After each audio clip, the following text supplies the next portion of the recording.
Hello, hello. Welcome on into the Season 7 URSDL draft stream. I'm Corsom Ashton, the coach of the Winnipeg Jet Punches and the commissioner of the league. With me today, I'm joined by Mr. Grimes, former and now reinstated co-commentator. Say hi, Grimes. Hi. Newly reinstated, formerly reinstated, formerly reinstated co-commentator here. I just want to say welcome to the Season 7 of the URSDL. We are very excited to bring you a very unique format to the Ultra Recon Draft Leagues.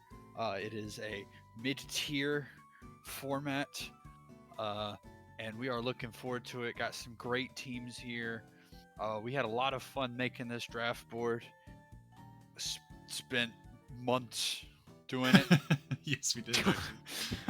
Spread out over a couple months, we made some very interesting decisions, needless to say, where a lot of them are basically undone when we open things up for coaches to vote on. So so to give you guys a little bit of a synopsis here, we have it's a points league, so we've kind of transitioned fully to points.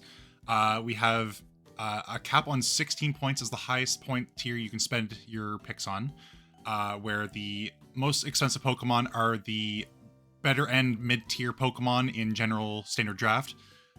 So things like Volcanion and Togekiss and a couple odd megas are in that tier. I look forward to seeing how people do in this new format. So without further ado, we'll introduce the new coaches. Starting off with our number one pick coach. We have everything in order based on the draft order. We have a couple new faces. So number one is a new face to the league. I believe his name is Levante. I don't want to pronounce his name incorrectly. Hopefully I haven't. But he's the coach of the Matrix Muse, so he'll be picking first. And where it's a snake style format for the draft, he'll be picking first. It'll go all the way down to the 12th pick. And then the second round of the draft, it'll go from the 12th pick all the way back up to the first pick. So Levante will get to pick at the end of round 2 after picking at the beginning of round 1. Which means that in round 3, so in round 2, I guess I'll have a wheel pick, so I'll have 2 picks back to back. Anyway, that's enough said about that. But yeah, Levante is going to be our first pick overall. Second overall, we have Dog Shark, who's in the call with us. He's coaching the Palestine Palafins. Third overall is Froggerman, coach of the Coastal Conquerors. Thank you, Mr. Grimes, for making that logo. Fourth overall, we have our well-known URSDL beast, Cadillacs. He's coach of the BNZ Breakers. Fifth overall, returning for a season of the singles league, we have Jord of the Rings returning with the Midland Magikarps. Excited to see what he can do this season. And we have DD. He's coach of the Philadelphia Phanpeas at 6th pick. We have another new face, Stolik. He's going to be coach of the Stolik's Coffee Tables, going 7th overall. And then we have your co-commentator, Mr. Grimes, in the 8th spot with the Vish City.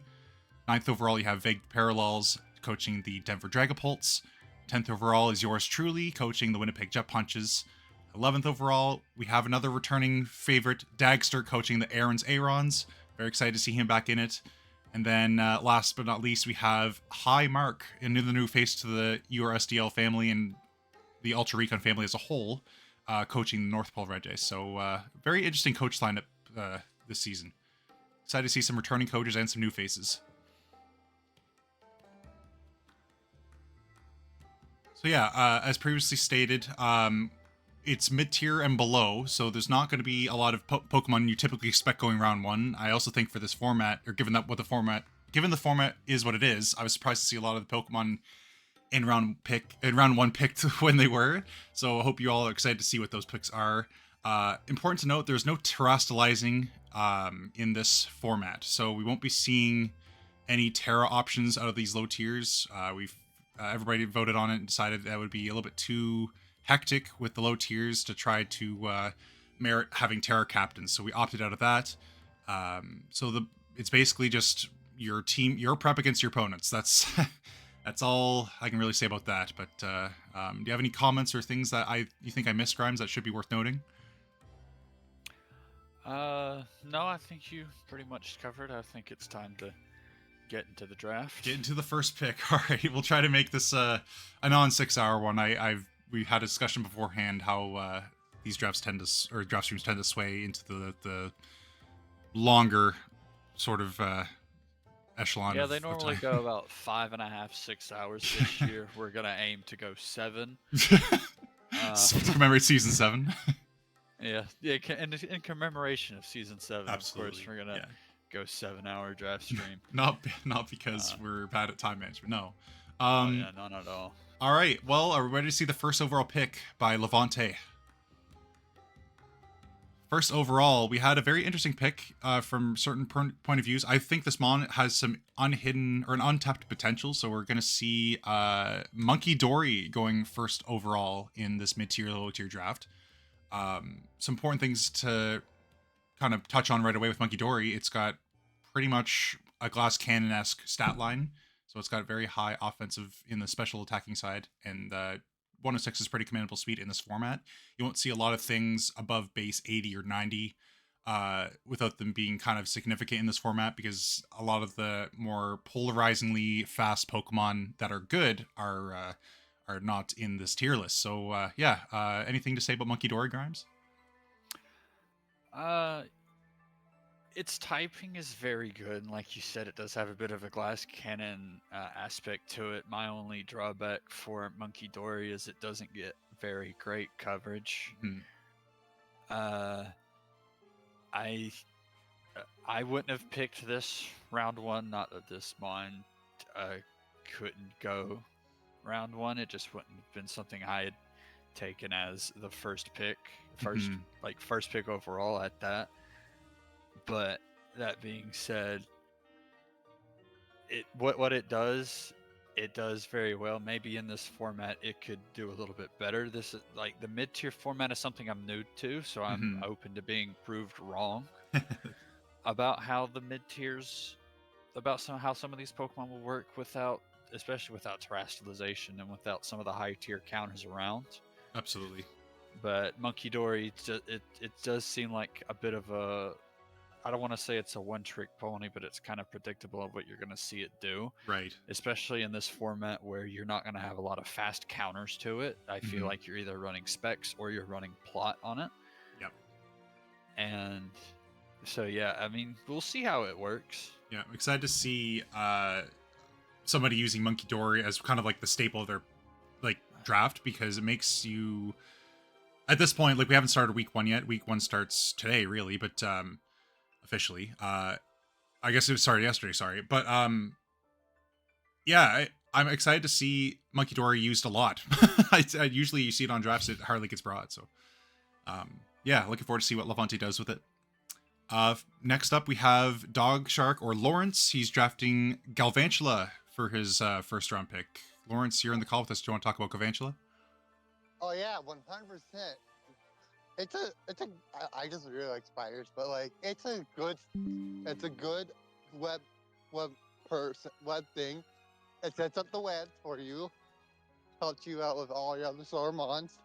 Its defenses are okay. I mean, but it is from Gen 5, where I think Game Freak were just like, fuck it.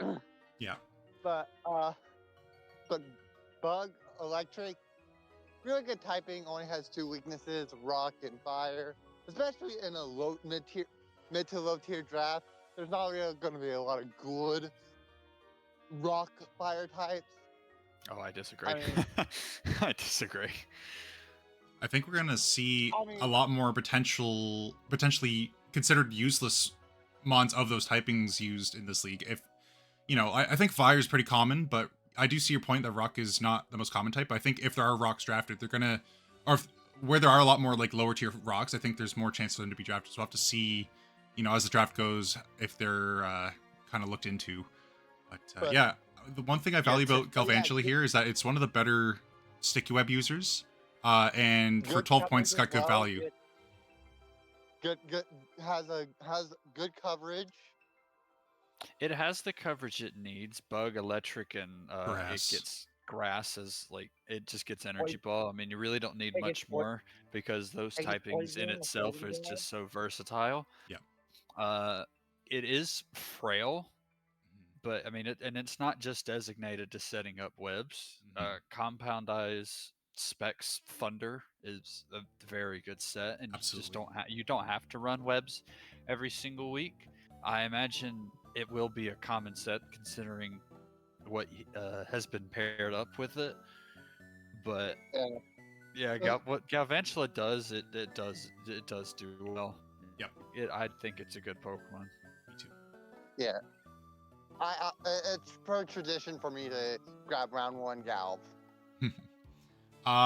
As some of you who might follow this league or finally made a format where Conkeldurr is a viable round 1 pick for Froggerman. we can stop him. He was 3rd pick overall, and we're in a mid to low tier league where Conkeldurr was considerably.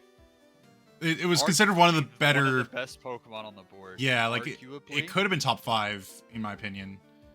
But Conk does what Conk does, and we're happy to see it go to the person who enjoys it the most. Of course, for those who don't know, I cannot believe that he actually got viable round 1 Conkeldurr. Yes, it's so good. I'm happy for him. Its stats are insane. It has 3 good abilities. You can run it offensively with Guts, Flame Orb, or like Banded Iron Fist. Absolutely. Punch. It gets Sheer Force. Its stats aren't terrible, so you could also run Assault Vest if you wanted to. Good Assault Vest user. It has defensive utility with stuff like Defog. I mean, this mon does a lot, especially with where there's not a lot of high tier counters that can stop it. And some of the support that Froggerman drafted for this mon, and this is gonna be a monster. This is one of the scariest Pokemon to have to see go in a mid to low tier league that you'll have to face. Like, I'm pretty sure I faced Froggerman week 2, or week 3, one of the 2 weeks.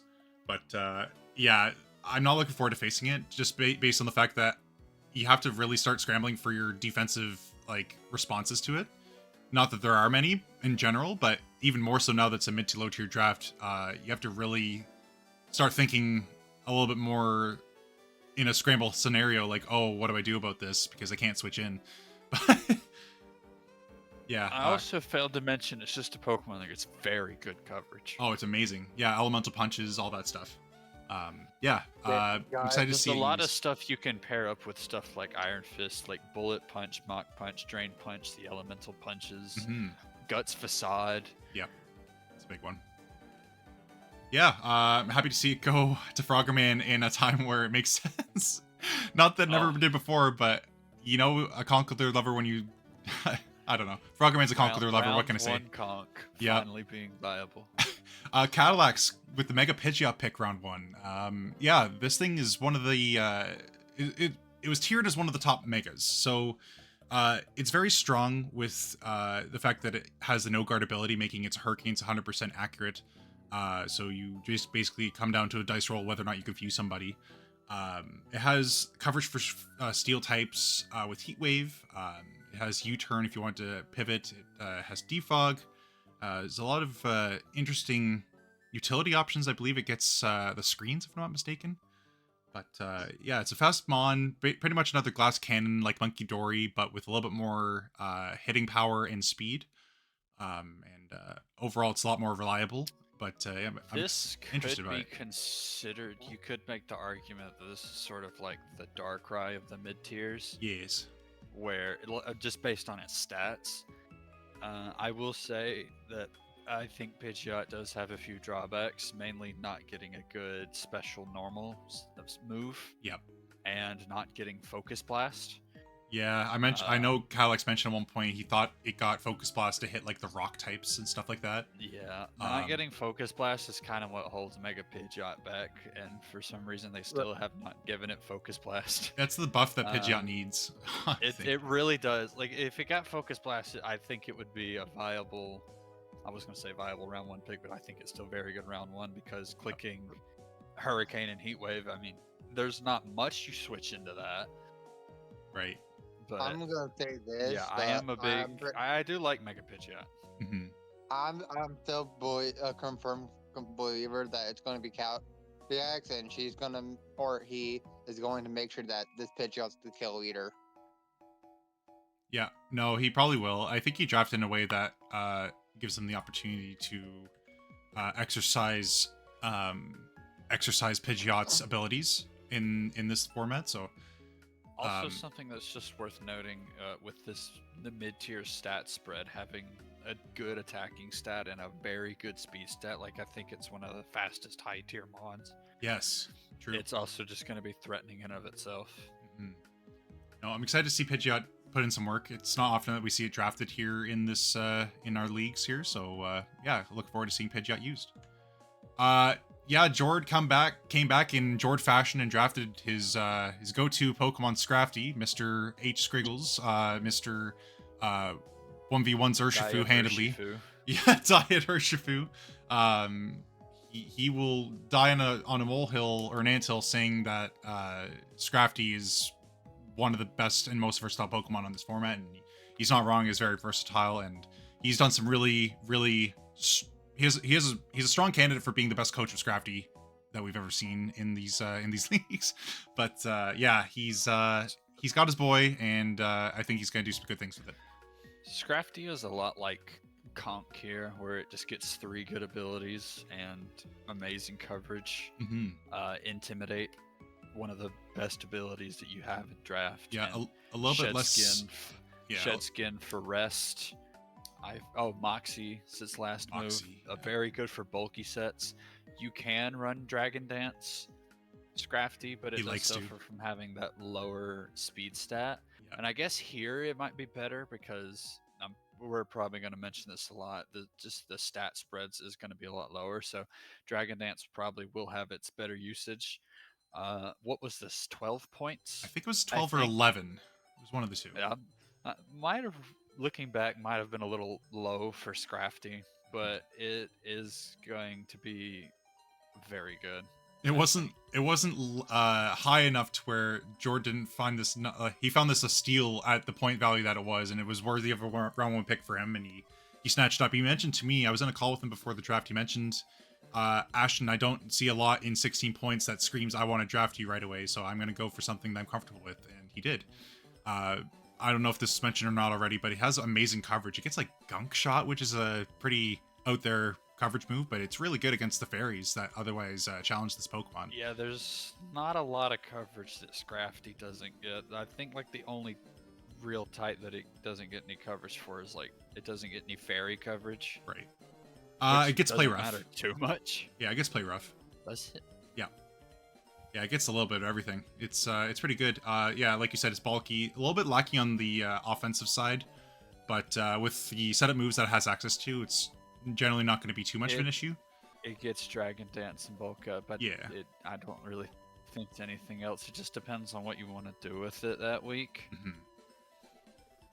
Yeah, no, I think this is the perfect fit of Coach and Pokemon here. DD goes ahead and says, you know what, I'm going to go on this train of not drafting in 16 points as well, and grabs Mega Absol in 14, which arguably might be a little bit low for this as well. This is a bit of an oversight, I think. Does not get play rough. I thought it did for some reason. My bad. No.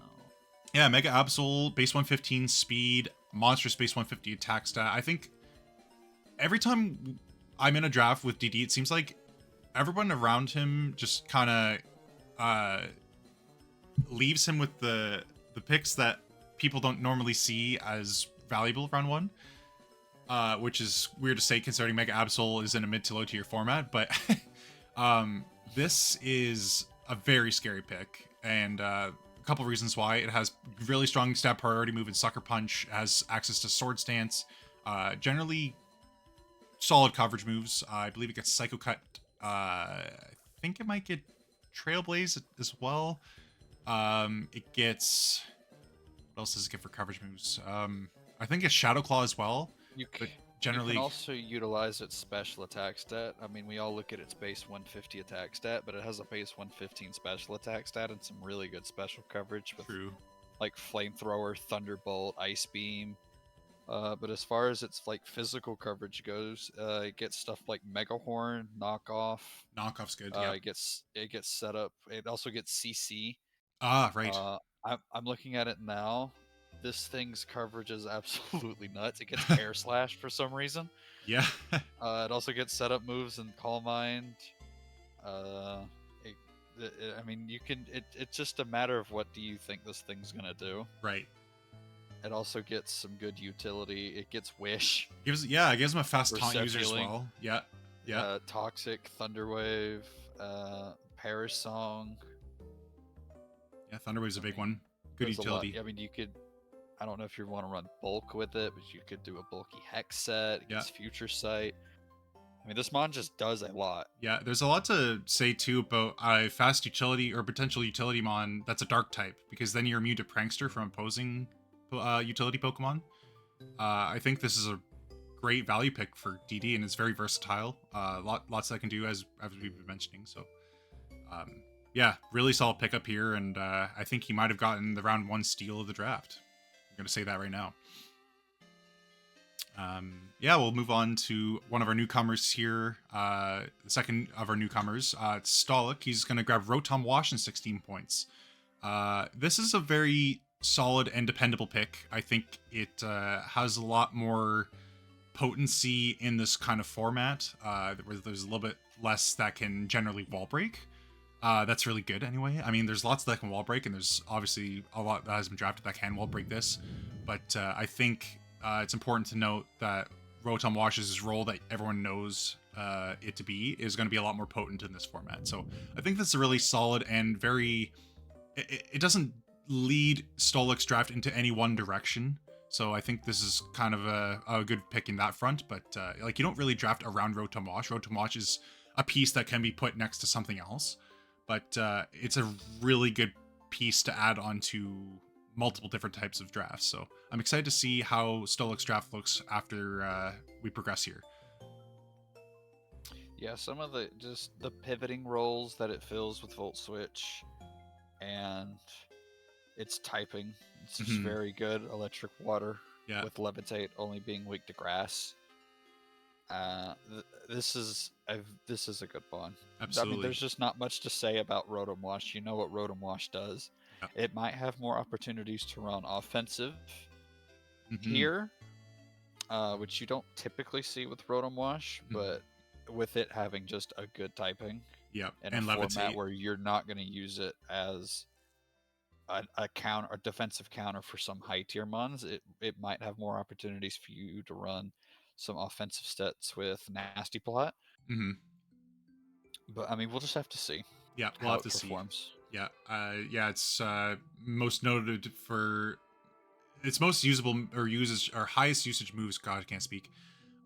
You see utility moves such as Will-O-Wisp, Pain Split. I believe it gets the screens as well. Toxic's a big one, Thunderwave. And then you have your offensive pieces like Grimes mentioned, Nasty Plot. Hydro Pump is obviously really good. Yes, we are in that deck, so it does get access to Defog. Hydro Pump for the ground types.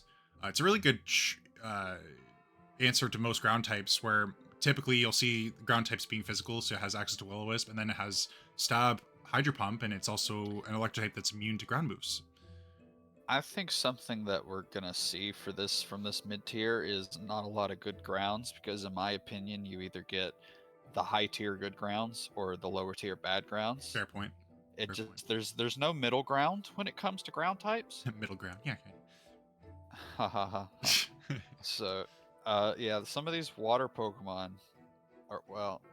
some of these electric Pokemon. Sorry, some of these electric Pokemon will have a better chance to shine. Yes, fair point. So Rotom Wash is one that, like I said, I think because of it doesn't have to check a lot of the grounds. Right.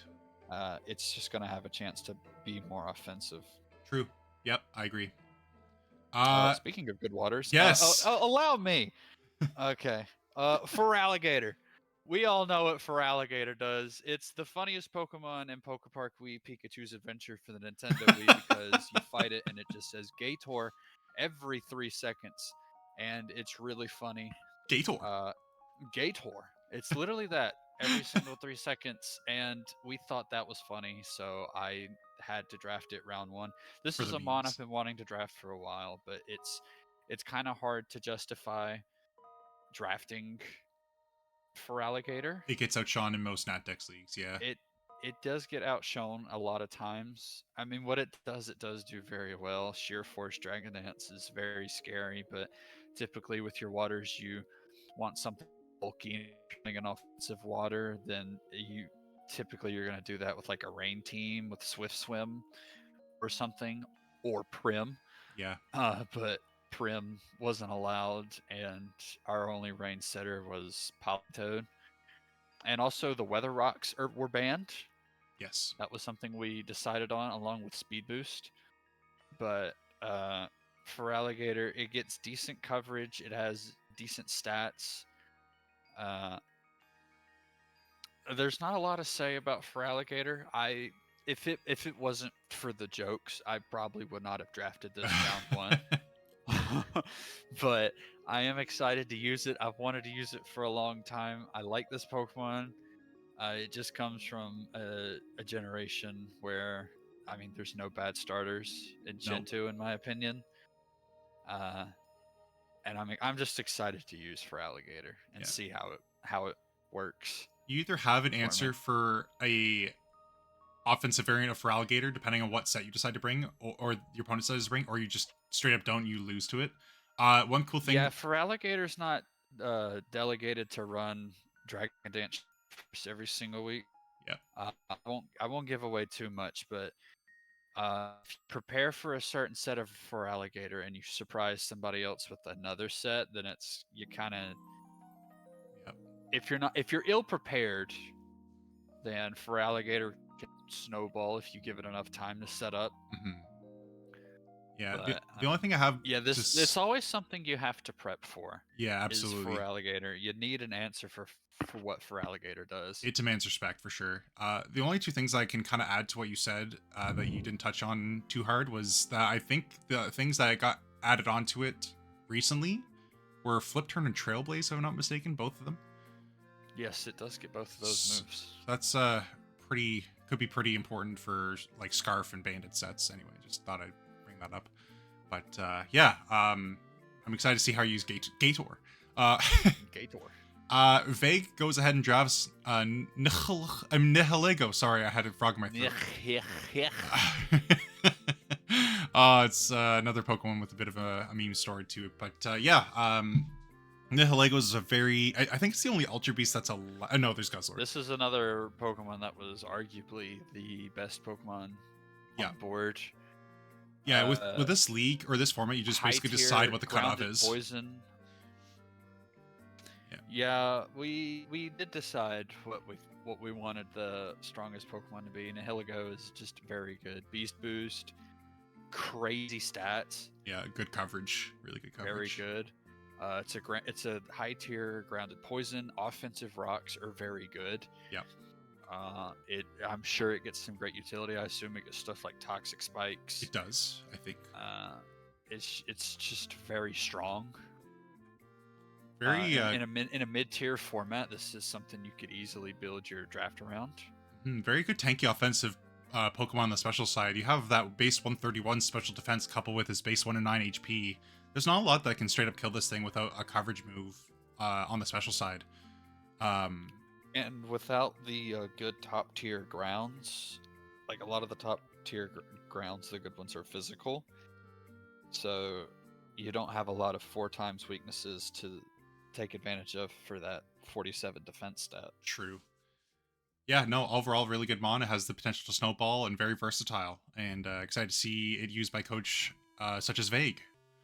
I'm up next. I drafted Azelf. This was a Pokemon that was on the ban list at one point, and it got unbanned due to overwhelming majority in a vote. So I thought it was a lot more valuable when it came to me in round 1 as a Pokemon that was considered a ban-worthy Pokemon to being unbanned. And yeah, I think overall this Pokemon holds a lot of value for its ability to be on most teams. It can be a very good supporting role, but also be a very offensive menace.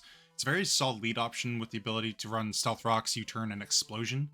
It has really solid coverage moves. It's a good setup with Calm Mind, Nasty Plot.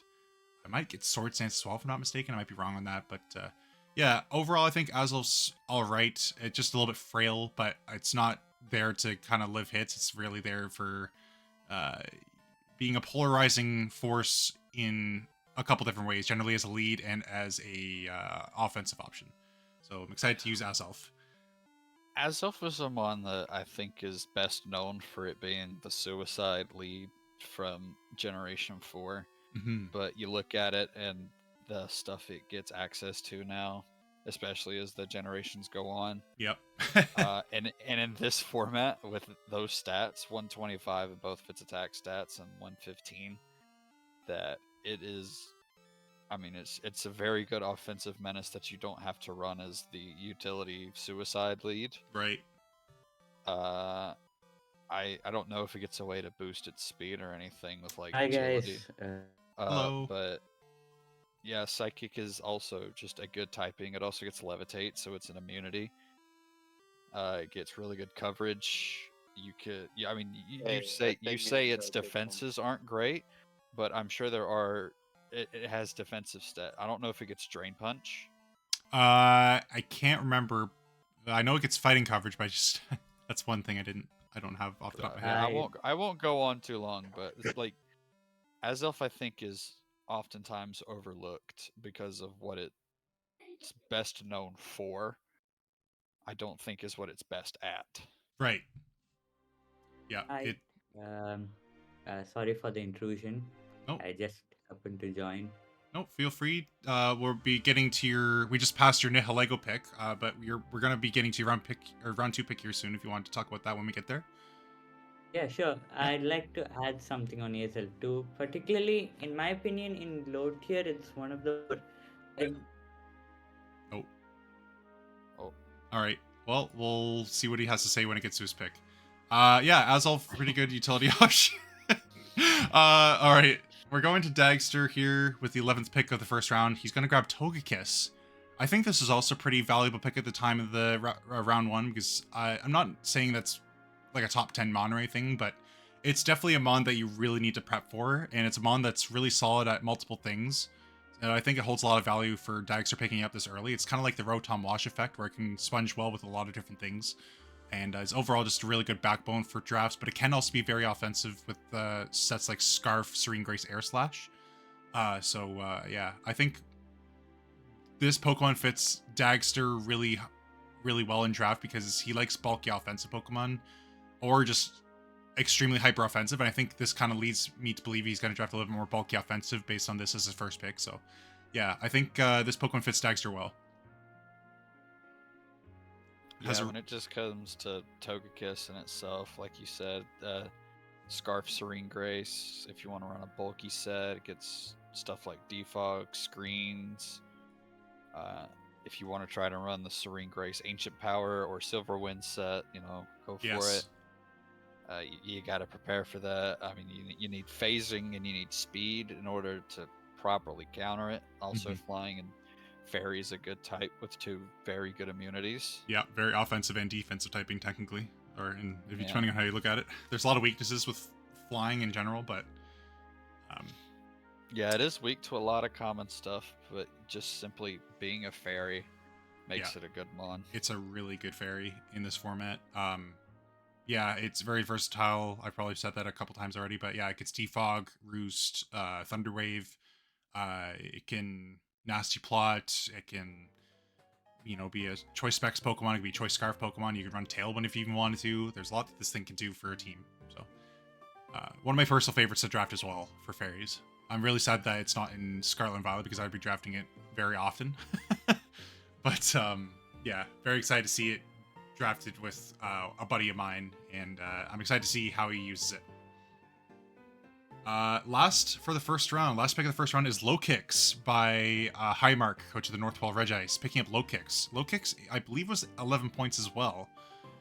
So dipping down a little bit low early here, but honestly a very strong Pokemon, and it's very polarizing what it does, and you really have to prep for it as well. Like, we're seeing a trend of Pokemon that are low point tiers that are getting picked in round 1 that are just very polarizing Pokemon, and they command a lot of respect. You see a lot of sets with Choice Band with First Impression or Sucker Punch, and Sucker Punch, I should say.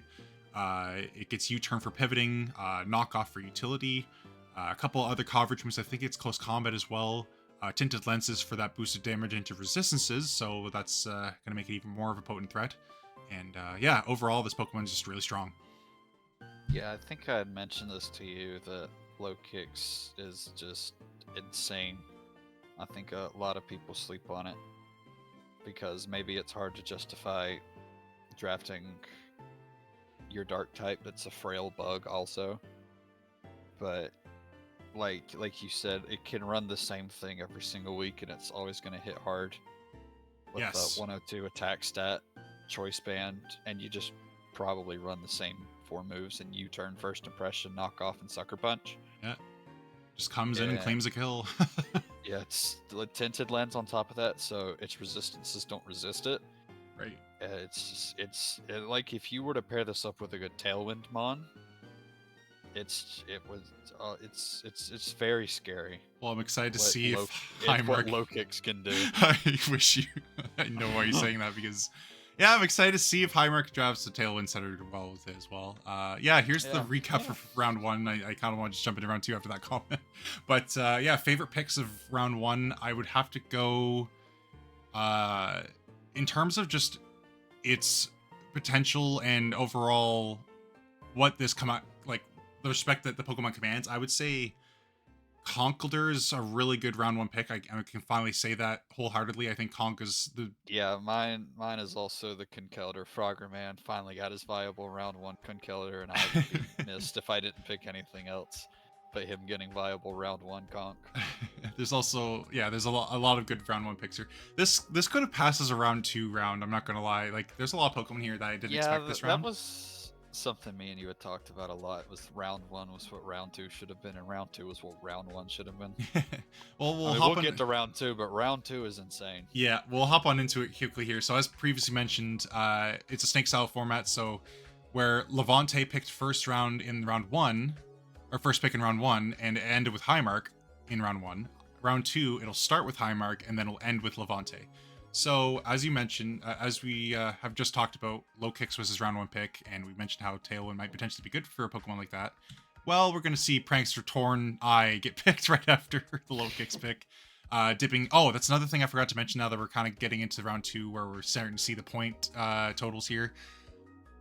It's a rule that you can only draft up to 3 Pokemon that are 14 points or more. So only 3 Pokemon between 14 and 16 points. So Tornadus Eye would be the first of Highmark's 14 to 16 point Mons that he's allowed to draft. Just thought I'd mention that here. But yeah, Torn, another one of those staple utility Mons, but also is very offensive. It kind of has the Azelf base stat total, or base stats here, in the sense that it's a little bit, looks like a bit of a glass cannon, but it has the utility move pool to back it up. So it has Prankster Tailwind, as mentioned before. I believe it has Taunt. I don't know if it has, like, I don't think it has Thunder Wave, but it does have Taunt. Trying to think what else it would have that would be relevant. I think it sets up screens. Tornadus, it's very good utility Mon, just Prankster and all the things that it gets. I believe it does get Thunder Wave, at least Thunderous does. It's also a Gen 5 Mon, so I'd find it hard to believe that it wouldn't get utility like that.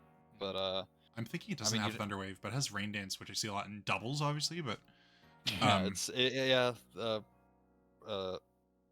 sorry, Prankster, Weather Setting, on top of Weather Ball and Bleak Wind. Yeah. It also gets Defiant, so you can just run a very scary Adrenaline Orb set for Intimidators. Gets Bulk Up, I think, as well. Yeah, so you just run Adrenaline Orb off the Intimidate with Defiant, and you just click Acrobatics. Absolutely. I love that set so much. Yeah, it has good coverage. The Torns are...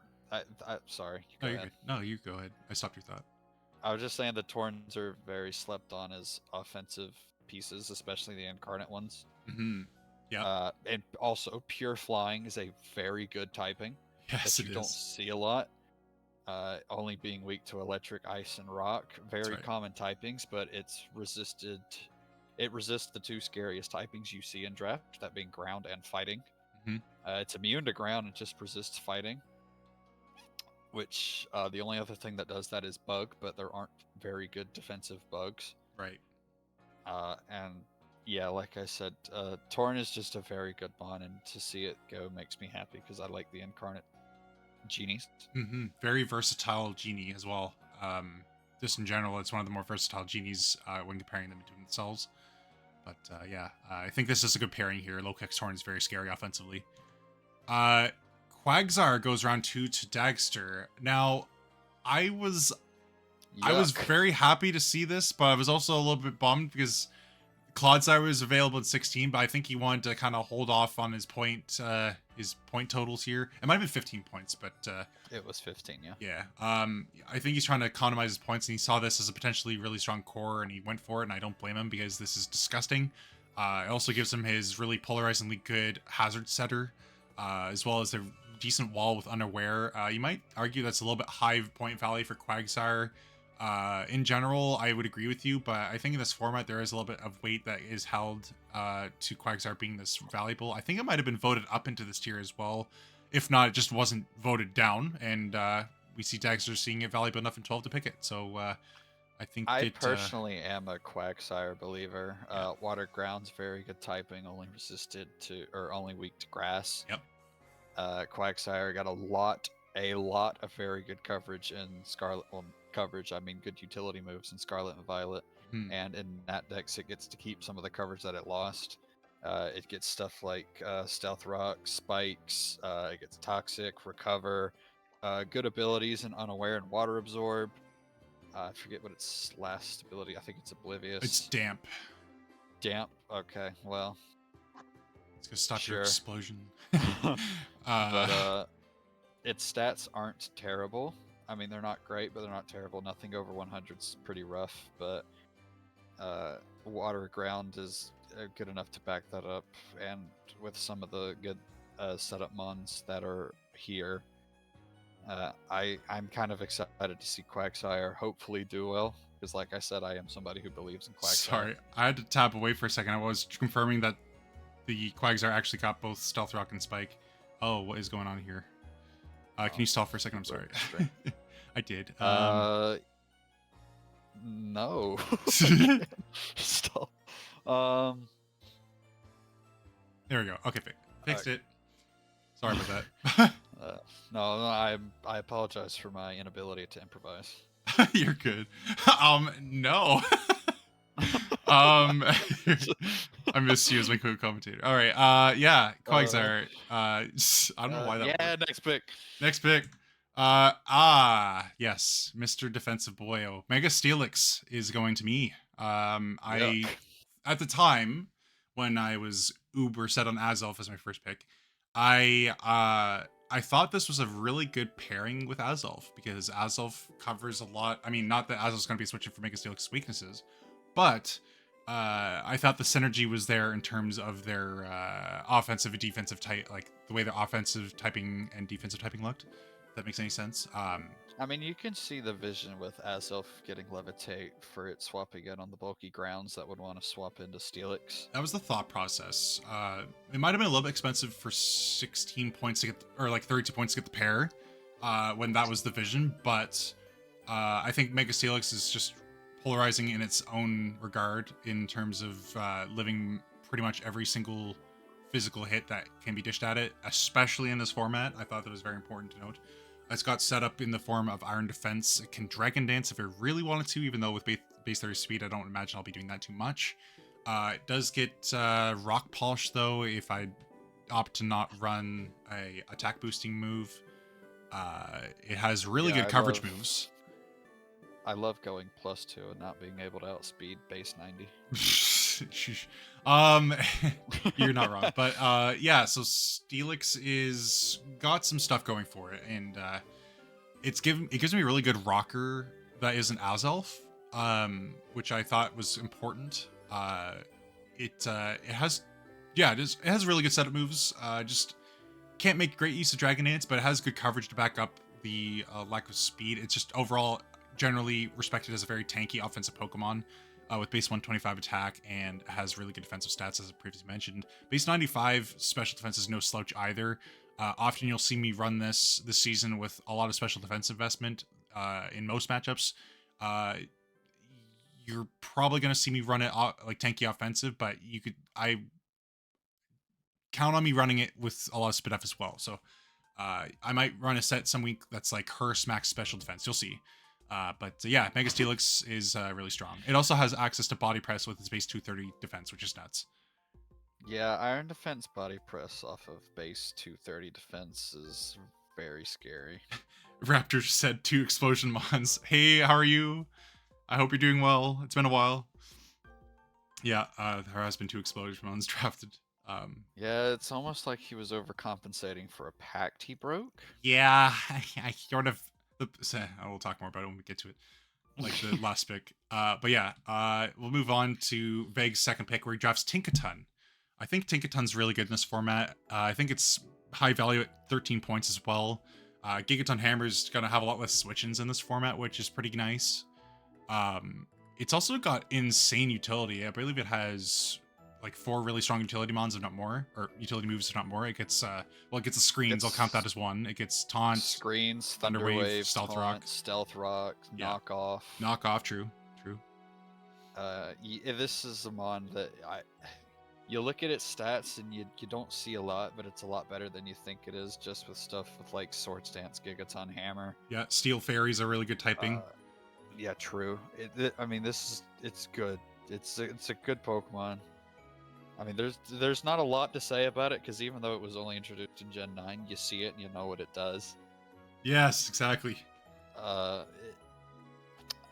don't know if I want to say like this is one of the most pivotal mons that came out in competitive in Gen 9. I think it's like one of the most recognizable. Like every time this is allowed in a draft, which I don't think there would be many draft leagues that ban Tinkaton. I mean, you always see it get picked.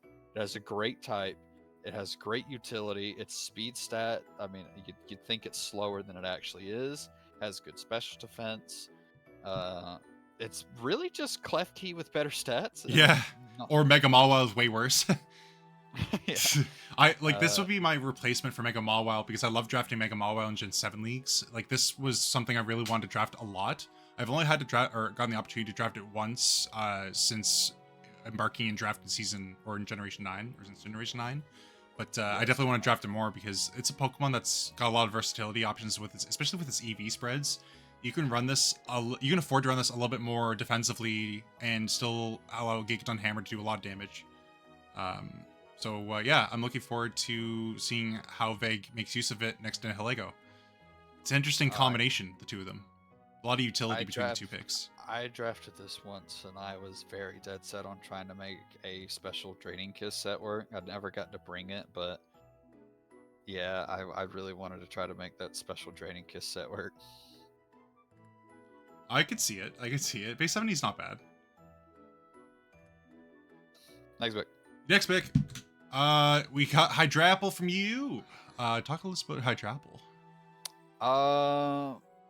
I really don't know what to say about Hydrapple. I've never drafted it before. Grass Dragon, great typing.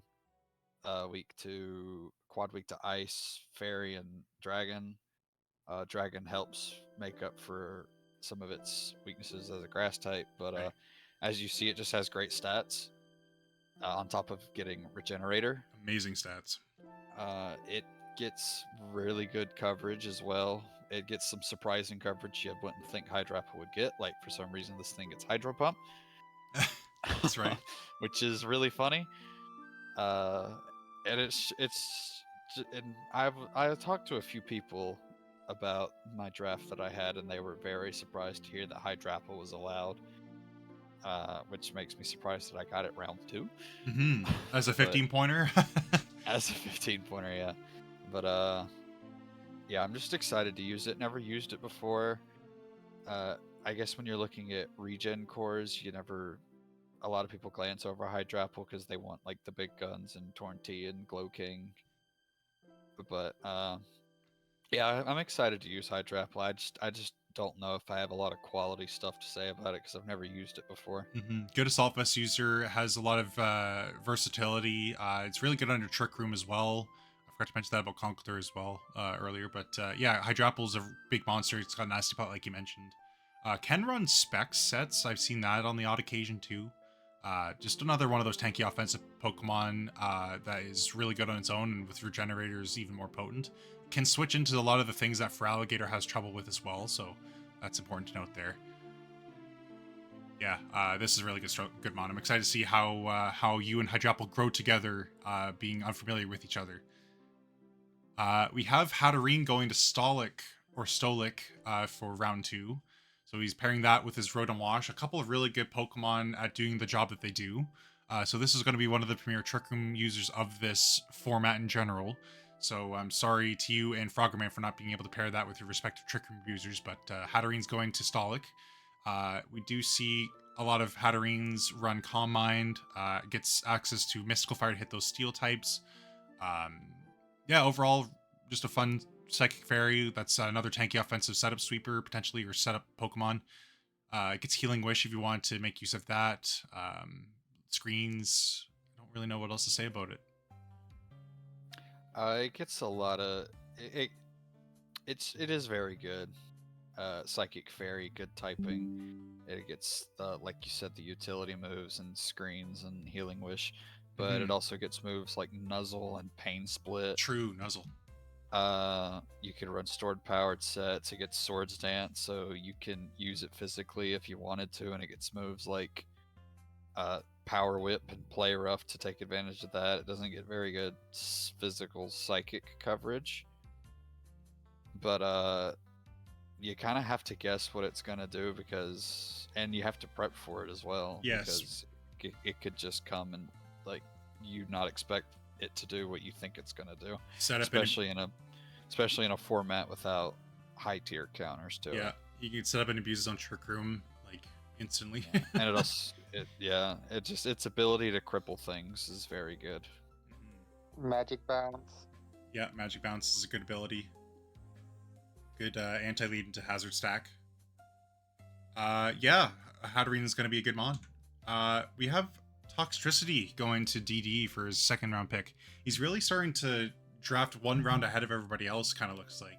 Where he's kind of dipped into the bottom end of it, the top tier Pokemon in this draft.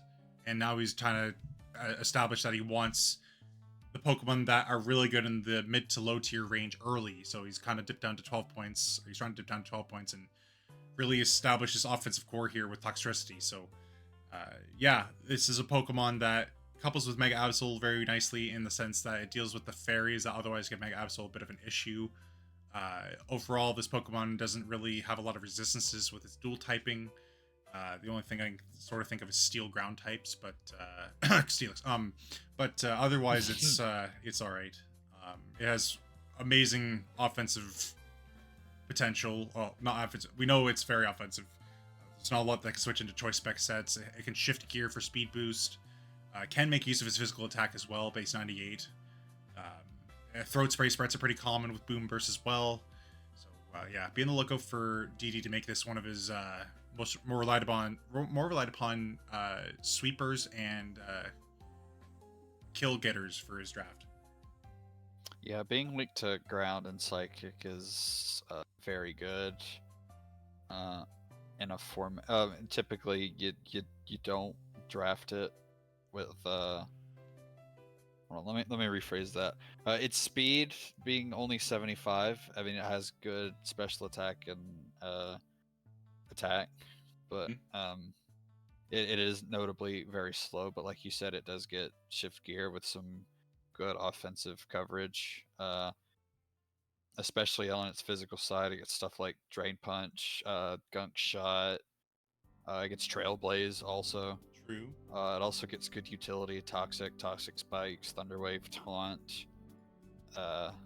Yeah, it's another good one. Yeah, very strong, very scary picks for his first two offensively. Excited to see what direction his draft takes from this point, where he's drafted a couple offensive Pokemon. I'm curious to see if he gets some sort of defensive backbone that meshes well with these two picks. Jord goes back on what he said about early 14 to 16 pointers. He ends up drafting Volcanion. He said after drafting this that he was surprised that didn't go round 1, and I honestly don't blame him too much. This is a Pokemon that a lot of people were worried about being allowed. It's just very strong, very reliable, bulky offensive Pokemon, very versatile. Gets it has good stat spread for sets like Assault Vest or Choice Specs. It can take advantage of its natural bulk in sets like those. It gets flame charge if you want to boost your speed a little bit. With base 70 is not really the most crazy speed stat in the world. You'll be able to outspeed a majority of what is available with +1 speed if you invested speed enough. It has amazing coverage. Steam Eruption being a signature move is really strong. Then it has fire type moves like Flamethrower, Fire Blast, Overheat. And you have stuff like Earth Power and Sludge Wave, which I thought were pretty interesting. But yeah, this Pokemon is a menace, and it's very good at what it does. It's also just a bulky fire type that you can switch into the fairies that threaten Scrafty as well. True. Very good switch into fairies. Reliable. But like you said, it has great coverage with good stats.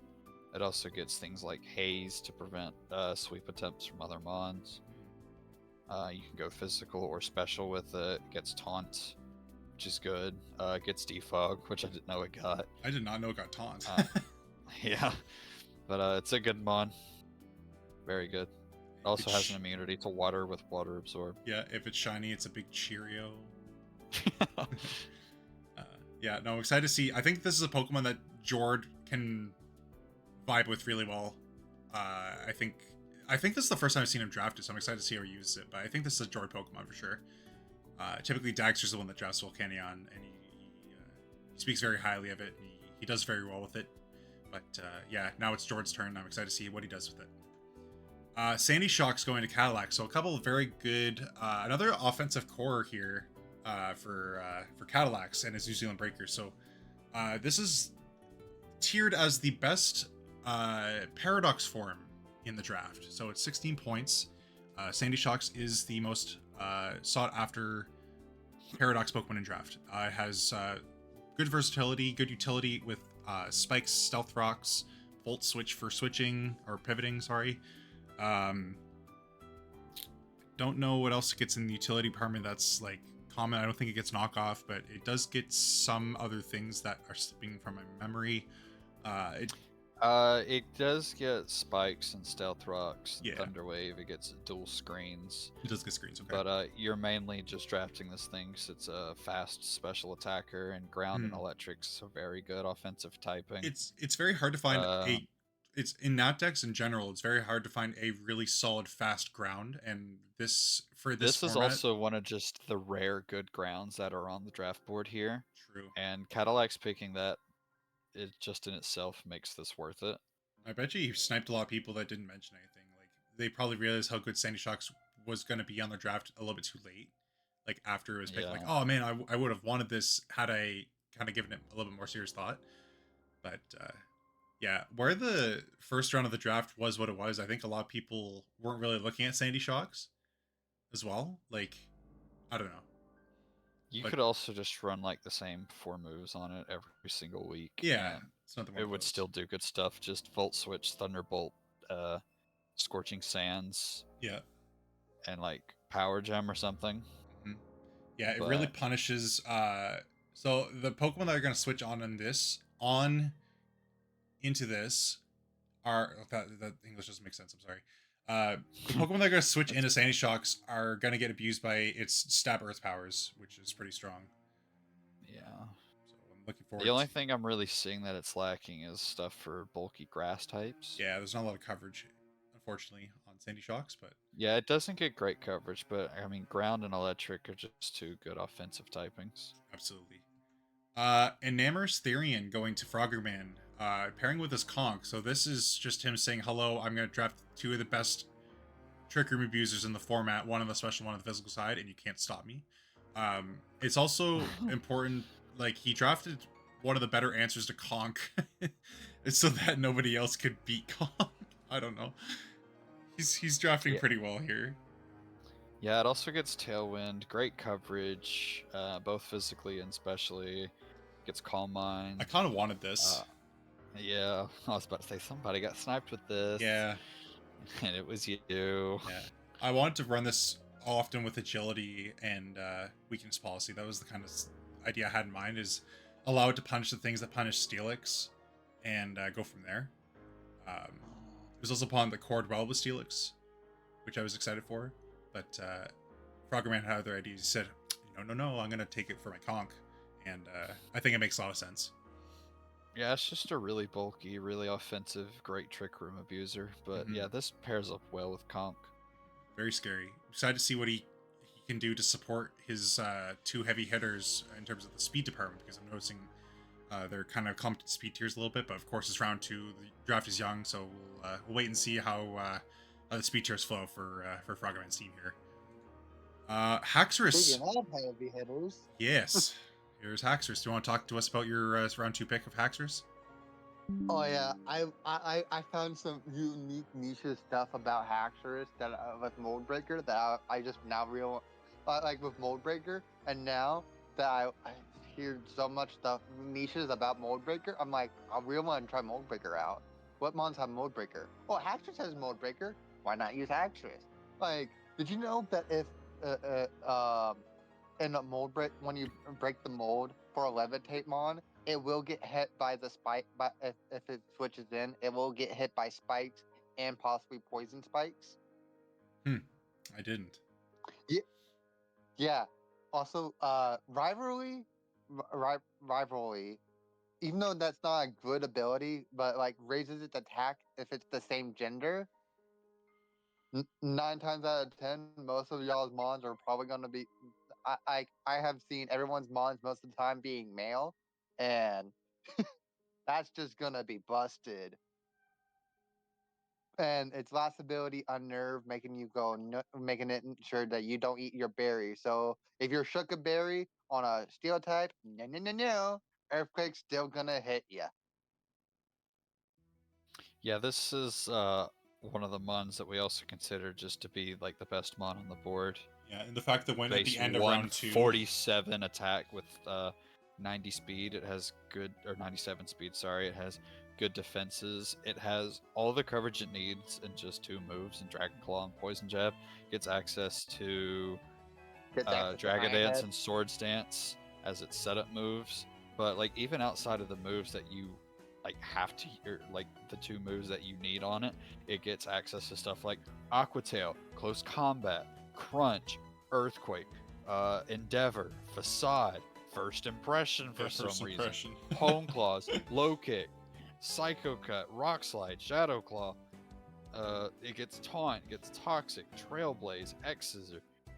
You could even run Power Herb Dig if you really wanted to. I mean, it gets Scale Shot if you just decided that you didn't want to run Dragon Dance for some reason. But I mean, this thing is crazy. Choice band Scale Shot. Choice banded Scale Shot, like, and also for some reason it has some decent special coverage. It's just like bam, bam. I don't know why you would ever want to run special Haxorus, but it gets stuff like Surf, it gets Draco Meteor, it gets Grass Knot. Yeah, Haxorus is going to be really scary, especially with webs. I think that's a really good offensive pairing you there. Could also just run Home Claws Guillotine if you were just built like. Oko Claws is in. Yeah. Empoleon going to round out a round 2 picks, going to Levante, pairing with that Monkey Dory. So, bit of a interesting pair of 15 pointers here. This was a Pokemon that I slept on. I did not think about Empoleon. I mean, probably because I already had a water. Yeah, but looking at this, this thing is just another one of those really good bulky offensive utility mons. Yeah. It's competitive. Roost. Defog, knockoff, flip turn. Stealth Rocks, flip turn. Gets good physical ice coverage now that it has Ice Spinner. Yeah. Yep. It gets Throat Chop. It gets Vacuum Wave now, so it has priority. Oh my goodness. Triple Axle. I mean, it's just what do I need Empoleon to do this week? And Empoleon comes out and does it. Yeah, very good defensive typing as well. Yeah. There's just not a lot to say about Empoleon because you really just know what it does, and it does it very well. Absolutely. I don't know if we mentioned knockoff, but it does get knockoff. We did not. It's good utility there too.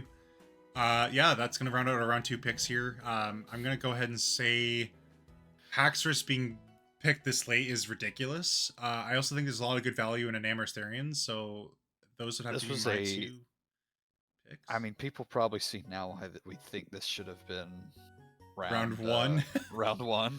Other than Quagsire, everything's Everything here is just really, really good. yeah. I mean, if I had to pick a favorite mon, it probably would be the Haxors as well. And also we didn't mention for the Haxors, it's paired up with Galvantula. Yeah. Sticky for webs. webs, so you don't even have to run Dragonance. If you want to, you can just run Swords Dance. So, yep. Just bring in Haxorus in an opportune time, click Swords Dance, win. Yep. Pretty much. But yeah, this was a good round.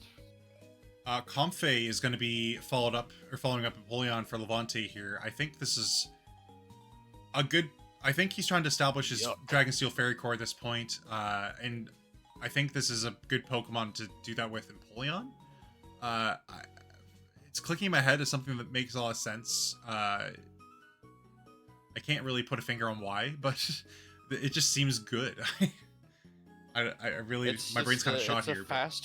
It's a fast fairy. Triage is a really, really good ability with stuff like Giga Drain and Draining Kiss. Yeah. It gets a lot of good utility. It Yeah, gets U-turn, so it can pivot. Knock off. I believe it gets knock off at least. Dual screens as well. Mm-hmm. But I mean, just Triage, Draining Kiss. What more do you need? Yeah. Yeah, this is. I think honestly, Monkey Door kind of can go into this conversation of like the core as well, even though it doesn't really make a lot of sense. Like, the only thing that I can see that is a shared issue with this pairing is ground. No, Monkey Door doesn't really help with that. Never mind. But yeah, physical ground. It looks like it would struggle with, or maybe just a ghost. Yeah. As well. Like something I believe is still on the board that didn't get picked, and I'm surprised is still on the board is Mega Banette. Yes. Yeah. But one thing we also need to mention about Comfey and Triage is access to Synthesis. Yep. It gets Heal Bell, so it can heal any status inflictions. That's a very annoying Pokemon to deal with if you don't have. Yeah, it also sets up Tailwind and Trick Room. Yeah. So, good utility. Here's to see if he'll get a Trick Room user or abuser to pair with this at some point. Or maybe we'll get a more polarizing Trick Room abuser, and then maybe one that'll set up its own Trick Room. I'm not sure. Yeah, Taunt, like you mentioned. Clodsire is gonna go to Dog Shark here. He's getting his hazard stacking done. So yeah, he's definitely hit that part of his draft. I love the pod. I was eyeing Quagsire. I was like, maybe I should get Quagsire, and then I saw it got taken. I was like, okay, maybe I can get maybe Volcanion. Oh, I got taken. Dang. Oh, gonna go with the third best water absorber, Claude. I don't know if I call it the third best water absorber out of those three. Hey, it's the third best in my eyes. Okay, yeah. It was your third preference then. Yeah. Yeah. But also gets Unaware and Poison Point. Mm-hmm. Gets Stealth Rocks and Toxic Spikes. It's just a wall, like. It gave you an answer to fairy types that you definitely needed, because Galvantula wasn't giving you the bulk that you needed by its own. Yeah, give it a Black Sludge Unaware, or Black Sludge Water Absorb, and it's just gonna sit there. Yep. No, it's a very high value 15 for just that fact alone. It's just not gonna die unless you tailor something to it 100%. You might even have to tailor two things to it, but yeah, just a very good addition with Sticky Webs, plus the addition with Sticky Webs, Quagsire is gonna be a huge problem with mons that are slower than it or faster than it. If I get a Trick Room mon. I don't think I've ever heard of Sticky Web and Clodsire like making an appearance in the same. I don't know. Base 20 is kind of slow. It gets the holy trinity of hazard setting. Yep. It gets Recover, it gets Yawn, Yep. it gets Haze. It gets Curse, so you could run this thing offensively. 75 isn't terrible. Everyone But, forgets you know, about how good Yawn is a Pokemon like this. Yeah. High HP, high special defense, and Curse. So you True. just, I mean, and it gets some really good coverage moves. It gets Body Press, it gets Gunk Shot, it gets Earthquake, Iron Head, Liquidation, Low Kick, Mega Horn. Yep, this was very good as being Stone Edge, this and is very Headbutt. close as being the kill leader in the most recent URDDL season. So yeah, to back up what you were saying about Curse and coverage. Yeah, I mean, yeah, it's best like much like Azelf, it's best known for its utility, but its offensive options are also very good. This was an interesting pick. Rhydon going to Frogman in round 3 after I thought he was going to carry the momentum of Conk and Amorous. No, he wanted to really establish getting a good ground, and you know what? I think for 8 points this is kind of a steal, but I just don't know if it was a steal for round 3. We were in a call when he picked it, I believe, and he was discussing what he wanted to pick next, and there was a couple options he was floating around. I think he ended up picking something else in either 9 or 8 points before this, and he's like, no, you know what? I kind of want this Pokemon. And he drafted Rhydon instead, like he changed it before another pick was made. Yeah, it's a really good Eviolite setter. I really wish got Head Smash because it gets both Rock Head and Reckless. Yeah. True. This is a mon that's kind of better in doubles because of stuff like Lightning Rod is pointless because it already has. But it's better in doubles or it's better with Terra because it's already immune to electric and it's not going to use its special attack stat. I mean, you're really just drafting it for the Eviolite bulk that you can do with it. But even there, being quad weak to water and grass is a little less than ideal. It's a little bit scary. A lot of weaknesses, common weaknesses, and 2 of them are quartz. It does fit in with the Trick Room. Yeah, right. Idea. Much like you said, I don't really see this as a good 3rd round pick. This was a bit of a momentum haul, but I mean, what it does do well, it gets Rock Polish, it gets Swords Dance, and very good coverage. Yes, Gen 1 coverage. It also gets things like Iron Defense, Body Press, so you can just run max speed F, max HP of Eviolite with that. Really scary with Eviolite, yeah. Yeah. I can see why it's valuable, and it's definitely worthy of drafting. Some of its lesser known utility moves and like Breaking Swipe. Yeah, he better draft a rocks. I don't think it gets spikes. Like at this point, he better draft a good Trick Room user. That's all I'm saying. Maybe next round. Yeah. Snorlax going to Cadillac. So Cadillac rounds out his limit to 14 to 16 pointers with Snorlax. So this gives him a really good, specially defensive Pokemon. Honestly, just a good tanky offensive Pokemon too, in a format where not a lot of good physical Pokemon or physical fightings or physical wall breakers exist.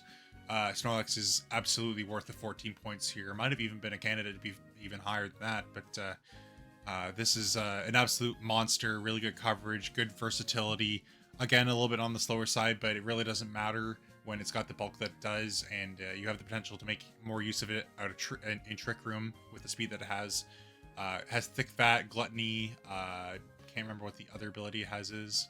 Immunity. So it can't be toxic or poisoned if you run immunity.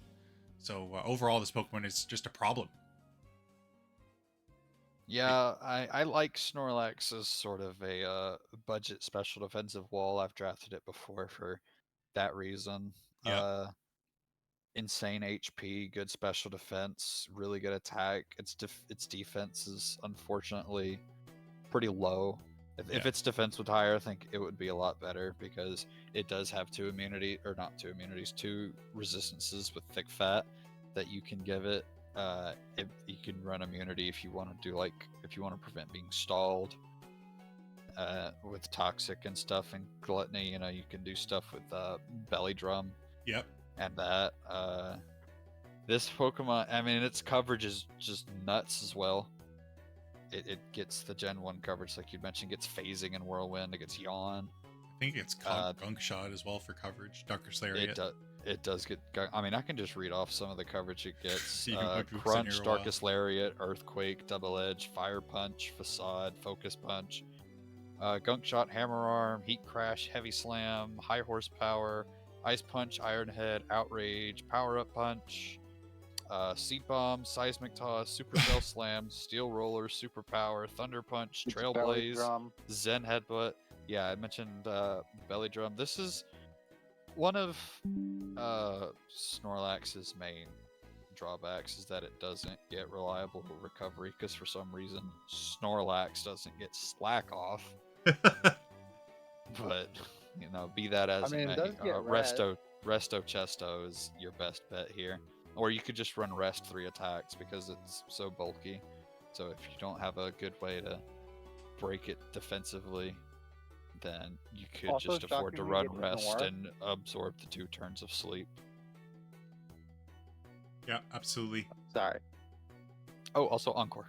Yes. Oh, I've never seen Snorlax run Encore. Jord goes and grabs Orthworm. Yeah, I mean, it makes a lot of sense because with Earth Eater, you kind of get a little mini core here with Volcanion, where you're immune to the ground types that like to outspeed any faster ground types that hit Volcanion.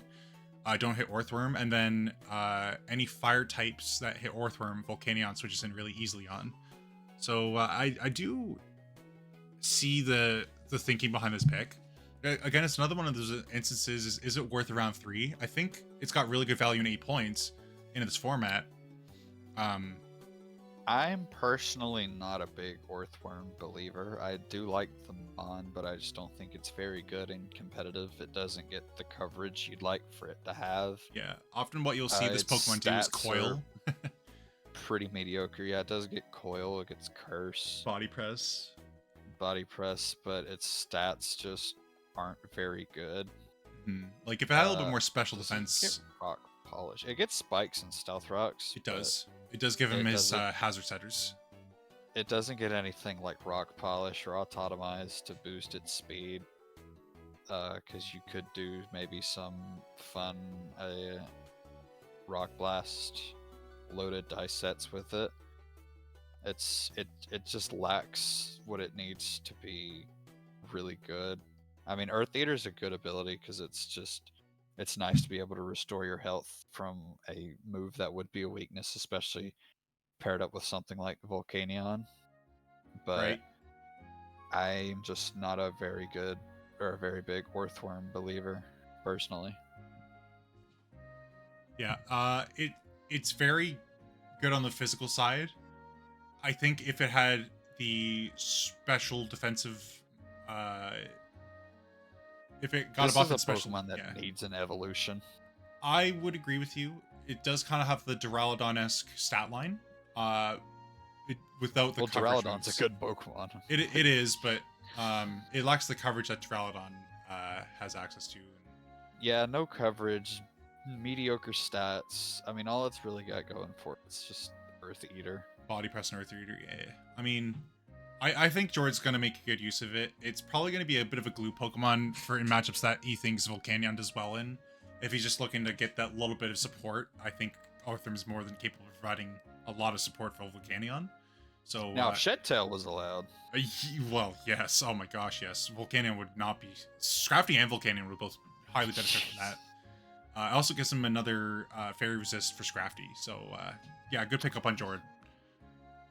Okay, there's some Yuck. defense for TT. Bliss, I like how the HP bar is not even in the picture. Like it doesn't stop. Yeah, this is very good. When I saw this, I immediately thought of just being a good sponge for the things that Toxtricity and Mega Absol are a little bit terrified of. But I mean, you could just throw any really stupidly bulky normal at this point on DD's draft. This is just a premier, like this is just a really good bulky normal. And it's very polarizingly defensive on the special side. It can be physically defensive as well, but you don't see it being as potent with the base 10 defense. It gets things like Teleport for slow pivoting, soft boiled for recovery, stealth rocks, thunder wave, seismic toss for just solid damage. It's gets- another Gen 1 normal. It has crazy coverage. Its stats are silly. Yeah. Gen 2, isn't it? Huh? Is it Gen 1 or Gen 2? No, you're right. It is Gen 2, but it evolves from a Gen 1 mon. Yeah, true. Yeah, Gen 1 coverage. Yeah. You could run it with some offense on the special side. I've seen people run specs. I have seen specs Blissey before. Yes. Yeah. Teleport 3 attacks. Yeah. Another set you could do with Blissey, believe it or not, is Curse. Because with Curse and Soft Boiled, there's not a lot that's going to be able to take it out. Yeah, right. And you really just need one coverage move. Mhm. I mean, as long as you don't have... as long as your opponent doesn't really have an immunity between Soft Boiled, Curse, and... I don't know if Refresh is allowed. But if it is, you just run Refresh on it. I mean, you could run Heal Bell, but Refresh has more PP. I think it's allowed. I'll have to double check on that. But yeah, there's like a really popular Gen 2 Chansey set that's just double-edged, soft-boiled, Curse, and Refresh. Oh my god. So yeah, physically offensive Blissey can still be a thing even with base 10 attack. Interesting. Yeah, but good mon here. Much like Rotom Wash, without it having to check a lot of the higher tier Pokemon, this thing could be allowed to shine offensively. Yeah, and kind of speaking on the more recent pick of Clodsire too, it's just one of those Pokemon that if you don't have a Pokemon that can break it, it's not going to be an easy time. Moving on to Stolix, round 3 pick. He's picking up a Cobalion, so this seems very good, and it's very telling of the direction they're trying to take his draft. It's a very good, potentially high utility draft that we're seeing here, where everything does its job really well and can do multiple other jobs decently. And Cobalion is just a very good staple of that. It's a very good utility mon that can do other jobs decently. It has access to Sword Stance, I believe. Pretty decent coverage on the physical and maybe special side. I don't know if it's got the best special offensive move pool. I could be wrong there, but it gets stuff like Aura Sphere and Flash Cannon. I mean, it's fine, but its physical set is better. Right. He does get Volt Switch for pivoting, so he's got I believe 3 months that can pivot if you account for Hatterene's Baton Pass. I believe it gets Baton Pass, so it's also even get Teleport. Yeah, it's also Fast Steel, which I think does really well for Stolik here, in the sense that it allows him to punish some Pokemon. Like, I'm trying to think of what would need to be punishing with a Steel type. I know Steel with speed is got a lot of utility. Poisons, like the Toxtricity that was drafted earlier. Right. Maybe probably doesn't appreciate this thing Right. coming in. If it is the physical variant of Toxtricity, that is. Right. Its special defense stat is kind of low, unfortunately, which holds this thing back a little bit. But as you mentioned, great utility, a decent move pool. You're probably going to see this ran physically, but you can run it special if you can get away with it. Yep. And it gets stuff like Priority Vacuum Wave, even if you want to run special. Good natural physical defense. Yeah. Yeah. Yeah, I think Cobalion makes a lot of sense on this draft so far. Everything kind of does jobs that feed off each other. So, it also gives him a rocker, which he needed. Fast Haunter as well. Gives him a fast Haunt mon. So, Cobalion makes a lot of sense. I'm starting to see where Stolix's draft is starting to take a little bit more shape. As we get into the latter rounds here, we're going to hopefully see some other roles filled by this draft. And he's definitely hit some very polarizingly good ones on the head here in the first 3 rounds. So I'm excited to see how the draft progresses. Hey, it's Assault Fest. I drafted Assault Vest round 3. It's really just what you need. All you need is Assault Vest. Raptor says Cobalion's one of his favorite mons to use in draft. and I don't blame him. He does really well with it. Yeah. Do you like the assault vest I put on the little Yeah, tiny I version? thought that was. I saw that when we were going over Cabellion, and I thought that was pretty funny. I got too lazy to put it on all the kilowatts like on each of your slides, but yeah. So the meme there is Assault Vest Kilowattrel is the best Pokemon on the board. yes, yeah. I don't know how it got started, but I know you started it. But yeah, Kilowattrel here. Another fast special attacker, base 125. Not a lot is gonna be able to outspeed it here. I felt like I needed some speed, and Kilowattrel is just a very good Pokemon. This Pokemon unfortunately suffers from not getting Rain Dance and being able to set up its own rain. It suffers from not being able to really click moves that aren't Yeah, attacking it moves because can't of Assault click Rain Vest. Dance because it's Assault Vest. But if it got Rain Dance, it would be so much better because it could set up its own Rain Dance. I than just know. with Thunder, Hurricane, and Weather Ball. I wish. But even outside of that, it's fast with stuff. So, whenever and people it gets Volt Turn. yeah, that yes, it can do. yep. It's one of those there's few not a electric lot to types say that has about U-turn and Volt Switch. Kilowattrel. Yeah, there's not a lot to say about Kilowattrel because it's just a Gen 9 mon that lacks Rain Dance, the one thing it needs for it to be a lot better. Yeah, Rain Dance would make or break, like could make or break this. I think if it were doubles, Rain would be a supporting option with this. I think overall this Pokemon is just really good with being a fast U-turn Pokemon. Like you said, having a fast electric type is really good in draft. It does have competitive, which you probably mentioned already, as well as Volt Absorb No, for I immunity. did not mention its 3 good abilities. Is it Wind Power is the third? Wind Power, Volt Absorb, and Competitive. Okay, right on. Yeah, so he gets an immunity there on top of being immune to ground. So yeah, Kilowattrel's just got some good usage here. And maybe not worth 13 points because I was under the impression that it got Rain Dance and could set that up itself. But yeah, it's just it's what I felt like I needed in this moment. Yeah, I like it. Another bird going here, Braviary Hisui form going to Vague. He's going for a lot of, I guess, offensive, like bulky offensive pieces. I think his draft just got a lot of versatility, and now he's aiming for something that's a little bit more offensive. And it does get a secondary move, Esper Wing, which I believe has, is it a 100% chance to lower speed of your opponent or raise yours or something? I can't remember what it does. Esper. 100% chance to raise the user's speed by 1. High critical hit ratio. That's scary. So yeah, I can see why he thought it worthy of 12 points, and it really is. It's got tinted lens as well. That move in itself being paired up with both tinted lens and sheer force. True. This thing is a lot better than its Unovan counterpart. I just hope it is unfortunately pretty slow. Yeah. I just hope he doesn't. It would be better. But I hope he doesn't do what I did and bring Rampardos with sheer force and Trailblaze, and then lose quarterfinal match because of it. But yeah, I think this gives him another strong candidate for a good. It also offensively cores well with Nihilego. Or sorry, ground immunity. Yeah.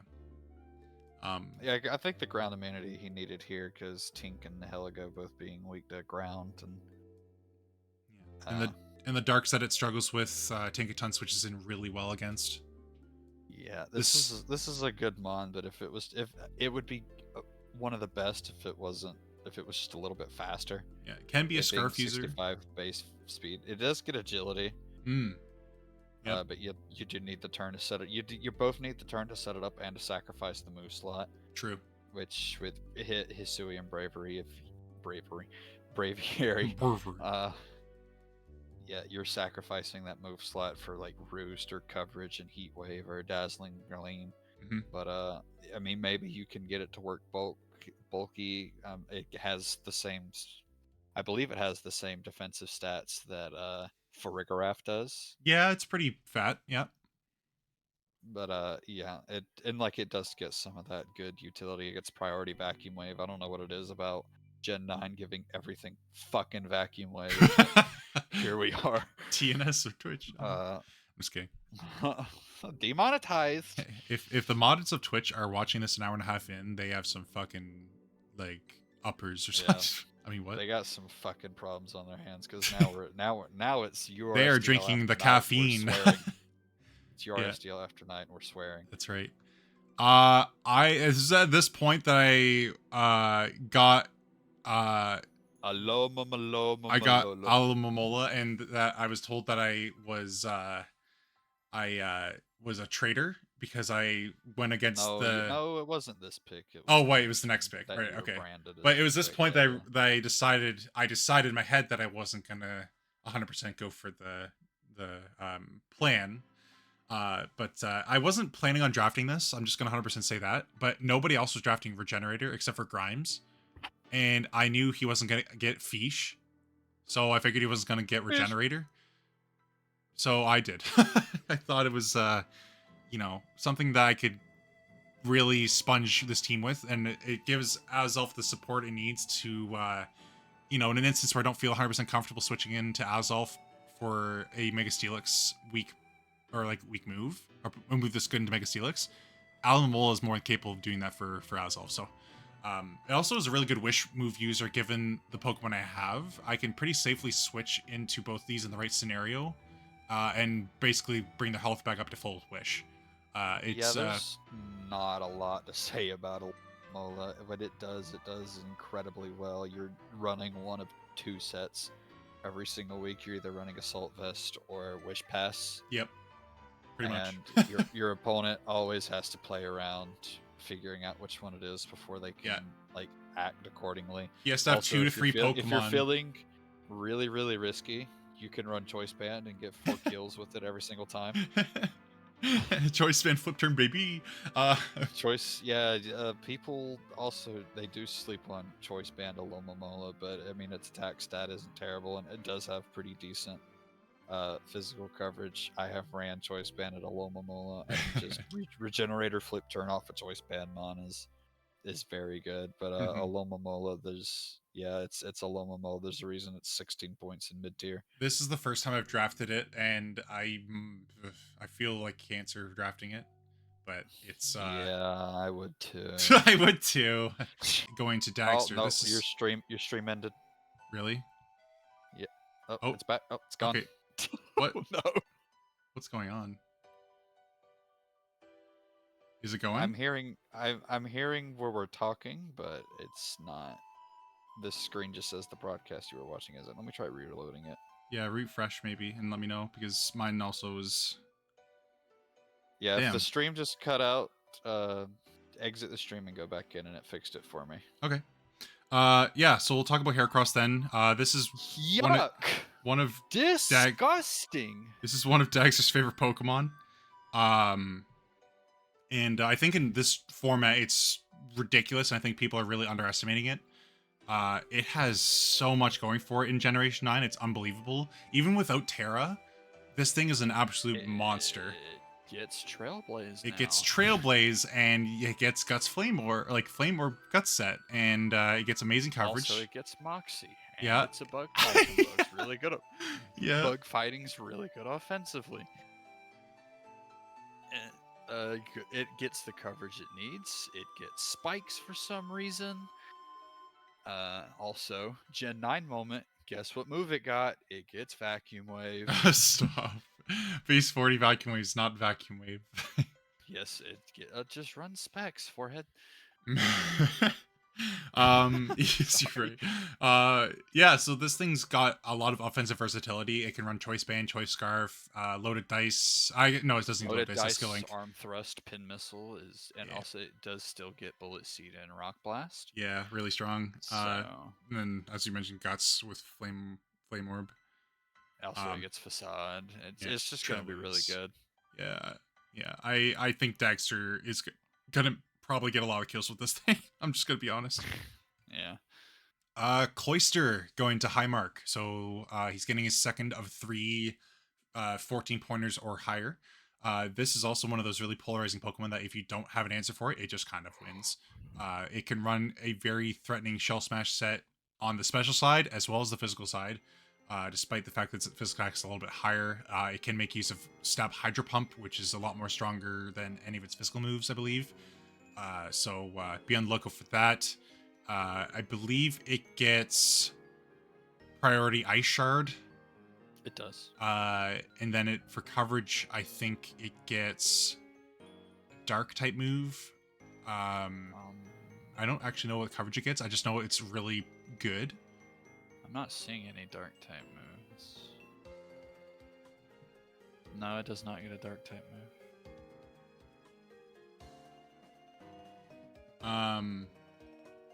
Are you having more OBS issues? No, I was just responding to someone in chat. Also, hi Wes, welcome to the call. Yeah. Oh, one thing I thought it got, which made me a little more fearful for everybody, is I thought it got freeze dry, but it actually doesn't. And I double checked to make sure in that dex it didn't, and it actually doesn't. So I was talking to somebody about water types versus Cloyster, and whether or not it was even worth trying to bring them. I was like, oh, I'm pretty sure it gets freeze dry. Nope. But either way, once you set up a shell smash with this thing, Shut out it's gonna likely threaten a sweep against you, and there's not much you can do about it when it's +2 speed. So, especially in this format. It's also a spinner. It gets or rapid spin. I keep forgetting it gets rapid spin. Yeah, it's really good. But yeah, water ice is really good offensive typing as well. Deals with grass types that otherwise deal with the general water typing weakness, or the grass type weakness into this water type. Yeah, overall this is a really threatening offensive monster. With Cloyster, its defense stat is always better than I remember, and its special defense stat is always worse than I remember. But you're gonna try. I think most of the time with Cloyster, you're gonna try to get away with the same set every single week, which is just Shell Smash. Shell Smash skill link. That's hard to say. Yeah, just get Icicle Spear. Icicle Spear is the main one. Icicle Spear, Rock Blast, Clamp you can use with it. That might be banned, but yeah, Clamp, it gives it that special. I think that's how Clamp works. Oh, Mark's in chat. Yeah. He's just talking about his Cloyster pick. He said, that's like a franchise pick for me. About 5 to 6 years ago, I picked Cloyster on every team, no matter if it was needed or not. Now, well, I'd say even if you felt like obligated to draft Cloyster then, I think now it has a lot of merit in, especially the third round, being a very potent sweeper. So even if you feel like even if in this draft you felt like it's gonna be a lot better, I think. Absolutely. All right. This is our round 3 recap. There's a lot of interesting mons that went this round, but I would say Blissey's really polarizing. I also think Snorlax is really good here. If I had to give it to anything, it would probably be round 3 Alomomola. Yeah, or fair. Heracross, very good, or the Blissey. Yeah, if I had to choose one, it probably would be the Alomomola, but Heracross is a close number 2. Yeah, I guess I would humbly add Alomomola to my choices as well, but I think just the well-roundedness of Snorlax in 14 points in round 3 would make me lean that way, personally. But yeah, I'd like a lot of things in this round. Also, Clodsire is really good in round 3. Yeah, all right, well, good round. We'll hop on into round 4 here. We have Highmark grabbing Mienshao. So this kind of scared me. I was like, oh, I just drafted Alomomola, and now somebody else is grabbing a regen mon. So I was a little bit worried. I was like, okay, I better stack regen now if I was going to get it. But yeah, Mienshao is a really good Pokemon in this format because of the offensive utility it has. Plus, Regenerator is really strong. It gets U-turn, a fast pivoting option. Yeah, it gets really good coverage as well. It gets triple axle for like dragon types and stuff like that, flying types. I have never faced Mienshao and it not run Choice Scarf, which is just really popular for Mian Shao. And like you said, it runs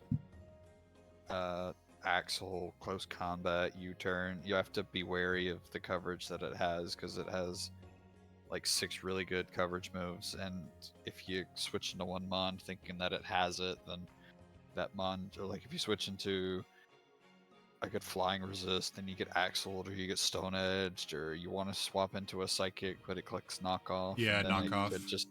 it could just have neither of those moves. Also, yeah, Mian Shao's a good mon, and it's always something you have to play around, especially with Regenerator. Yep. It's just able to come in freely in most scenarios and get out quickly before it gets damaged because of its speed. So yeah, really, it doesn't have a lot of drawbacks to using on most drafts, and I think this is a prime example of that, where it's kind of leading like a hyper offensive draft, and it's got a little bit more longevity than say Cloister would, due to Regenerator and being a fast pivoting option. So I'm excited to see. I'm excited to see how Highmark's draft is taking this kind of direction, and I think it's going to be the best hyper offensive draft in the league at this point, based on what we're seeing. That's a bit of a bold statement, but I'm excited to see a hyper offense team from a newcomer work, and I think this one does so far. Dagster's going to grab Overquill for his 4th pick. I would say I would say I don't know enough about it to really speak too highly or lowly of it. I think overall what I know about it is this: Intimidate is really good. It does get access to Swift Swim if you wanted to run Rain 1 week. And I said Intimidate, didn't I? Yeah, Poison Dark is a really good typing, with the only weakness being Ground. It's got generally really solid stats for this format. Yeah, I've used Overquill a couple times, and I think it's simply just okay. Its stats are okay. Ground of Poison for him. Ground of Poison is probably going to be a lot better here. It gets Swift Swim, Intimidate. It has, Poison Dark is very good defensively. Offensively, it's pretty good as well. It gets Spikes and Toxic Spikes, gets Taunt. This is that added straight up gets Toxic. It gets a lot of really good water moves as well. This is the added glue that Quagsire needed for support, because now Quagsire doesn't have to worry about Toxic Spikes as much. This is a really dependable Toxic Spike switch in. Like, really Yeah, dependable. I would have liked to see some speed here for this pick. Mm-hmm. Because this is his fastest mon at 85. Oh, I guess so. Yeah, it's a very slow draft. And also but getting back to Overquill here, it does have some hidden tech with Fell Stinger you can do. Right. Bar Barrage, also very good move paired up with its own Toxic Spikes. Just being the physical version of Venoshock, and it itself has a 50% chance to poison. Yep. And if you do decide you want to set up the rain with this thing, you have a really fast Destiny Bond mon. Yeah, true. Yep. Its special attack stat's kind of low, but it does get some special coverage you could utilize if you really wanted to, with moves like Hydro Pump and Ice Beam. So yeah. it's just, maybe it's one of those mons that just requires some creativity and some knowledge between your team and their team and Overquill itself. I think Dagster's a really creative coach in prep too. I wouldn't be surprised if this didn't do well. It also just gets agility if you don't want to bother with Swift Swim. Yeah, there you go. And also Poison Point is good for defensive stuff. Yeah, could weirdly be a Scarf user as well, base 85 speed.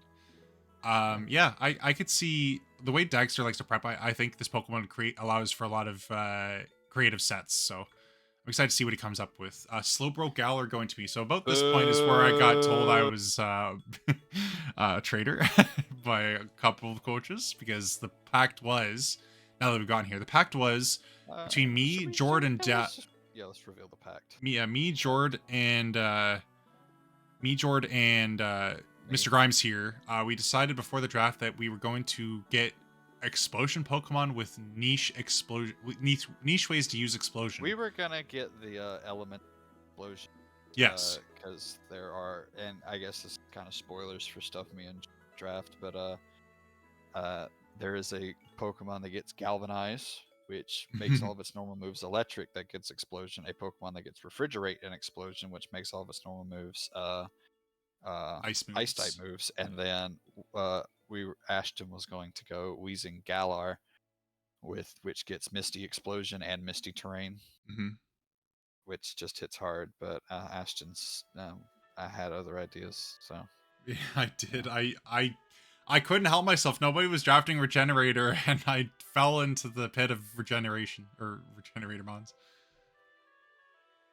But yeah, I think this. Let's talk about Slowbro. This pairs pretty well with my draft at this point. Like, there's not a whole lot that deals with everything on my team. And a bit of a spoiler, I know the stack's typing with Azelf. I do end up dropping Azelf in Grace. Drapping. Drapping. Drapping. Yep. So be on the lookout for that. But yeah, it gets really good coverage. It gets the niche of Quick Draw. If I wanted to run Quick Claw on this Pokemon, I'd have a 50% chance of moving first in the priority bracket. So even if I'm in Trick Room and I got Quick Draw, I would run first. And then outside Trick Room, I'm base 30 speed. I get outspeed like whatever. I get in speed and Ninjask if I wanted to, like if I got lucky enough. But well, Ninjask doesn't have speed boost because I don't think we mentioned that we did ban speed boost.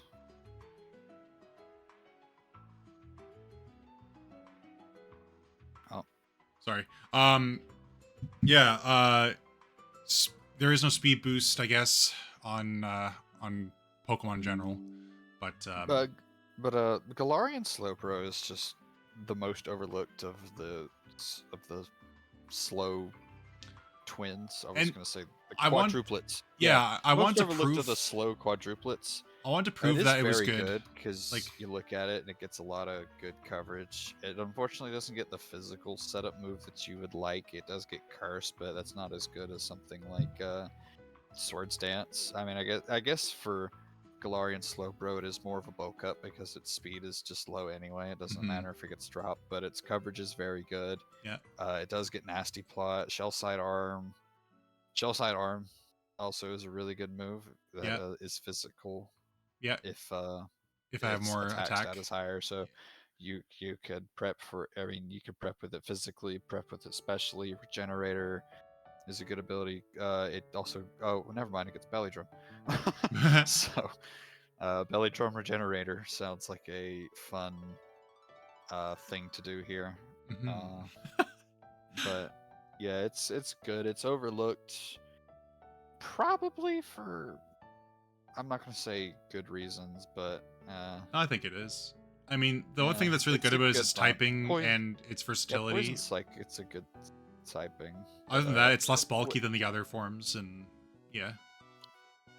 Like it got buffed in stats that it isn't typically known for, and it got nerfed in stats that it is. Yeah. But I'm not considering it a challenge because I think it's still a really good Pokemon, especially with my team. Like. Alomomola is really only weak to a couple things, and Slowbro almost deals with both. I mean, makes me a little bit weak to setup doing this route of Regenerator, but yeah, we'll see. I might have some other options up my sleeve for setup options, so we'll just have to wait and see. But I think this is a good Pokemon to pair with my Alomomola for Regenerator. Vague grabs Serena for his spinner of this draft. He might end up drafting another spinner. I'm not sure. I can't really remember if he has another spinner, but this is a really good spinner for 13 points. I think this Pokemon's really high value, and it's become a lot more high value in Generation 9 draft in general, because I think it got a couple things that really made this thing potent. It's just a generally really bulky offensive grass type, which a lot of people deem valuable now, and for right reason. I think grass types, especially where certain things lose coverage moves like hidden power and stuff like that, especially in draft with no Terra, I think bulky grasses are really, really terrifying. So yeah, this Pokemon's a prime example of that, but it's also a versatile one. I see a lot of times people run this with like Assault Vest and stuff. Yeah, Zarina's just a mon that you always see get drafted because Yep. it's so useful. Just pure grass is a good typing. Rapid Spin is always valuable. It gets a lot of good utility moves and stuff like Synthesis and Taunt and Yep. Toxic, and its speed tier is decent, so you can have it outspeed the stuff you need it to and Yeah. underspeed the stuff you'd like for it to, especially because it gets access to U-turn, it gets knockoff, it sets up both sets of screens, it gets acrobatics, aromatherapy, it gets 2 good abilities in Sweet Veil and Queenly Majesty. Queenly Hmm. Majesty blocking the priority moves, and Sweet Veil making it so it can't fall asleep. Yeah. It's a good Trop mon. kick can lower attack stat, I Yeah. believe. Also, it gets Axle. Yeah, triple Trop axle. kick. So it has coverage for flying types that otherwise pretty handily deal with it. But yeah, this Pokemon is just it's a really reliable, strong grass. Good utility as well, like Grimes said. You want to talk to us about Klefki? Because I was kind of surprised that you drafted Klefki. Speaking of good utility, Hmm. uh, I guess that's why. Klefki, this was sort of an improvis. I don't know how to say that word. This was an improvised pick for me. I wasn't planning on picking this. I was going to get a good fire, but I was looking at my team and I saw that I kind of had a dragon problem.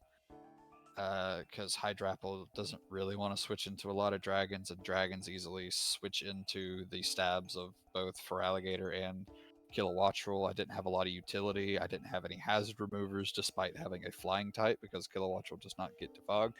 So I kind of just tried to. I don't want to say I shoved everything I need into one pick, but Klefki just turned out to be a really good pick that I needed here. Yep. It sets up dual screen. I mean, it's regarded as one of the best prankster mons. Yes.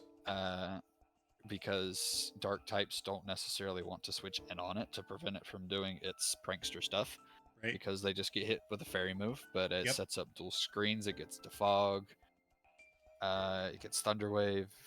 It spikes Stealth Rocks. It's a very good utility Pokemon, and it's just something that I felt like I needed at this moment in the draft. It can really neuter a Pokemon, and with screens, it can really neuter a team's ability to snowball against you, which is really good considering you have a bulky option to Hydrapple, which would also appreciate the even longer longevity, but also gives Feraligatr a chance to make use of its setup ability. It also gets Magician, not that you're ever going to run it, because I don't think you're ever running contact moves with Klefki or running Klefki without an item, but it does get the option to steal items. Its coverage isn't great, but I mean, like I said, you're not running this thing offensively, but I mean, you have the option to with stuff like Calm Mind and Prankster, Magnet Rise, giving it an immunity to ground moves. Yeah. Foul play to punish dragon dancers like Haxers. Yeah.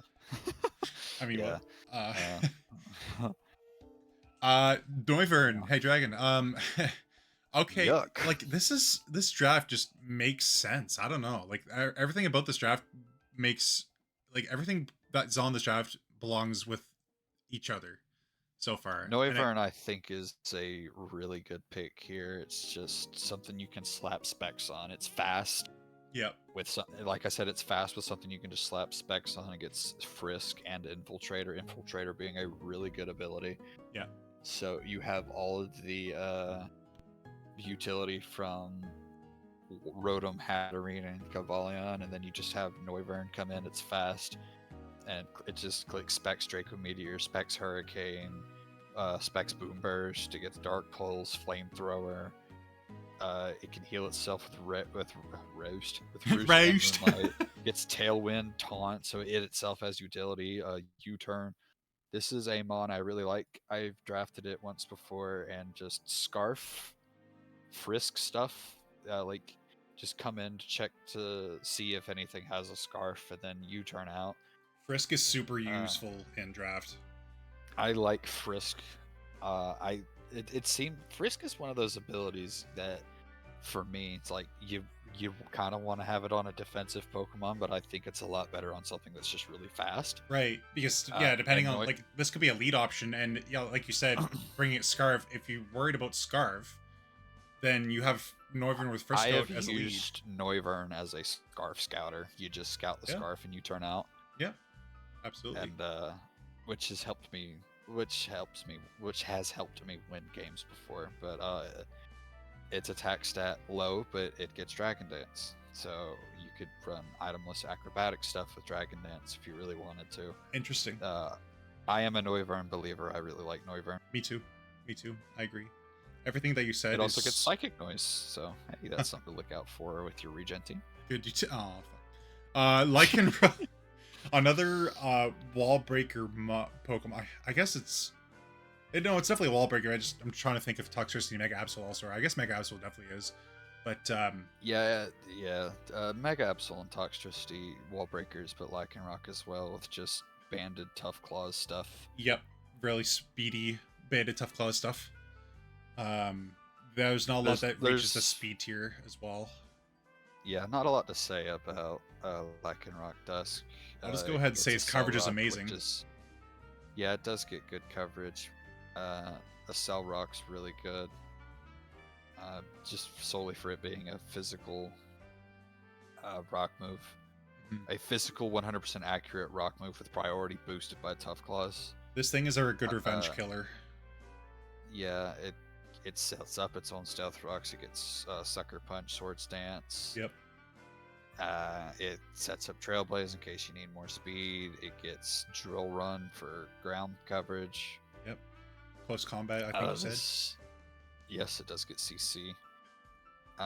This is a mon I think doesn't get the reputation that it deserves. No, everyone sees it's frail and it gets spooked, but it's really good. Yeah, I mean it does. It is like situational. If it got pivot, maybe people would like it a bit more, and also it is pure rock. So you don't have a lot of defensive options, especially with it being frail. But I do like it, and in theory, at least, it's very good. But I guess execution and theory are two different things. Yeah, absolutely. Also, it does get like Psychic Fangs to break screens, and yeah, it gets Brick Break too. But it gets Outrage, like you said. It gets just really good coverage. I like this mon. I've drafted this once, and I have used Outrage before to deal with a. I think it was dragon flying of some sort. I just can't remember which one, but yeah, I didn't have a good coverage move that I could afford to run. But Outrage hit everything on his team because he didn't have a fairy. So I was like, I'm just gonna run Choice Band Outrage. Why not? Like at the worst case scenario, I don't kill something, get confused, die, and then something else comes in on a weakened Pokemon and picks it off. It's whatever. But yeah, this Pokemon's got a lot of potential to wall break for this team, and I think with DD's reputation, he's gonna probably make it his dedicated revenge killer, and it's gonna do really well here. Hoopa Confined going to Jord. This gives him a spin blocker, which I think bodes really well for Orthworm coming in and setting hazards. It's also really good tanky offensive special attacker. It gives him a wall breaking special attacker as well with that base 150 special attack. A really premier assault vest user. Really good overall bulk. It can be physical if you wanted it to be as well. Like you could run this with a mixed life orb set if you really wanted to. It does set its own Trick Room up. It can set Trick Room for Scrafty as support as well. Could potentially make Orthworm a bit more of a threat. And yeah, overall this thing just is really good. Has good coverage. Unfortunate that it's weak to Dark and Ghost 4 times, but yeah, I'm not a big Hoopa Confined believer. I am, but I've used it before sometimes. I understand. I haven't used it, and maybe that's part of the reason why I don't believe in it as much as I should. But I mean, obviously 150 special attack is very good paired up with good 110 attack, but you just look at its speed, it's not as fast as it would like to be. Yeah. And it's just not as fast and not as bulky as it would like to be in order for it to be really good. Here I think it is a good pick because it's mid-tier, but in other situations I never see myself wanting to draft it. It does get good coverage. It also gets good setup with like Nasty Plot. It gets Power Up Punch. Yep. Destiny Bond, but like it's like you never want to click those moves because you feel you're designated to run Scarf or Right. Trick Room, and Trick Room and setup is just kind of rough because you don't get to take advantage of Hoopa's good versatile move pool. Right. Yeah, it's a tricky one to navigate, but in draft, I think for 12 points in this format, I think it's got it's really it's one of the better Pokemon at doing multiple roles. I think for 12 points, just a really solid special wall breaker. And I would prefer this with Terra. yes, I think it's one of the better Terra captains that is allowed in Nat Dex draft. Yes, I would agree with you. Like Terra Fairy stuff.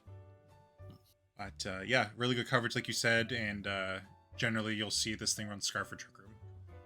Could run Specs as well, I guess. But Delmai is going to Cadillac, so this will give him his spinner that he was looking for, as well as a spin blocker. It's also able to... It basically has 3 types of Steelworker. Offensively, at least. Offensively, if you want to run a 3rd stab. It does get base 131 attack with Poltergeist, which is really scary, and Power Whip. So I think this pick is sort of a turnaround for Cadillac's team. In what way? It kind of just fixes a few of the prop issues Fair. that I saw with it. That's fair. It needed some defensive bulk, which Delmise does provide. It's a good spin blocker. It's a grass type, and grass is just really good in my opinion. Mm-hmm. Steelworker Anchor Shot's very good at trapping. Yep. It gets really good coverage. It gets knockoff, which none of his Pokemon have up until this point. True. It gets synthesis for recovery. It's just a good mon. I do like Delmise. I've never had the chance to use it, but its stats are very good. It is a bit slow, but you know he's got Mega Pidgeot and Sandy Shock, so he's not too worried about the speed department. Mm-hmm. And I think this just gels well with some of the other Pokemon on his team. Oh, I absolutely agree. Yep. There's a pretty obvious pairing going on here between Delmise and Snorlax for defensive utility, and well, not utility, I guess, on the Snorlax front, but it cores really well with what he has defensively. Yeah, thick fat Snorlax works well with the 3 Pokemon that he has. Yeah. Yeah, Delmise looks really strong here, and excited to see now that he's starting to get the utility aspects, how he continues to build around what he has. Duraludon is going to Froggerman for 9 points. I thought this was a really good Pokemon for 9 points. As previously mentioned, Grime said this is a good Pokemon. It is really good in this format for 9 points, in my opinion. This could have been like 11, in my opinion. I know it's kind of a take, but on its own, it was good. But then they gave it Eviolite. Yeah.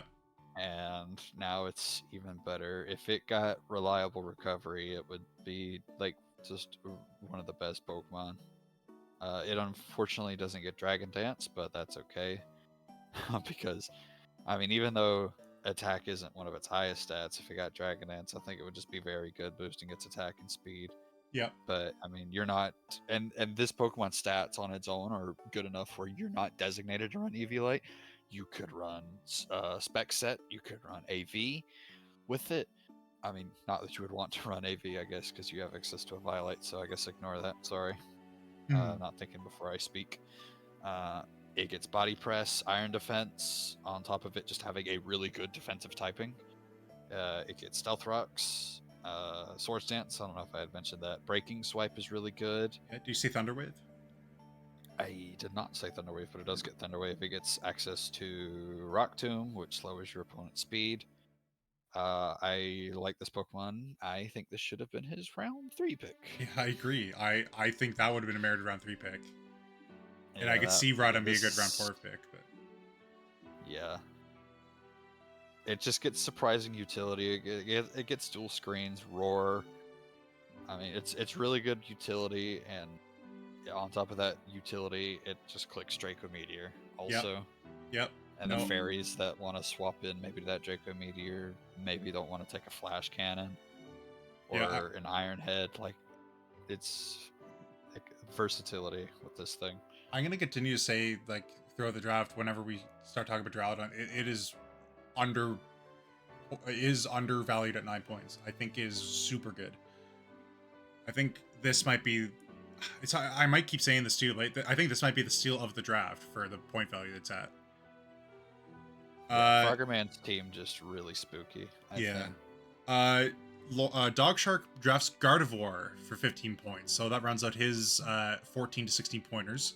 Did you want to tell us about what made you draft Gardevoir? Oh yeah, I mean, I think Psychic Fairy again, really good typing, like with Hatterene. But this one also gets Trick Room, so if I really want, so it helps out with my slower mons. And again, paired up with Galvantula with Sticky Webs, a really good threat. Mm-hmm. Absolutely. It makes it so you don't have to run Scarf and you run Life Orb or Specs and just click Moonblast for days pretty freely. Trace is a really good ability. Synchronize is also a really good ability. Mm-hmm. It also gets some good utility. Also, you don't look. You see this mon and you don't really think utility piece, but it does get some good utility and stuff like Encore, Disable, Destiny Bond, Heal Bell, Healing Wish, Memento. Sorry. Wish. Pain Split. Yeah. Substitute. It gets Taunt, Teleport, so it gets Pivoting, it gets Trick, like he said, Trick Room. Also, Gen 9 moment, it gets Vacuum Wave now, so it has priority. Stop! It doesn't really. That's actually kind of good. It gets Vacuum Wave. It's the one mon you said so far that gets Vacuum Wave that's actually good on.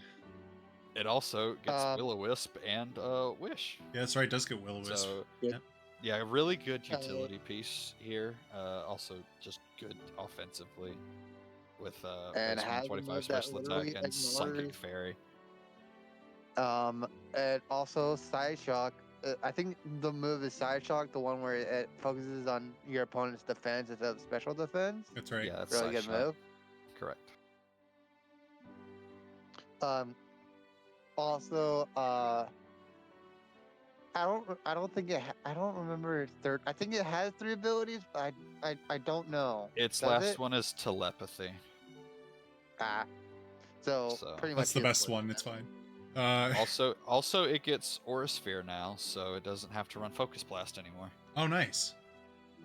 Crook is going to round up around 4 picks here, going to Levante. Yuck. This kind of ties everything together in some senses for Levante. I feel like he really just needed a dark type to make this kind of look a little bit more synergetic. I think this also gives him the physical attacker that his draft was needing. Yeah, what are you talking about? What? You can run Choice Banded Comfey and kill Hoopa Unbound. Oh, you're right. You know what? This probably gets Vacuum Wave too, so why not? I'm gonna check. It probably does get Vacuum Wave. I swear to God, if the fucking it doesn't. It might be in useless moves. What's the point? Let me check its useless moves. Okay, now it doesn't get Vacuum Wave. What's the point? Unfortunate. Well, yeah, it's got Intimidate, so another valuable Intimidator. Gets Anger Point as another ability. So if you got crit somehow, then you would get +6, which is scary. Yeah, you got Scrafty and Crocodile dapping each other up for being Gen 5 Pokemon found on the same route, both being Dark types with Intimidate and Moxie. Sucking Dap. Ground Dark, a very, very good typing. Yes. It gets insane coverage. Its stats are good enough for what it needs. It's decently bulky, 117 attack. When Levante speed. When Levante runs up on a team with a good fairy, he's running Iron Tail. Mark my words. I do wish this thing got some sort of speed boosting move, because that does mean you're delegated to run Scarf on it a lot of the time, but it does get Moxie, so if you're able to snowball with it, it's very good. It does get access to Dragon Tail also for phasing. Yep. If you want to do damage with phasing, that is, because it also gets Roar. Right. It gets Taunt. Not rare. But I like Crook. Never got the chance to use it before. I have a couple times. It's very versatile. Yeah. Yeah, I think Crook's really solid here. I think it makes a lot of sense with what he's drafted. I'm trying to think. I'm guessing the only thing I'd say I'd like to see out of this draft going forward, and again, it's only early on. I'm not criticizing. I'm just saying this draft could maybe use for one Pokemon above Monkey Dory's speed tier, and then a little bit more of a defensive backbone piece to not put as much pressure on Empoleon or Comfey. Other than that, this is looking really solid so far. I think offensively, this has good synergy. That's going to round out round 4. I'm just going to say, just for the hidden value of it, Duraludon in this round is really nice. I also like Lycanroc Dusk. I agree. Yeah. If I had to pick a favorite, it probably would be Lycanroc Dusk. Anything besides Slowbro Galar. Oh. Yeah, Lycanroc Dusk, I like here. Noivern's another pick. I also like the Clef Key just because I think it rounds out the team I like Mienshao very well for stuff well. that it needs. Yeah, true. But if I'm picking a favorite, it's actually no, I'm gonna go with Noivern. Yeah, I'm Duraludon, Lycanroc Dusk, or Mienshao here. One of those 3. Yeah, I'm liking how drafts are shaping out so far. Definitely don't expect to see any like odd low tiers drafted at any points. Oh, there's Vespiquen. Vespiquen's gonna get drafted. Shut the fuck up. Well, that's a random Vespiquen at 2 points, but you know it's got some value for being a mid to low tier draft in 2 points. I think. Every generation, it seems like they give Vespiquen more stuff, and they don't fix the one bad thing about it that would actually make it good, which is the fact that it's bug and flying. Yeah, that's right. With metal with low speed. It's yeah. Oh, Yeah. you were about to say the line. Bad offenses, bad speed, HP that doesn't back up its defenses. This Pokemon needs an evolution, in my opinion. Yeah, that's fair, I guess. But I mean, I'd be a little bit scared with Eviolite Vespiquen though. I mean, it gets some good stuff, like Tailwind, Spikes, Toxic Spikes. It gets U-Turn now. It gets Hurricane, so you can run it defensively. Bug Buzz. Attack Order is the best physical bug move because it's 90 base power, 100% accurate. It gets Destiny Bond, it gets Defog. But the problem is it can't take advantage of a lot of this because Bug Flying is terrible typing and its stats are also pretty awful. Mm-hmm. I mean, like I said, this is mid-tier, so I could be proven wrong with some good setup. Like, it also gets access to moves like Fellstinger. Yeah. It also just doesn't get very good setup moves. Like, it doesn't get Nasty Plot or Calm Mind or Swords Dance or Bulk Up or Curse. Mm-hmm. So, I mean, it can't take advantage of the defenses that it has. Right. And it's not defensive enough on its own for it to be good without any sort of those good setup options. Mm-hmm. But the only thing I can kind of say in defense of Vespiquen is if I had the 2-point tier pasted on the slide and you could see everything that's on the slide, this is one of the better ones. I disagree. Okay. Because Wartortle is 2 points, and people sleep on Wartortle. I am not even joking. Mm-hmm. Mm-hmm. No, Wartortle's fair. Shell Smash Wartortle is crazy. Yeah. You'd think it wasn't. Actually, let me look at the. Okay, yeah, now go ahead. Go ahead. Sorry, I'll let you look at it, and then whenever you have it, just let me know. Butterfree is 2 points, which is automatically better than Vespiquen. So yeah. Okay. You're right. Maybe I just like Vespiquen more. Yeah, let's move on. Breloom going to Dog Shark. This is another Pokemon that I talked about before the draft started that I was interested in because I've drafted it before. Yep. I think it's got a lot of really good utility, versatility, the ability to set up and do a lot of damage with the Technician Mock Punches, can Spore. I think overall this is just really strong. Is there anything you wanted to add to this, Dog Shark? Yeah, it helps. I forgot to mention this about Gardevoir, but it helps me start the Fire, Water, Grass core. The Gardevoir helps me completes the. It's almost finishing the Dragon Fairy Steel core, But Breloom you can give it the Toxic Orb and Poison Heal. Yeah, Just 3 amazing abilities does out of this Pokemon. Yep. does just damage with that 130 attack. Yeah, loaded dice being Well, and- introduced with Breloom here. Technician boosted loaded dice Bullet Seed is absolutely disgusting. It's super overlooked. Like, this Yeah. Pokemon's so good, and people just overlook it in Nat decks. It's just you kind of have to watch out for flying types. Yeah. Yeah, also its speed stat's not great, and it doesn't get a way to boost that, which is probably good because Scarf it. it gets Spore. Well, He's got but Webs and Scarf. again, this is being paired up with This is being paired up with Galvantula. True. It's just surprising that And this also thing doesn't get Gardevoir. something like Trailblaze, but I don't think this was introduced. It in should Gen learn 9. Trailblaze. I don't know if yeah. this is in Gen 9.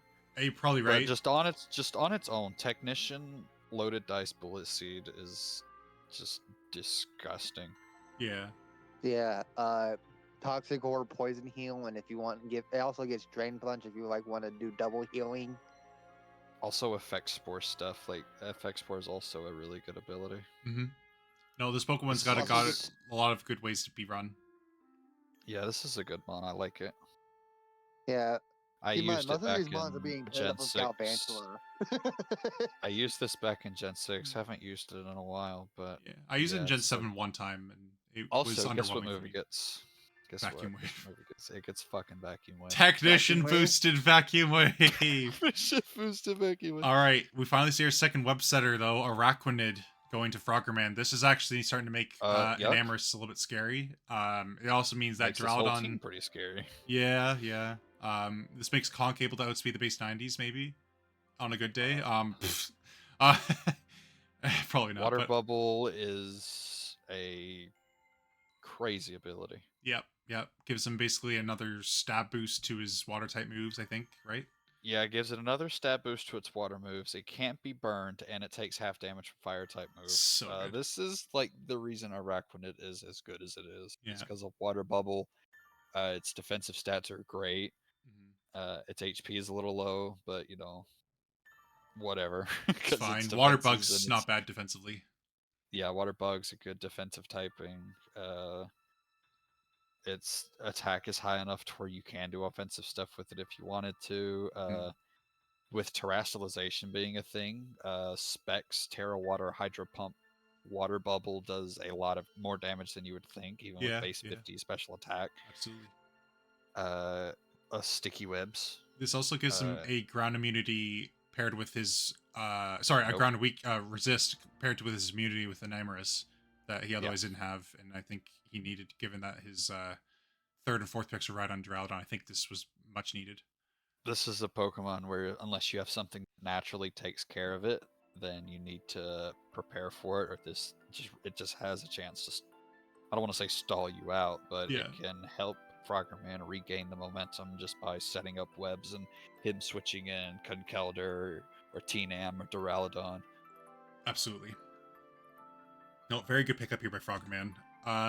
Kylax is going on the spinner route and breaking Tentacool just after his Delmize pick, giving him a really disgusting core between it and Delmize. Like, really disgusting. The only thing that is Dark and Ghost, but Ghosts are covered by his two normal types, so yeah, this made a lot of sense. It gives him a specially defensive Rapid Spinner to pair with a physically defensive one. This thing also just gets good utility now. It gets Flip Turn. Like you said, Rapid Spin. It has Knockoff. It's fast. 100's pretty fast. Very it has fast. Good special defense. It gets Hex, which is something you could do with like Toxic Spikes. You don't want. I guess you don't necessarily want to run this thing offensively a lot of times, but you can. Yeah. What's faster, Rayquaza, which is the god of the air, or a squid? I guess it's the squid. Squid, obviously. Don't you know biology? What's faster, Garchomp or a mouse family? It's true. Land Shark or mouse family? No. Yep. Tentacool is good mon. Kind of a steal on 11, if you ask me. But I agree. Also gets Swords Dance low. Mega Audino for Jord. This was a very good pickup in my opinion, because of the fact that it's the cheapest Mega at 9 points, but it's also just so bulky. This thing is ridiculously bulky. It is the sponge that allows Orthworm to potentially have a little bit more of an easier time. Not that, that its job is to support Orthworm. I think Orthworm's job is to support Audino, but I would say this is really good into for Jord's team. It gives him a bit of a core with Hoopa as well. My thing with Mega Audino is I just wish it was better. I don't know, man. Base 80 special attack with Calm Mind. Its stat boosts and fairy addition's great, but its best fairy move is Dazzling Gleam.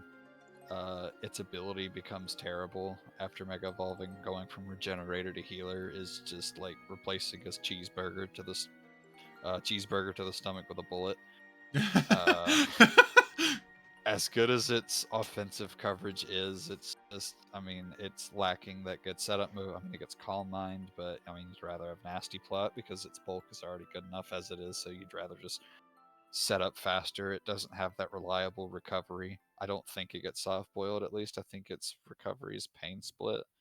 It gets some, I think it's Moonlight. Let me... No. Pretty sure. No? No, it's Pain Split. I mean, And it just. Oh yeah, Wish. Never mind. Yeah, so I guess it's Wish, but Pain Split's more reliable. I mean, well, with Wish, it's more immediate. You're gonna have to run Protect or hope you can live the next turn. I think Wish Mega Audino is also good with what he has with the base HPs that he has on his trap. I mean, yeah, Mega Audino has great stats. Its special attack is 80, but I mean, like I said, that's just where Nasty Plot would be all the better on it instead of Calm Mind. Mm-hmm. But I don't know, man. I'm a huge believer. I mean, like I said, it can work. I've drafted it before. It's one of the best Dragapult counters that there is. Yeah, it has. I'd like to see this to work. I want to see it work well. It's just kind of easy to prep for, in my opinion. I mean, you're not looking at a team and it's like, oh, I don't have anything for this Mega Audino. Mm-hmm. Yeah, I don't know. I agree with everything about Mega Audino. I just think it makes a lot of sense on Jord's team. I can say it does get Trick Room, which is really good, especially for a team like this, like with Hoopa Scrafty on it. Yeah. Yeah. So, and especially where it cores with both of those. Yeah. Like, Jord was talking to me before the draft. He said this is the Mega he wanted. Yeah, I like this mon. I just desperately wish better. I wish it got to keep Regenerator. Yeah, I mean, you can still keep it on Mega Evolve. The rule for Mega in this league, now that we're talking about a little bit, is that you don't have to Mega Evolve with your Mega Pokemon on the first turn that it hits the field. You just have to hold the Mega Stone, always. So you could make use of Regenerator, but you have to give up the Fairy typing, I guess. So it's kind of a bit of a game with Mega Audino in this case, or in that case, but yeah. I mean, unless you're running offensive or need the Fairy type, then it really doesn't matter, because I just think having Regenerator is so much better. Yeah, I do agree that it's kind of a shame that its Mega Evolution doesn't have a useful ability in singles. Also, it not being able to run an item. Yeah. Bronzong goes to DD. This is a really good valuable pick. It's a good valuable steal in this format. I would say it makes Blissey a lot more threatening because it can deal with things a little bit better. Like, there's no one mon that really has an easy time between Blissey and Bronzong, if that makes sense. And you have the ability to run another defensive Pokemon with Stealth Rock, taking the pressure off of one or the other in a given week. So, I don't know. I think the combination just whittled down teams and core decently well together. And I think between the bulk of the both of them have, it's going to be really tough going into a week with DD with all of these safe defensive Pokemon and then those pivoting into his really scary offensive threats. Really scary team. Yeah, I don't have a lot to say about Bronzong. Never used it. You're the one that really hammers home that you like to use Bronzong. You Yeah. drafted a lot, but What I like about Bronzong is that it is capable of being a Calm Mind user. It can run Iron Defense Body Press stuff. It has good utility with Thunder Wave. You have to guess which ability it's bringing. Yeah, Levitate and Heat Proof has got some usage. Also, just depending on its EV spread, you could be thinking it's heat proof and then smack it with a ground move and it's levitate. Yep. There's a mind game there. There's a lot of mind games you can play with Bronzong. You get some good coverage. I just haven't used it before, so I don't really know what to say about it. It's got Grass Knot. It's got obviously Steel and Psychic moves. I'm pretty sure it has. I want to say it has like Shadow Ball maybe, but I don't really see it used too much. If it has it, It does get Shadow Ball, yeah. Gets There's Power potentially Gem. some stored power stuff you could do. Yeah, you can do Calm Mind, Iron Defense stuff with stored powered Body Press maybe. So the Bronzong's just really solid, and obviously, like I mentioned before, it gets rocks. Really safe rock user. Like, yeah, I love Bronzong. Like, it's one of my favorite steals to draft. Also, Iron Defense Body Press as well. 100%. Dawn going to Stolik and Stolik's Coffee Tables for 12 points. He got, I guess this is just he has Rotom Wash and then Hattering's Magic Round. So I was going to say that's first form of removal, but I guess no, everyone else has Spinner, yeah, so it gives him a spinner. It's a really reliable spinner at that as well. It's very fat on the physical side. Can run Assault Vest 2 to kind of alleviate his special defensive weakness. It also has Sturdy as well. Sturdy to guarantee it for full health. It gets Ice Spinner for coverage. This thing gets crazy coverage. Yeah, it gets Trailblaze, and base 120 attack. It can really make use of the coverage it has. Gets moves like Gunk Shot, Gyro Ball, Head Smash, Stab Earthquake, Seed Bomb, Play Rough, Poison Jab, Stone Edge, Super Power, Throat Chop, Trailblaze. You could go Power Bounce if you wanted to for good flying coverage. True. Body Press. You already said Ice Spinner. I don't know if I mentioned it gets Knockoff. Rapid Spin to boost its speed. It suffers from its low special defense and low speed, and its HP isn't astounding either. But 120 attack and 120 defense is good. Absolutely. Better here and mid tier. For sure. Yeah. Oh, 100%. This thing's more than worth the 12-point valuation. Like, it's weird to see it in 12, but I think it's just such polarizingly good at what it does. You can't help it. It's also just an amazing electric immunity. I know it's really easy to say that where it's a ground type, but I think just with it being as tanky as it is, it's worth it. Drapion is going to you. I think this pick was really needed for your team because I think your team struggled with supporting Hydrapple defensively as the pair of Kilowattrel and Klefki, because Kilowattrel is going to be a Self Fist, so can't run Defog, and then Klefki being the sole Defog. Oh, never mind. Klefki being the only Defog user, I think Drapion just helps a little bit in that department, trying to, like, you don't have to bring in Klefki whenever Toxic Spikes hit the field now. Now you have a really good Toxic Spikes switch in Drapion, especially one that only has one weakness. Tell me a little bit more about your Drapion pick. So I went Drapion here because I knew I was just getting a Dark this round, because I thought that was the only thing that my higher point Mons needed, was I just needed a Dark type. Yeah. And Drapion was just the one I landed on. I was looking at some of the lower tier ones, but I just couldn't find one that I really liked. And Drapion is always a Pokemon I've wanted to use. It gets really good coverage. Its stats they're all right. Mm-hmm. I think they're great. It really gets fast poison. Yeah, it gets agility. It gets Sword Dance. So there's some good double dance stuff you can get. It gets a lot of good moves, like Earthquake is a big one. Yeah, Earthquake, Throat Chop, Knockoff, Leech Life. X is Leech Life preferably, but true. Brick Break, it gets Aqua Tail for some Yeah, reason. Aquatail's interesting, right? It's the ground Rock types. Slide, it gets phasing with, it gets Toxic Spikes. It also gets Whirlwind, so Yeah, yeah. Fire Fang for steals that want to switch in on it. I like Drapion a lot. It's I very I just versatile needed dark. I just needed a dark here, and Drapion was the one that I landed on. Mostly because I wanted to use it. I would argue it's the most versatile of the poison darks between Overquill, Makalola, and Skuntank. In my opinion. I might be lying with Overquill being around now, but I would say it's pretty versatile. It has the most offensive option. Yeah, okay. I'll take my statement back then. Offensively, then.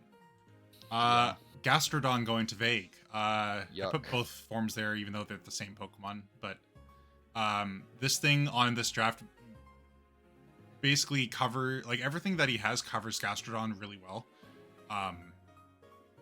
He has every response to grass needed. I'm just trying to think. So it gives him more hazards. It makes it so Nihilego is not forced into the role of hazards on, which is really good because Nihilego wants to click buttons in this format. So yeah, this it just Gastrodon fills allows him out to do that bulky Fire Water Grass core. That's so good.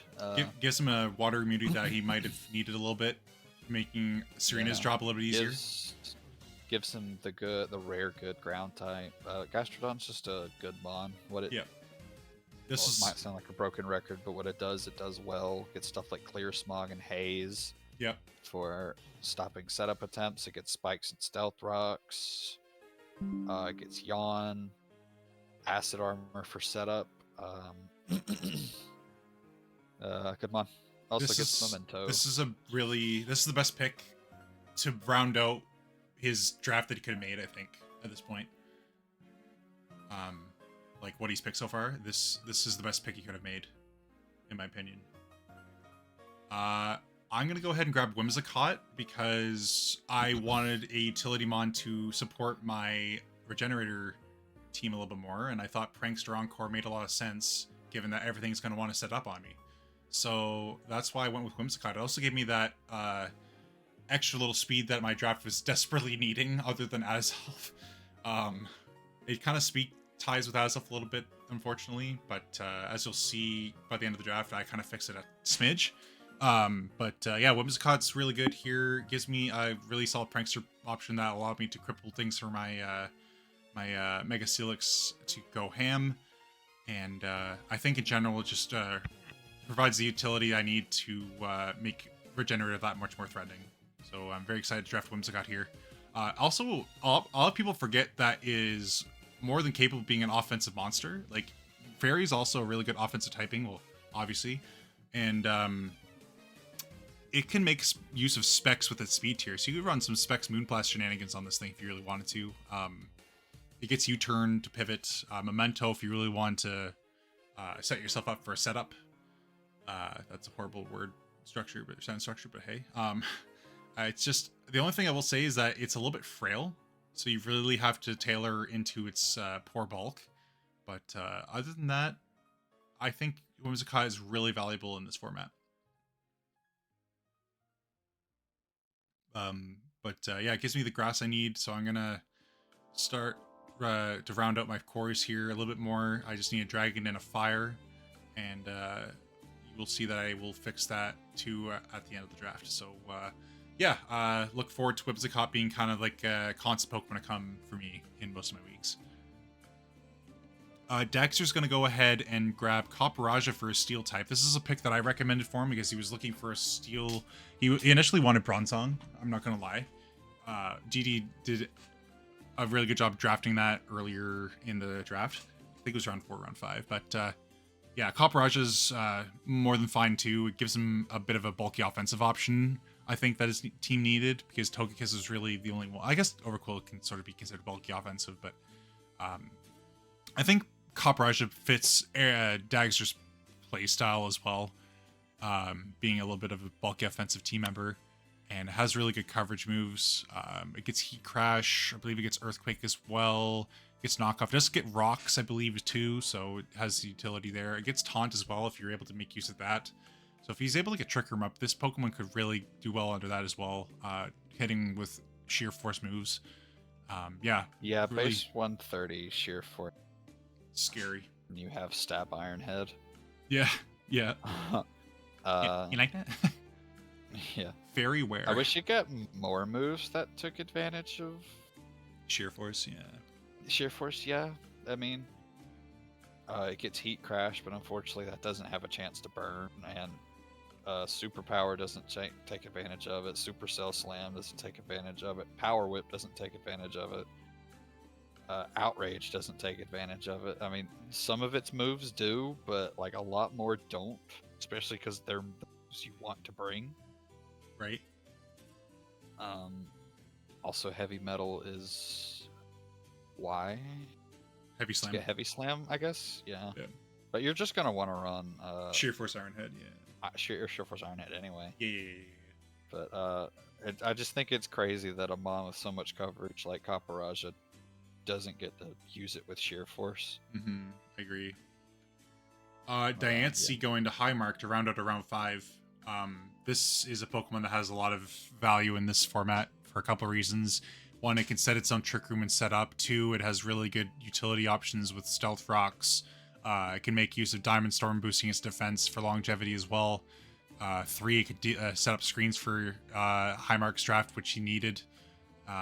Yeah, this makes it even harder to try to navigate High Mark's hyper offense because you need to this forces your opponent to bring coverage that otherwise wouldn't allow them to bring like a 4th move slot, like a setup move that would allow it to deal with, I don't know, like the coverage might not be enough into Mark's team with Diancie, where like I don't know, it's hard to explain, but Diancie's bulky enough to where you're not able to afford as many move slots. This team has been set up well to the point to where he could use throw Diancie on there, and it's like kind of a wrench in preparing.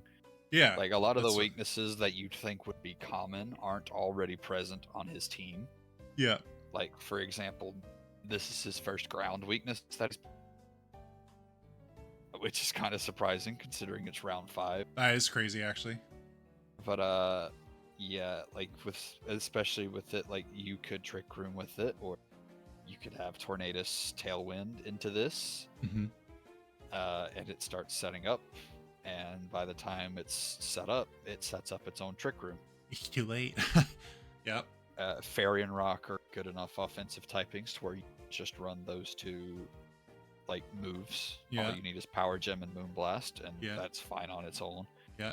So it can afford to run that only 2 move slots for attacking. True, for double dance sets, yeah.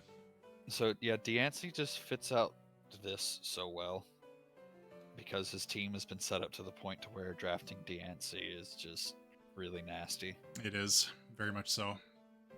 And with that, that's going to be our round 5. A lot of really good rounding up picks here for drafts. You see the Breloom for Dog Shark, Iraquanid for Froggerman doing a lot of coring here, Tentacruel for Cadillacs. There's the Mega Audino, there's the Bronzong, there's the Gastrodon. There's a lot of really good things here. The Diancie that we just finished talking about.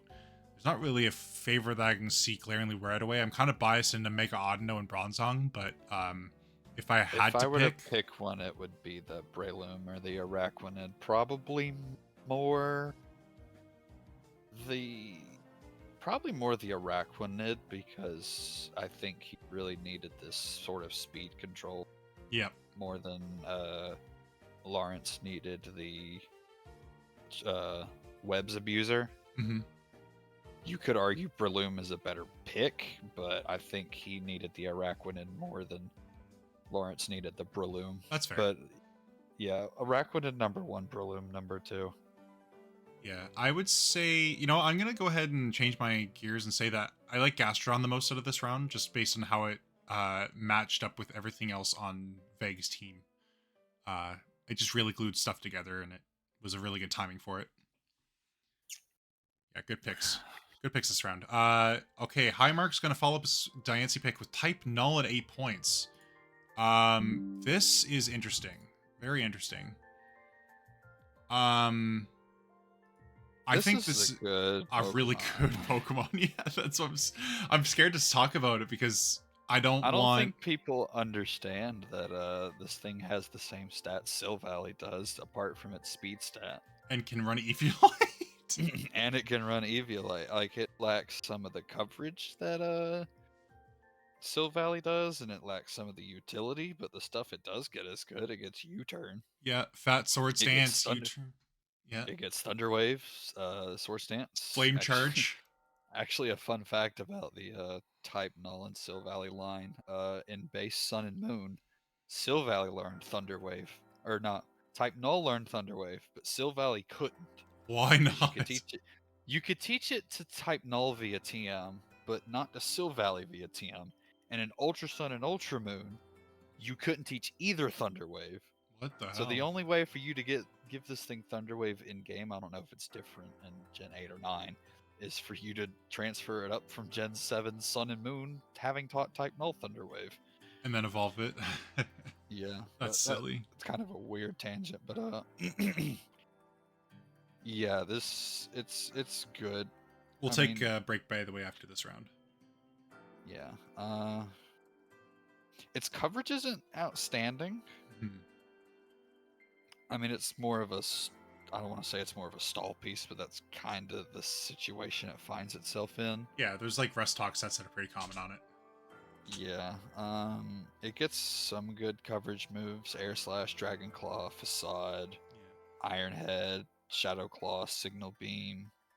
It can't be crit with battle armor. Yeah, Tri Attack, U-Turn, X Scissor. So it gets some stuff, but yeah. It's really That's well all known I for have to being say. a bulky attacker in general.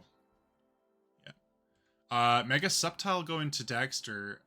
He really just looked at his draft or looked at the draft board and said, "Give me all the immunities," because he.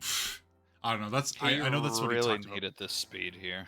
Yes, also that too. Yeah. Yeah. This is the sort of the Mega. He said he told me like really early on in the draft that he was going for, and I think it made the most sense at the time they drafted here too. So yeah, good pick up on his part because yeah, like you said, he did really need the speed, but also it runs out a couple cores here between Dragonsteel Fairy and he doesn't have a fire yet, but it's going to help him in that department immensely. It also really cores with Quagsire, another Pokemon that Quagsire benefits from having.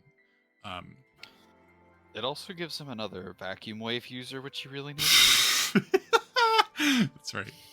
Important. This is a staple in draft. You have to have vacuum wave users. Vacuum users. Yeah. Excuse me. Sceptile just gets really good coverage. Its Mega Form giving it a boost to its speed, special attack, and attack stat. It's unfortunately still a special attacker, even though its physical move pool is the one you're going to want to use. I mean, it gets Lightning Rod, And but Dragon Dance. oh yeah, Yeah. You could. But I mean, but it gets Sword Stance, and Oh, its speed never is mind. already high enough. Yeah. So, yeah. Waste 145. There's like two things maybe that would speed in this format. So Yeah, Ninjask and Regieleki, and Regieleki doesn't want to spin, or yeah, Sceptile's already a good switch in because Yeah. it forces you to run acrobatics, I guess. But that's it. Exactly. yeah, Mega Sceptile just suffers from a lot of the same stuff Sceptile does, except it doesn't get access to Unburden. It does give it an immunity Mhm. to electric moves, so I mean it's good. Well, yeah. I was gonna say he didn't have a ground, but he has Quagsire. Yeah. But, Good Christmas tree theme or Christmas theme picked here.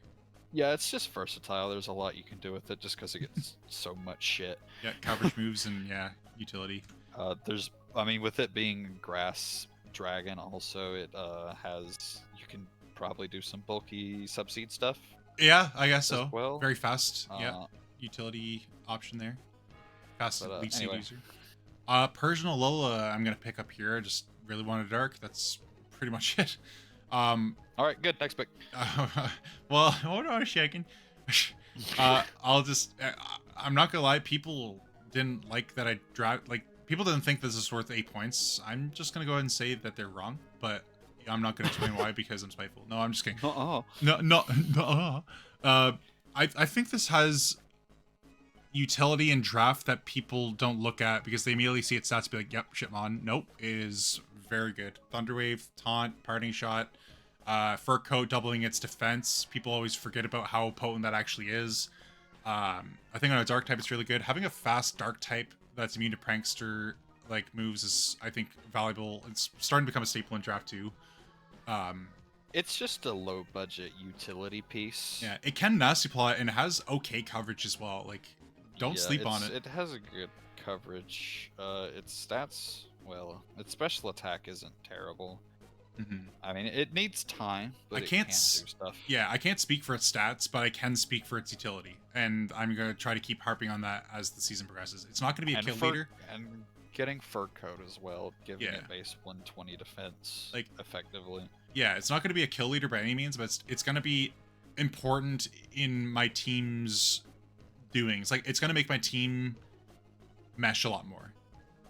Yeah, paired up with Regenerator Core, it's gonna make it like even more annoying. Yeah, fast Parting Shot into slow Regenerator Pokemon, yes. And then I get a slow pivot out into a heavy hitter. So just watch. Person's gonna be good. Also, it just gets U-turn in case you want that chip. Exactly. Revavroom. Foul play.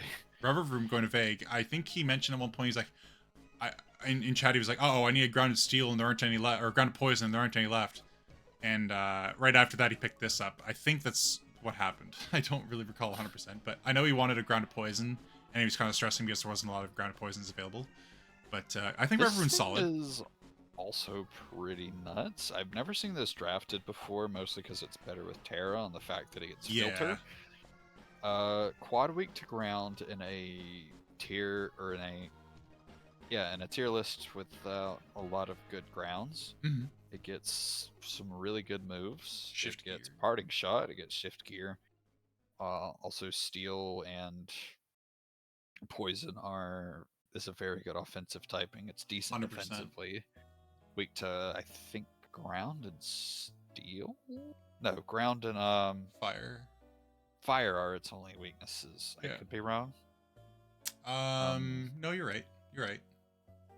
It's decently fast, and it gets moves like Taunt, as I mentioned, I think I mentioned earlier, Parting Shot. Toxic Spikes also. It's not terrible. Isn't Spin Out a really good Steel type move as well, like base 100 power? And... Base 100 power, 100 accuracy, lowers the by 2 stages. Lowers the user's what? Speed. Okay, well, it's not bad. But it gets Shift Gear, so I mean, you can set it up and be +1 still at base 90 speed +1. That's still... also if it can allow it, you can just run Curse. Like if the defensive matchup works out for Revavroom, if it got reliable recovery, then that Curse set might be better. Yeah, I think Revavroom's solid for 10 points. Yeah, like you said, it's another one of those Pokemon that really benefits from Terra, so it's hard to say, but I think it has a lot of... Also, Filter is just a great ability. Absolutely. Claydol going to you, and might I add, I love this pick after just drafting it in the URSDL, or the URDDL, sorry. I think this is solid, and I see what you... Like, it filled the gaps that you needed. Yeah, it gives me a spinner, gives me a ground, gives me a psychic, it's decently bulky. That's pretty much all it has going for it. I've never really used Claydol before, and unfortunately, for some reason, does not get Recover. But it does get some good utility moves and options. Like I said, it spins, sets up rocks, Trick Room, teleport. Yeah, Trick Room. It gets Toxic. It gets some good offensive options you can bring with stuff like Scorching Sands and Future Sight. Yeah.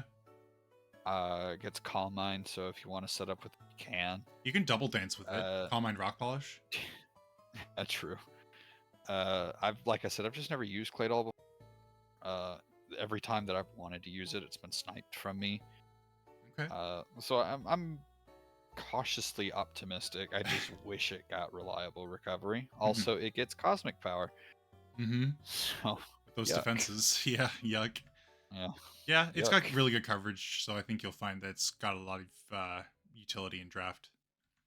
Quillfish Hisui form going to Stolik.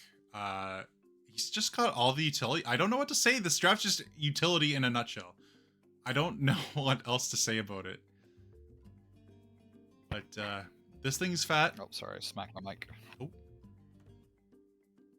I mean, it's basically Overquill, but bulkier and less offensive, right? Although I'm pretty sure it has the same attack stat as Overquill. So it's, I don't know. It can't reliably run an offensive as reliably run an offensive item. I'll just say that. No, I think Quillfish or Overquill has a higher attack stat. Does it? Oh yeah, it's 115, right? Speed stat. I think. Yeah, I think their speed's the same. Quillfish is really solid. Poison Dark, only one weakness.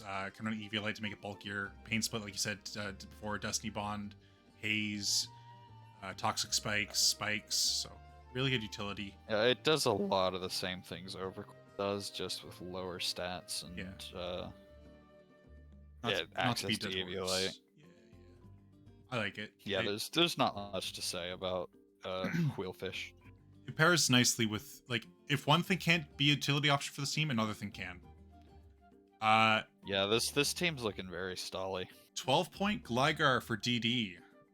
This is interesting. Yeah, this is also a pick, fat. isn't it? I think this just makes, again, adding to the backbone of Blissey Bronzong, this is scary. But looking at it alone, it's a big debate in the server whether or not it should be 12 points or not. Yeah, I think we just overlooked this when we were tiering it, but like it could be more or less. No, well, not in my opinion. I think I've mentioned this to you a few times. I'm not big on Gligar. Yeah.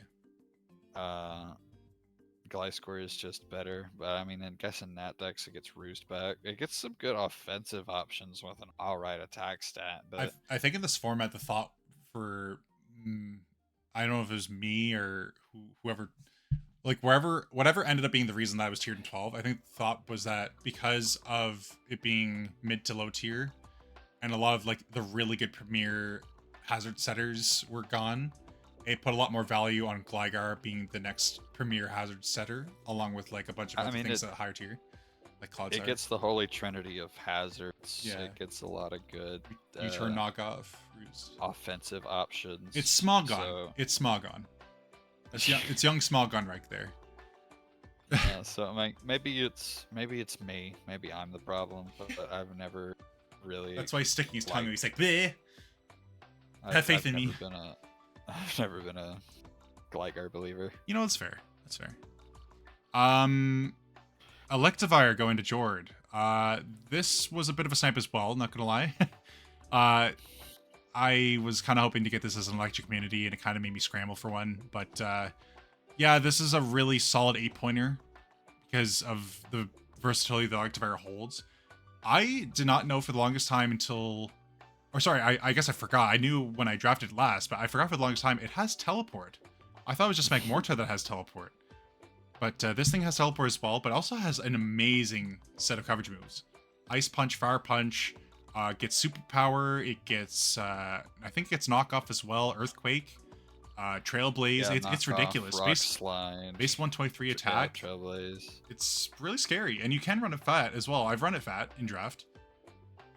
Gets bulk up as well, light screen. Yeah, I ran a max speed F once to switch into a Tornadus Therian and 2-shot it with Supercell Slam. Yeah. I don't think there's a lot to say about Electivire. Good attack, good speed, decent stats all around apart from its defense with good coverage and decent utility. Yeah, I like it a lot. Yeah, Taunt, it gets some interesting niche like coverage moves. Like I think the last time I drafted was a URSDL season, and I ran Rock Slide as the only attacking move on it. It worked out. I didn't know it had Rock Slide until that season. Yeah, I like Electivire a lot, and it was a little bit sad to see it go for 8 points, but it is what it is. Drafts, you're bound to get sniped, and I'm happy that it's only my second one so far. Wigglytuff going to Cadillacs in the 6th round for 3 points. What do we want to say about this? Because there's no Dragapult, so this isn't as valuable. in my opinion. Uh, Good wish, I'm passer. I'm not one to like question Cadillacs, but this is his third. There's 3 normal. normals. Yeah. This is third normal.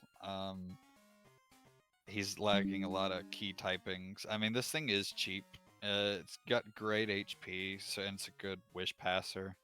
Yeah. It's wish and baton pass. Gets some good utility. Its defenses and offensive stats are just lacking. I guess I've told you this, so I should say it here. I have not seen the vision with Cadillac's draft. I think his transactions made his team a lot better. Mm-hmm. I want to say I remember that, but the draft I wasn't understanding. I mean, I'm sure there's something here that I'm missing. I'm saying that I'm the problem here. I I'm just not seeing it. It's a Gen 1. It's the Gen 1 I think moves. a lot of things But on this draft are good, when but yeah, I see what you mean, like the vision. when it comes to Wigglytuff itself, it's really only good stats is HP and special attack. Its defenses are really low. Yeah. I mean, you can run like setup with it with Calm Mind, maybe, but I think you're just using this thing passing, Paris trapping hazards or utility stuff with hazard setting. I will say with all the intimidators around, it's a good competitive user. Yeah, that's right. Competitive is a good one here. Also gets Frisk. Yeah, true. So, more information. Yeah, I don't know if it gets Iron Defense, but I am seeing where it gets Body Press. Okay. It does get Nasty Plot also. So, Hmm. so yeah, maybe yeah. It's a fairy. Like I said, I haven't seen the vision with this draft so far. Mm-hmm. If he clicks Wish, everything's getting healed, I guess. Yeah, true. Like Mega Pidgeot, Sandy Shocks, his team does appreciate getting healed from Wigglytuff. Yeah. Froggerman continuing on the trend of mid-tier demons grabbing Swoobat for 7 points. Fucking hell, Swoobat here. Yeah. Everyone forgot about Swoobat until it was time to scramble to look back on your drafts and see, do I have an answer for Swoobat? Because yeah, what do you do about Simple? yeah, Simple Calm Mind, you got all that stuff. Simple Calm Mind or even Simple Nasty Plot with a Pokemon that also gets stored power Yeah. and like all the utility that it needs. It's not a wall breaker, but it's like a setup sweeper for budget. Yeah, it's fast and it gets U-turn. Simple Calm Mind, Simple Nasty Plot, a lot of coverage. It gets Giga Drain for some reason. Shadow Ball, Signal Beam, all the psychic moves it could want. Toxic, Trick, U-turn, Thunderwave, Taunt, Tailwind, Super Fang. Super Fang's really good. Yeah. Also, Simple Charge Beam is something you could run God. as well. I want this to do well. Yeah, me too. For the sake of it being mid to low tier, this is a great low tier pickup. Yeah. It does give him his second flying type, but he also just needed a second ground immunity, so I think it's fine.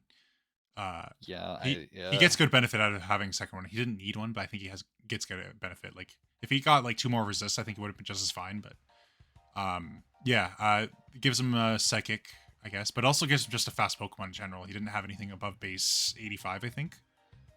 So that's really solid.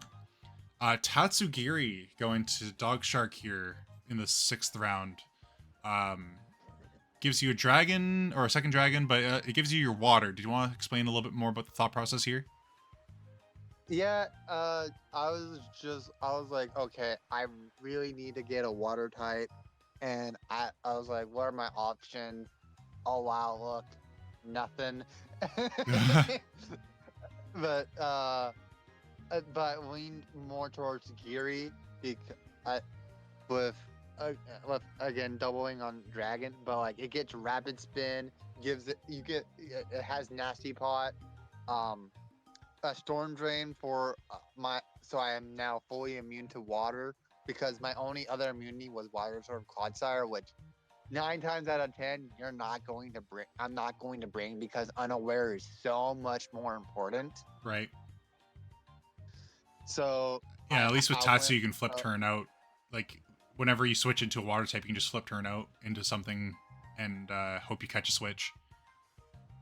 Yeah, but it just like it's there for This hazard thing doesn't get removal. flip turn. Oh, I thought it did.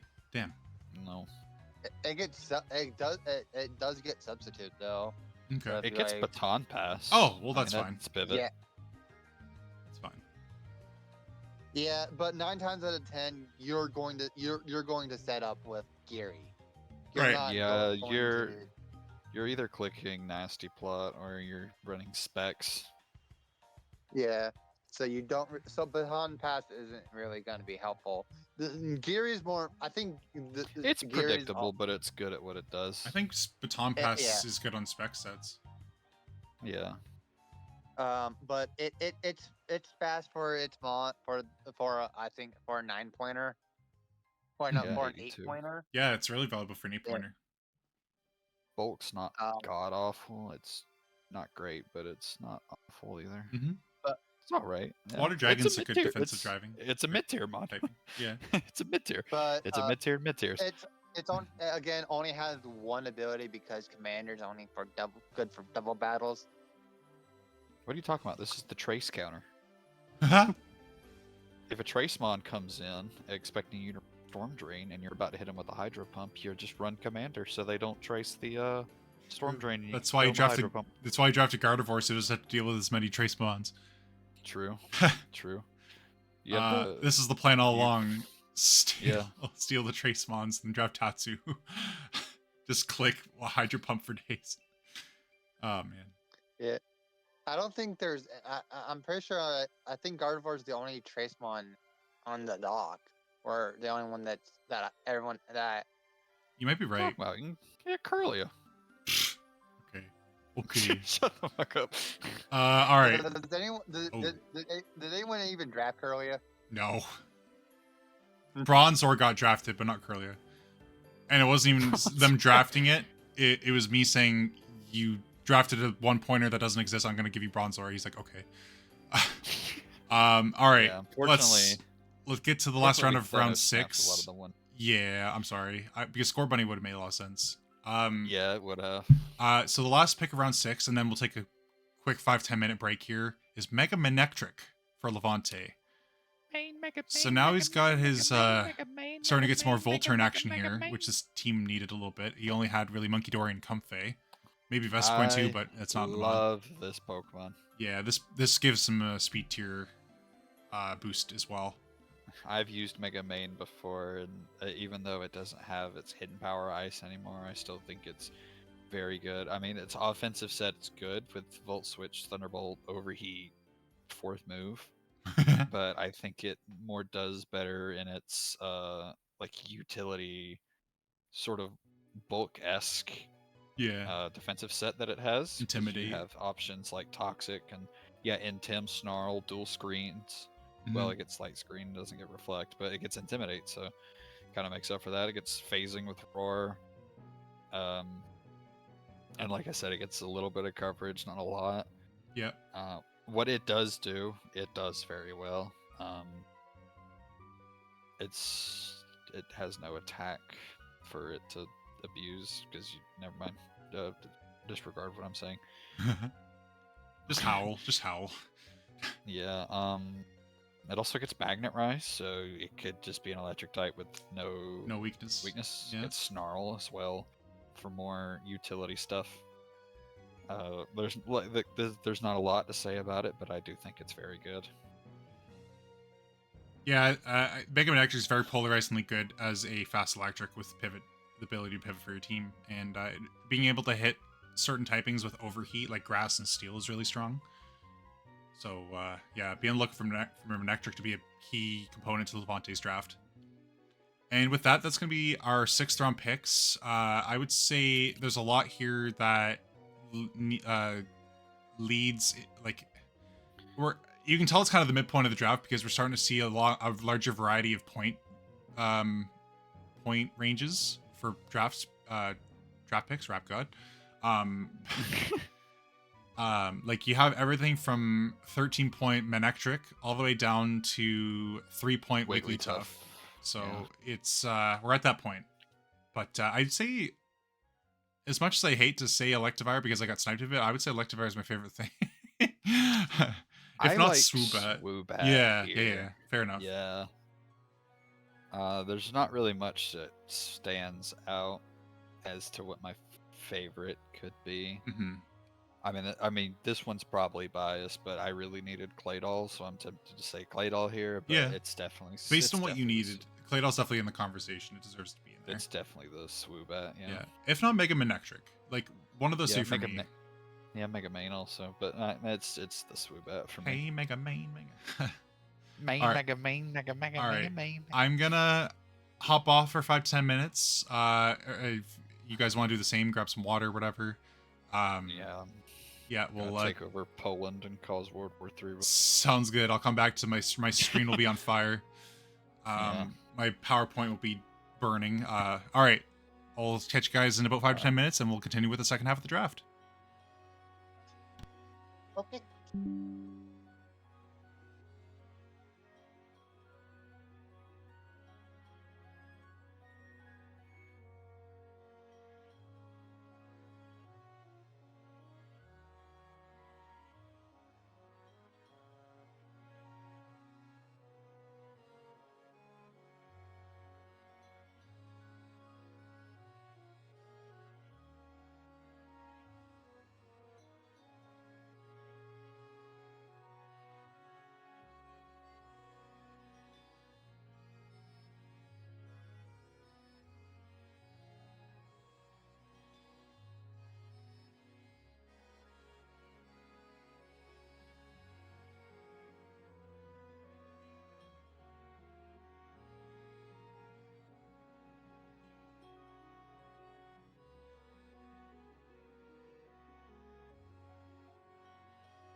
All right, gang, how's it going? Welcome back. I hope everyone's enjoying the draft stream so far who's watching in. We're gonna hop on into it here shortly. Again, get kicked off with the second half, and hopefully speed things up a little bit so that Grimes isn't here for 4 or for 5 hours. But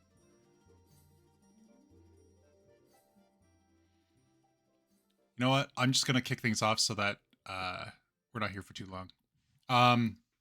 So Levante will have the first round of the second half of the draft, or first pick of the second round of the draft. He has Primeape. I think everyone, their brothers, their sisters, and their grandmothers forgot about Primeape. Because this thing's absolutely a nuisance in this format at 8 points. I think it's really good with the fact that it can Eviolite and Rage Fist and bulk up as well. I think it's heavily overlooked, and the fact that it has still that base 105 speed for damage output, just absolute monster. It can run Defiant as well. So yeah, be on the lookout for Primeape to make some wind here. Base 95 is also not a slouch for speed. Anything over base 80 or 90 is just overall really very much above average. So I'm going to say Annihilape's a really great value pick here by Levante. It gives him his fighting type that he needed. And yeah, overall, I think this is a really valuable pickup at 8 points. Magneton going to you, Dog Shark. Did you want to tell us a little bit about Magneton if you're around? Yeah, I'm still around, but it helps out. It completes my Dragon Fairy Steel Core. Gets has sturdy, so it can live. It will live an earthquake, even because it's 4 times weak to ground. So it can live. It can live a hit. Right on. Has the Eviolite if you want to give it the Eviolite. Specs if you want to specs it. I like that's a little bit faster than Magnezone too. You could run it Scarf a little bit more handedly. Yeah. Magnet pull, so I can. So if I have my fairy type out and there's a steel in front of me, I can just switch into this and just go no. You get to stay in here for a while. Yep. No, it's a pretty strong steel type at base 120 special attack. For 9 points as well. It's very versatile. It's pretty versatile anyway. It's kind of a shame that it can't run Terra or Hidden Powers, but it's fine because you can bring it in at the time that you want it in, and if your opponent switches in a ground type, well then you have a couple really solid options for those. So yeah, I think Magneton makes quite a bit of sense here. Yeah. Especially, like, again, paired with Galvantula or Gardevoir with either Webs or Trick Room, and it just deals damage. Yeah. Togedemaru going to Froggerman for 6 points. I think Froggerman is just trying to fill some gaps that his team needed, and he wanted to first off establish an electric immunity, which he didn't otherwise have yet. And Togedemaru just seemed like the best option, and honestly, I don't blame him. It has, for 6 points, pretty overall good value. It's got Lightning Rod, Iron Barbers is pretty good ability as well, but also it's just really fast and has decent attack stat at base 98. Has the ability to pivot with U-turn and Volt Switch. Gets Zing Zap, so if you're faster, you can potentially flinch something as a stab option.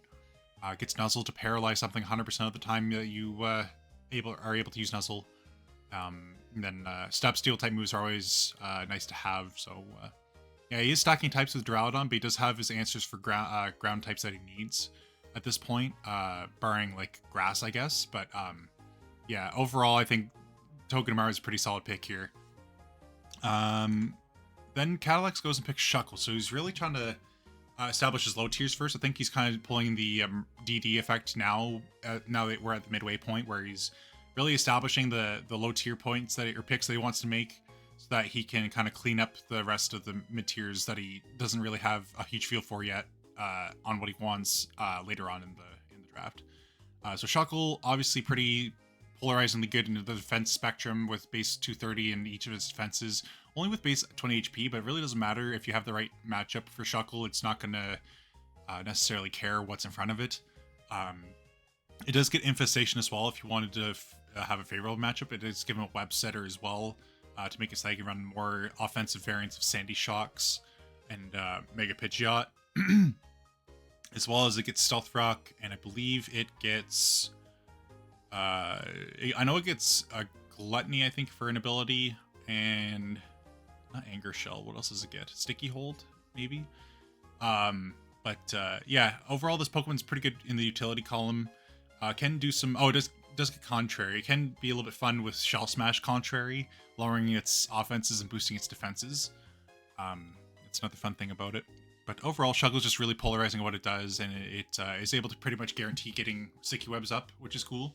So yeah, be on the lookout for Shuckle to be a bit of a utility menace for this draft.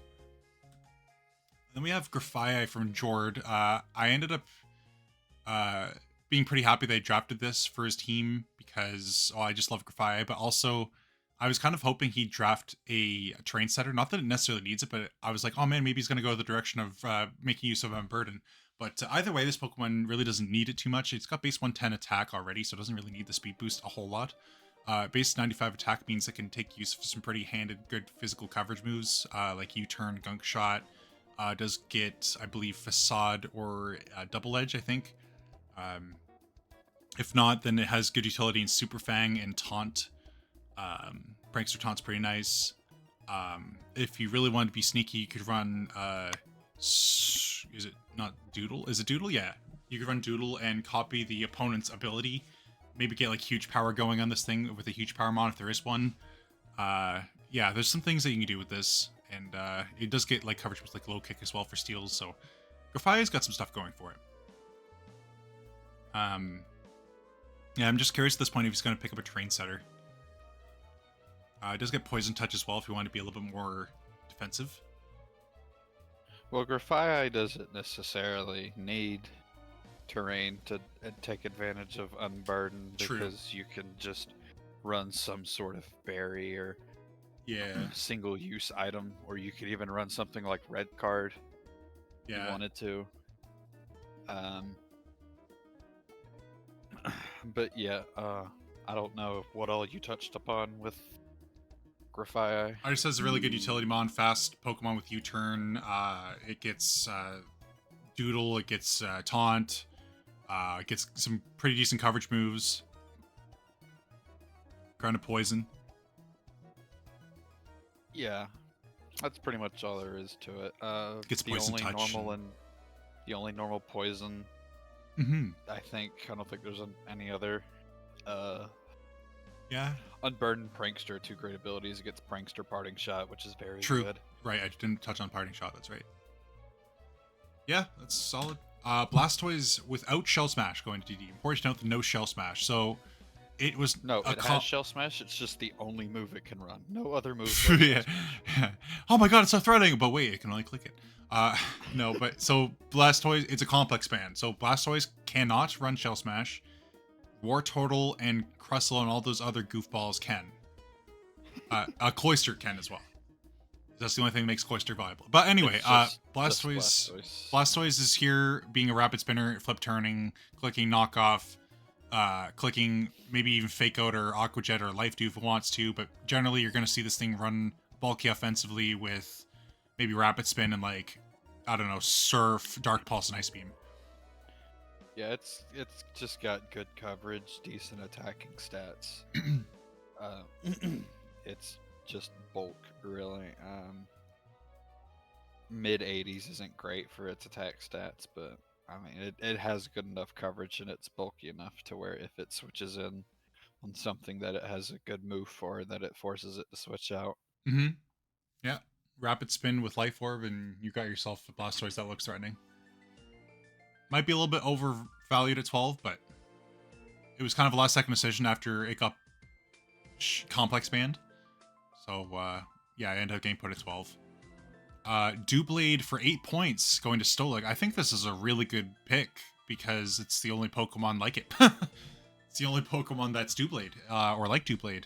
You got a fat Steel type that's also a spin blocker that can Sword Stance and has a really strong priority move and has no guard. And what else do you want me to say about Doublade? It's just really solid. It has the coverage it needs. It's it likes to run sub. There's not a lot that can hit Steel Ghost really hard. Yeah, Doublade does Doublade things. Yeah. Base Uh, 150 it- defense with Eviolite. It, like many other Pokemon, isn't a Pokemon that I believe in a whole lot. Base 150 defense is pretty nuts. Like, why is its defense that high? That seems pretty random. But base 110 attack is good. It's just its HP and speed and special defense are low. Mm-hmm. It It gets used to be pretty no popular guard. in Gen 7 draft, but other than that, It gets no guard, but I'm not seeing a lot of moves that take advantage of no guard. It's really Mhm. just moves that hit it. But yeah, it's Summon. mm-hmm. You can click Destiny Bond with it if you really want to. It gets Shadow Sneak as well. With setup moves like Swords Dance, it gets Toxic. Yeah, he has Maybe you a- could run AV on it to help its special defense a little bit. Mhm. I hope he gets a couple more Well, you just specially run defensive Violet, never mind. Pokemon. Yeah, I hope he gets another specially defensive Pokemon to make it a little bit easier for Doublade to spin block. Because he has a lot of physically defensive Pokemon, but if the rapid spinners are special, it makes Doublade switching in on rapid spinners a little bit harder, I think.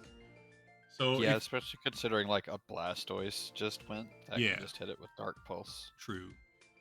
You want to tell us about your round 7 Arcanine? So this was the bulky fire that I was gonna draft in round 4. I decided to leave till round 7. I think I failed to mention this whenever we talked about Drapion, but it was when I drafted Drapion that I decided, okay, I think I'm just gonna get 3 1-pointers because I don't really know how to budget what I have and still have a good team. So yeah, I was looking at this point in the draft. I was looking between this and Blaziken as my fire. Yeah. I went towards this because I thought I needed the bulk more than I needed the power from Blaziken, but Arcanine is just a really, really good Pokemon. Absolutely. That And it's just as it does a- powerful. It does a lot. It has good coverage. It can be physical. It can be special. It has decent speed. It has great utility. Teleport. You get things like Teleport, Morning Sun.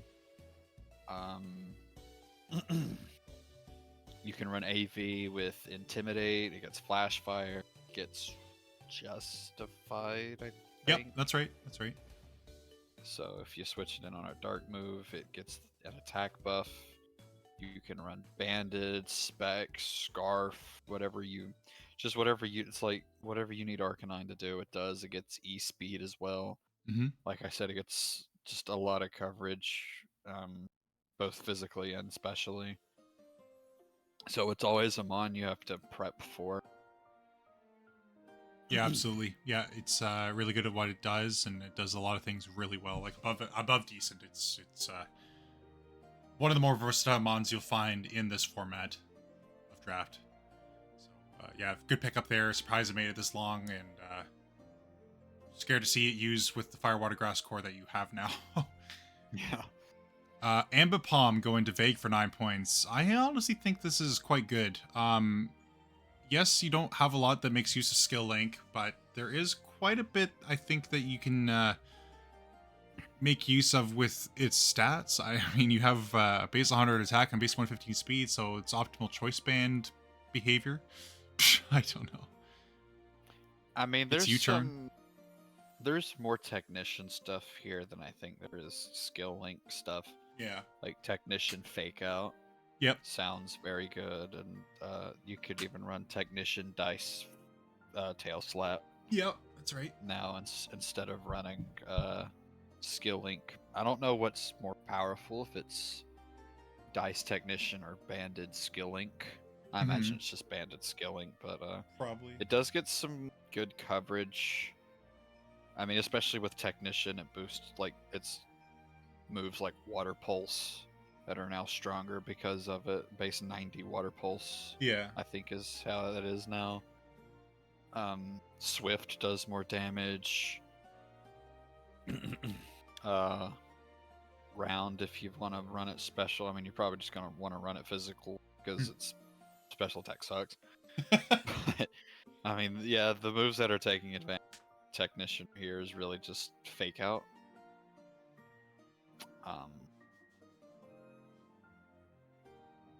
Gets you Yeah, utility with knockoff and just stuff. yeah, it's not the best. I'm Just a not fast pivot. big.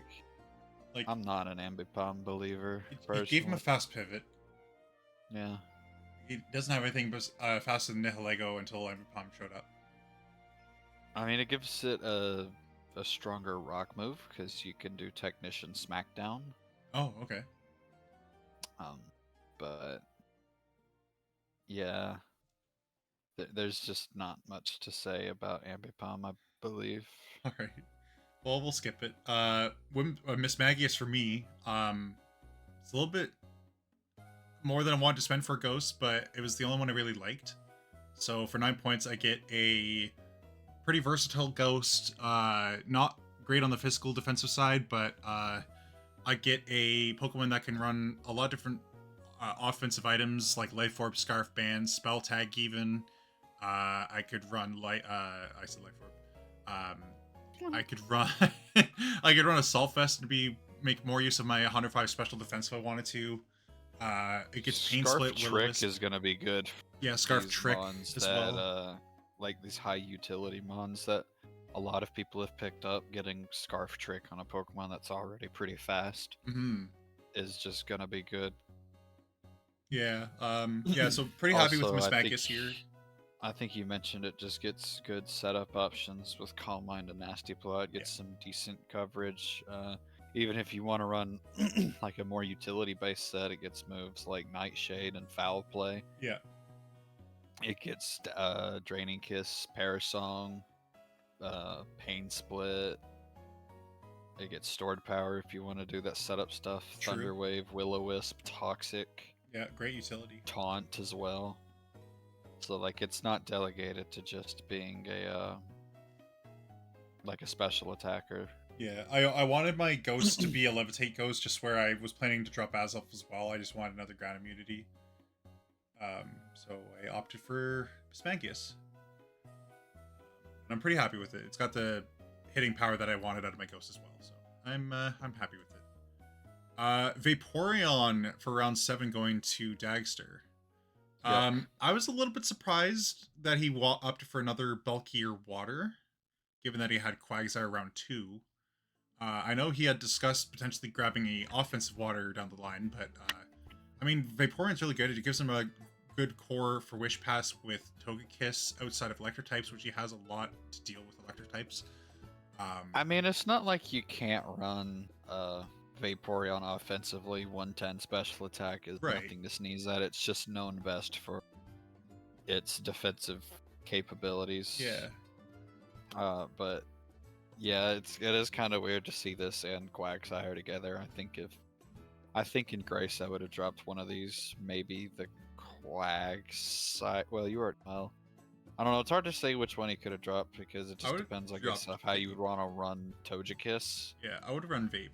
But dropped Vape. Raptor in chat says, I really want to see the list of all the Pokemon Grimes is not a believer with.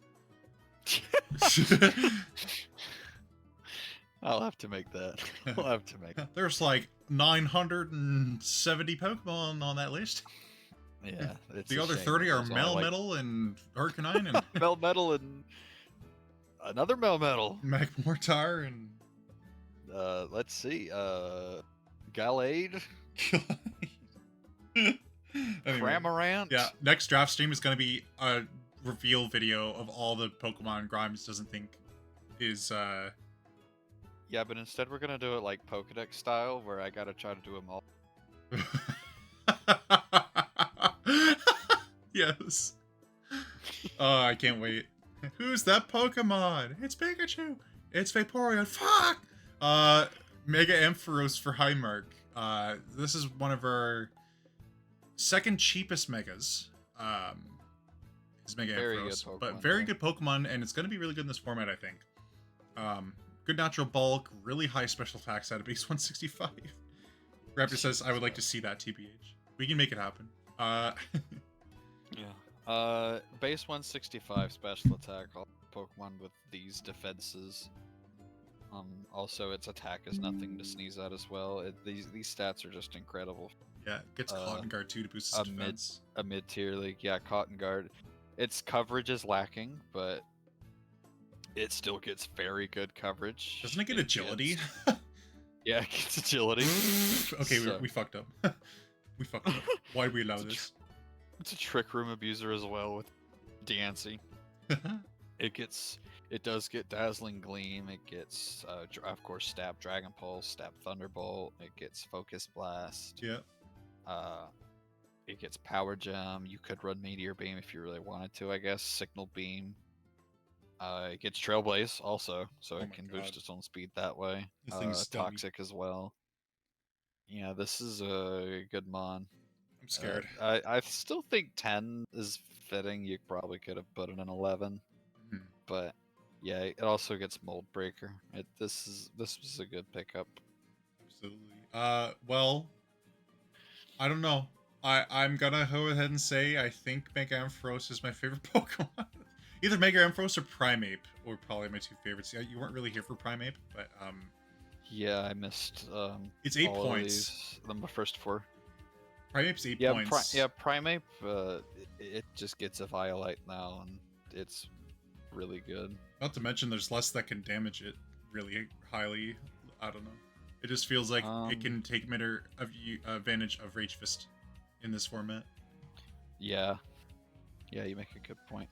If I had to pick a favorite, it's kind of hard to pick a favorite. I think a lot of these mons are good. I'm saying Mega Ampharos. Primeape's a good pick here. Togedemaru's a good mon. I like Shuckle personally because I know it's best for like its hazard setting, but contrary Shell Smash, it gives it a free cosmic power. Yeah. Blastoise is great here. I like Arcanine here.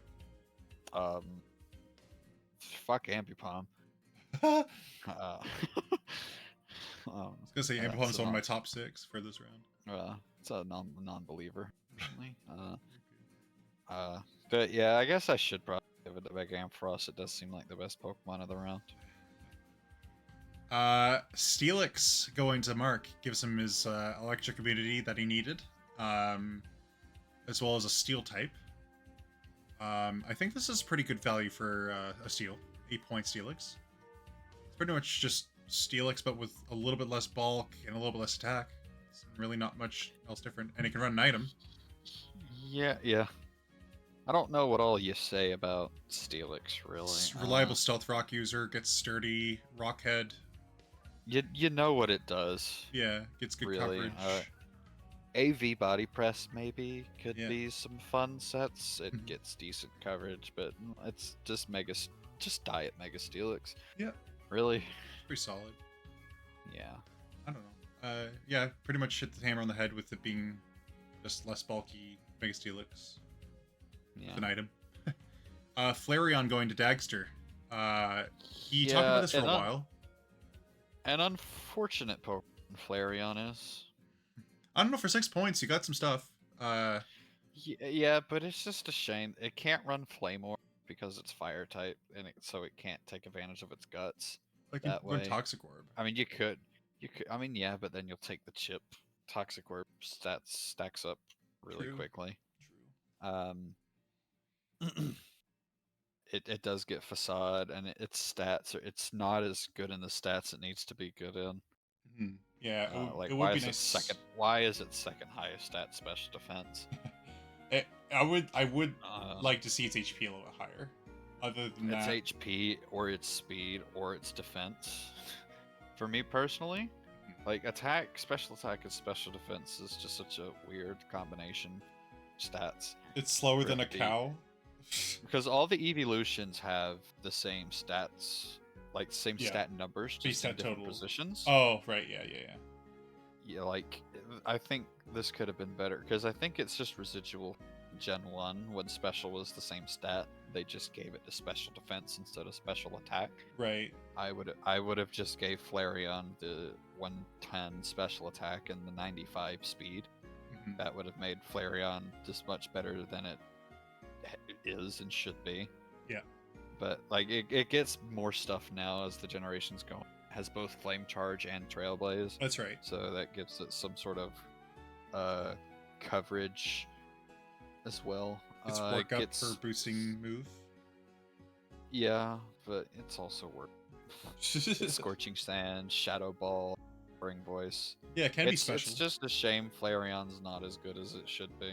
Mm-hmm. Yeah, it could be a lot better, but I think for 6 points in this format, it's not bad. Yeah. Here's my makeup pick for Electivire Snipe, Raichu. Honestly, I wasn't too hot on Raichu until I looked at its coverage. At the time, I thought it was kind of but it has some stuff, you know, like... It does get some good coverage. Its attack and special attack being the same thing. You can run it physical or special. It's a shame it doesn't take advantage of lightning ball. Is that what it's called? Light ball, yeah. Light ball from like Pikachu does. I just really wanted electric immunity in this round.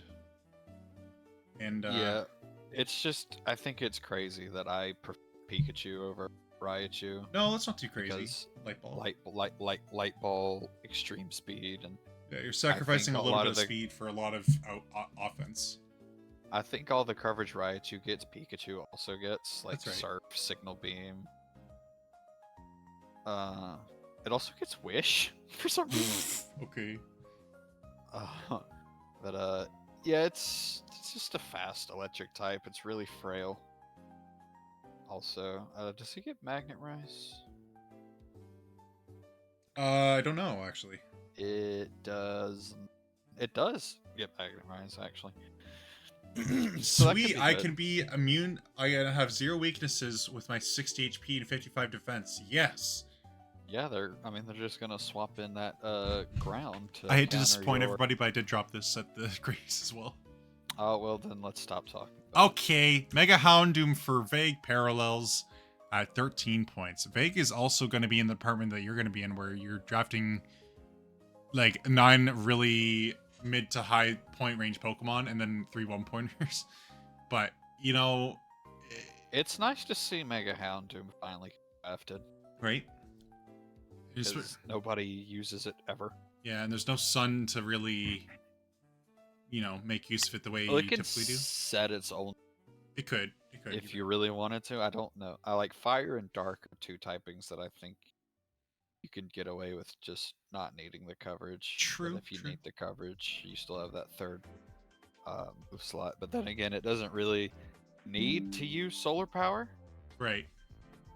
Not every Pokemon needs to use its ability. But it I mean, it's Mega Houndoom.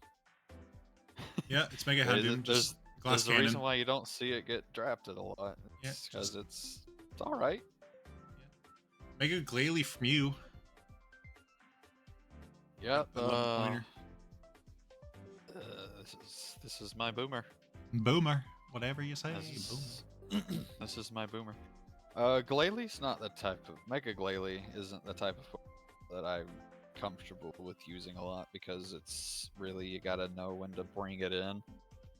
Yeah. Getting it in safely is kind of tricky. It's pure ice. Its defenses don't improve upon Mega Evolving. It's faster and it's a little bit stronger.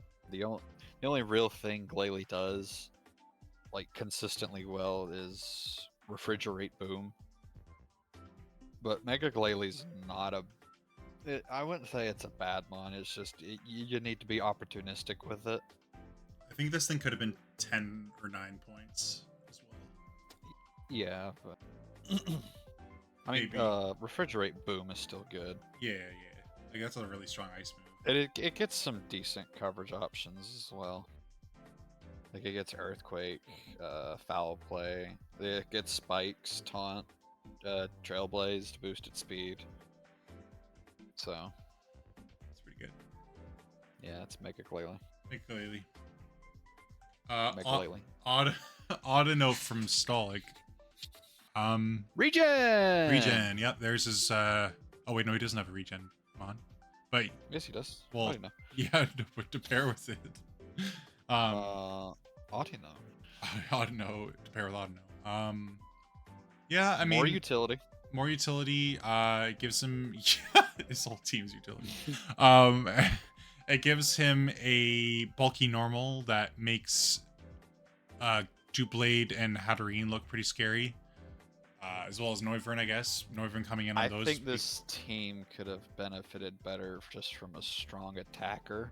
Yeah. Maybe that's not something he could have afforded at this point in the draft, but Yeah, I mean, really, his only like reliable attacker that he has that I like is Noivern.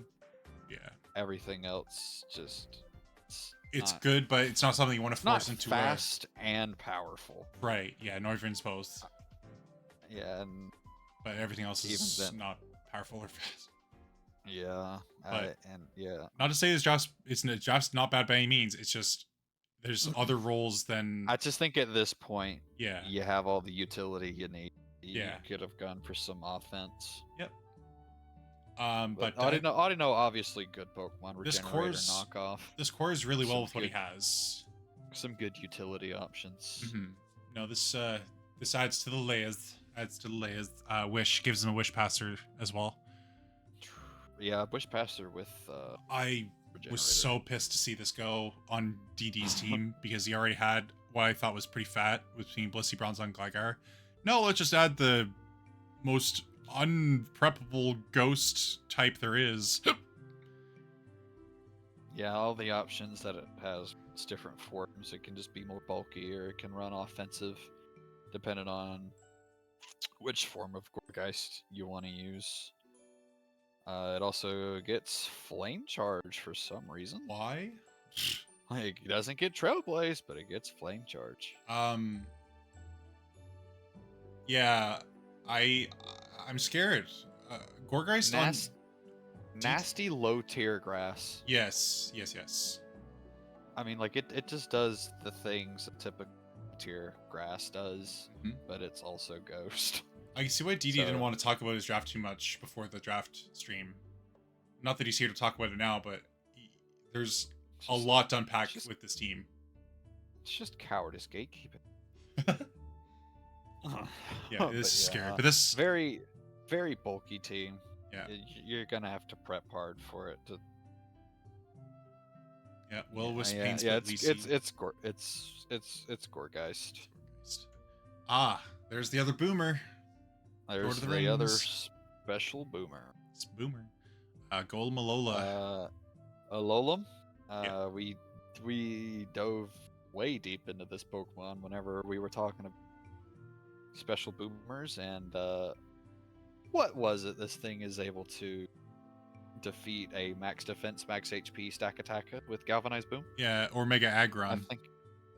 Yes, it was Mega Aggron. Choice banded 252 adamant.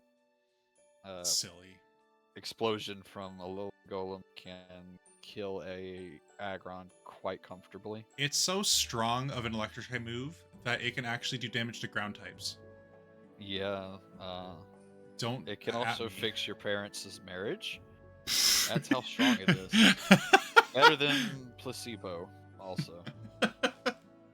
Yeah, this thing's a monster at 4. I don't know if it'll come a whole lot for Jord, but if it lives a hit, it's doing damage. Not designated to just run Galvanize. It has 2 other good abilities, and Magnet Pull and Sturdy as well. Yeah. It also gets stuff like Body Press, Earthquake, Autotomized to boost its speed. I mean, Golem is already a Pokemon that I like, and I don't think Golem's good, but I do think Alolan Golem is good, especially for as cheap as it is, and 4 points. And of course, the option is always just, I don't know if it gets like a way to boost its attack. I think it gets Curse. It does, and you can just run Focus Sash. Raptor said you guys are really selling this mod. Yeah, you just run no, you don't run Focus Sash. You just run Custap with Galvanized Boom. Yep. It does get Endure. It gets Endure as well. It endure. Time for my third and final snipe. You ready? Yep. Crocolore. I wanted this.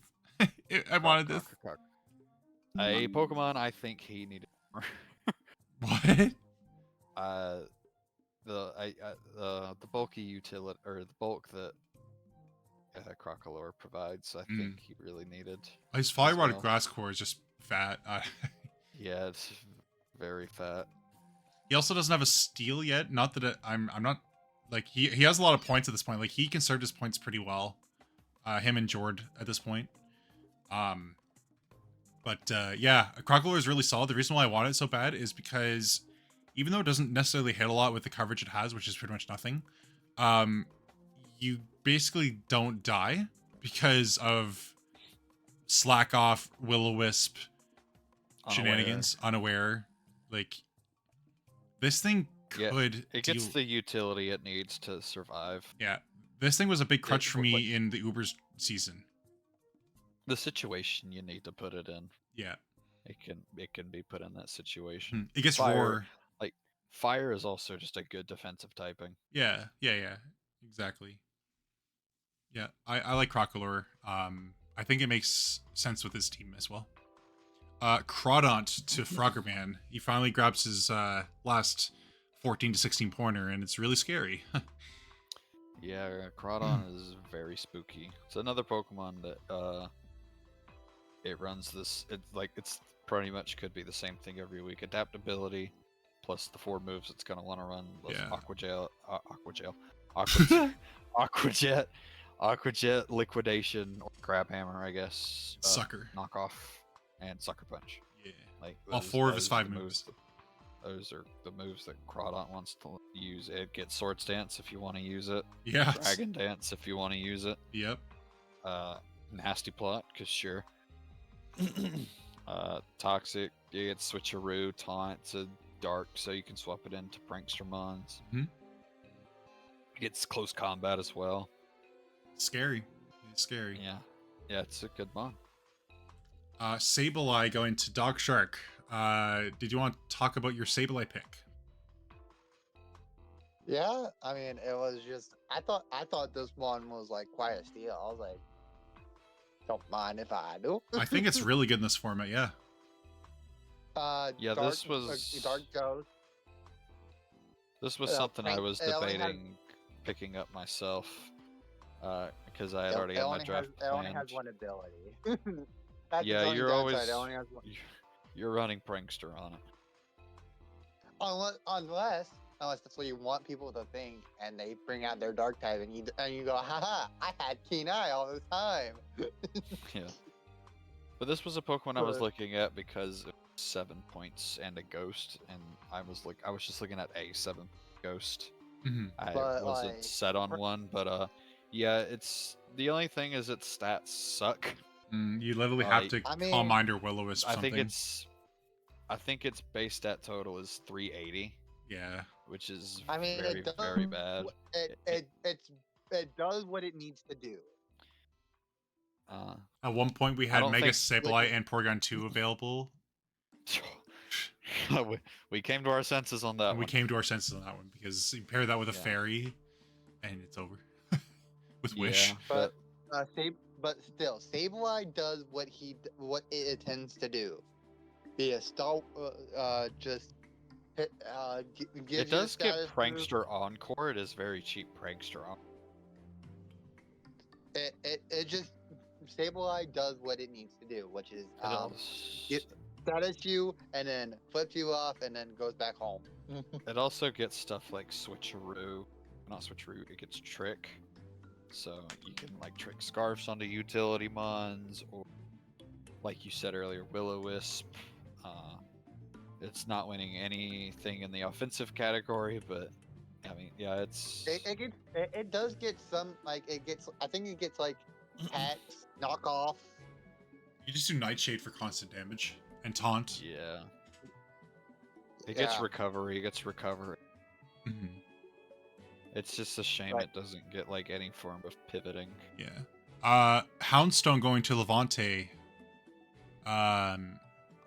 I don't know if there's a whole lot of value in Houndstone without Last Respects and 9 points without Sand. But I suppose it's a bulky ghost. Yeah, it still gets fluffy, which isn't as good as fur coat, but Hmm. I mean fluffy still has its uses. I don't know if it could set its own sand.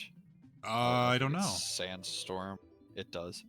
Okay, Nice. so it can set up its own sand, but it doesn't, like you said, it doesn't get last respects, but it does, but it can't use it, but Yeah. it still gets moves like Poltergeist, which is still very good, and it's decently bulky. It's just a decent mid-tier ghost around this range. Yeah. I like it. Yeah, it's alright. Shadow Sneak. All right. That is round 8. That's round 8, right? Yeah, that's round 8. This is our round 8 over or review. What got picked here? I'm gonna go ahead and say, for the value of it, between Crocolore and Gorgeist for me, but I think my favorite would probably have to be the Crawdont so late. I don't really know. Yeah, I agree with you here. Brought on the Sable Eyes. It's getting harder to pick a favorite. Yeah, mine would either have to be the Geist or the Crawdont. Okay. I think Cadillac's team really needed the Crocolore, so I'm tempted to say that as well. But Yeah. I'll say Crocolore for mine. yeah, I'll go with Geist then. Right on. Drampa for Levante. Uncle Drampa. Jam lad. Alright. Well, there's his dragon. Also gives him a normal type, so an immunity to ghost, which he didn't have. Uncle Drampa, Snoop Dragon. Snoop Dragon. Snoop Dragon. Berserk.jpg. Mr. Slow. It also gets it gets 2 immunities in Ghost and Sap Sipper. Ah, It right. gets Defog. Forgot who got says. Gets Defog, Glare. Yeah, Glare. Phasing with Roar. Good coverage. Some good special coverage. Like you said, it gets Berserk. It also just has a good special attack stat. It's a shame it can't set up its own Trick Room, but it can set up its own Tailwind. Mm-hmm. So it got speed base 90s. It also gets Roost. Yeah. For some reason. So it could Citrus Berry Berserk or Roost. Yeah. You like that? This isn't a flying type, but it gets a lot of flying type utility. I don't even know if it can fly, but Let me see. flaps his he flaps. It gets fly. He flaps his dreadlocks. All right. 7-point Rampardos for Dark Shark. I just drafted this Pokemon in a Wi-Fi league, completely forgetting that it didn't have access to Rock Polish in Paldea decks. But in that decks it does. So yeah, this is scary. Want to talk about it, Dark Shark? Thank you. Yeah, I also get sheer force. Yeah. So, head smashes don't do recoil. No, they still do recoil. I mean, unless I get life forge, sheer force, rock head smash. No, it doesn't boost. You would still take the recoil. Because the way that Life Orb works with sheer force is you only don't take the Life Orb recoil if the move is boosted by sheer force. So like Rock Slide you wouldn't take the recoil with Rock Slide because it has the flinch chance, but you would with Head Smash because Head Smash isn't boosted by Life Orb.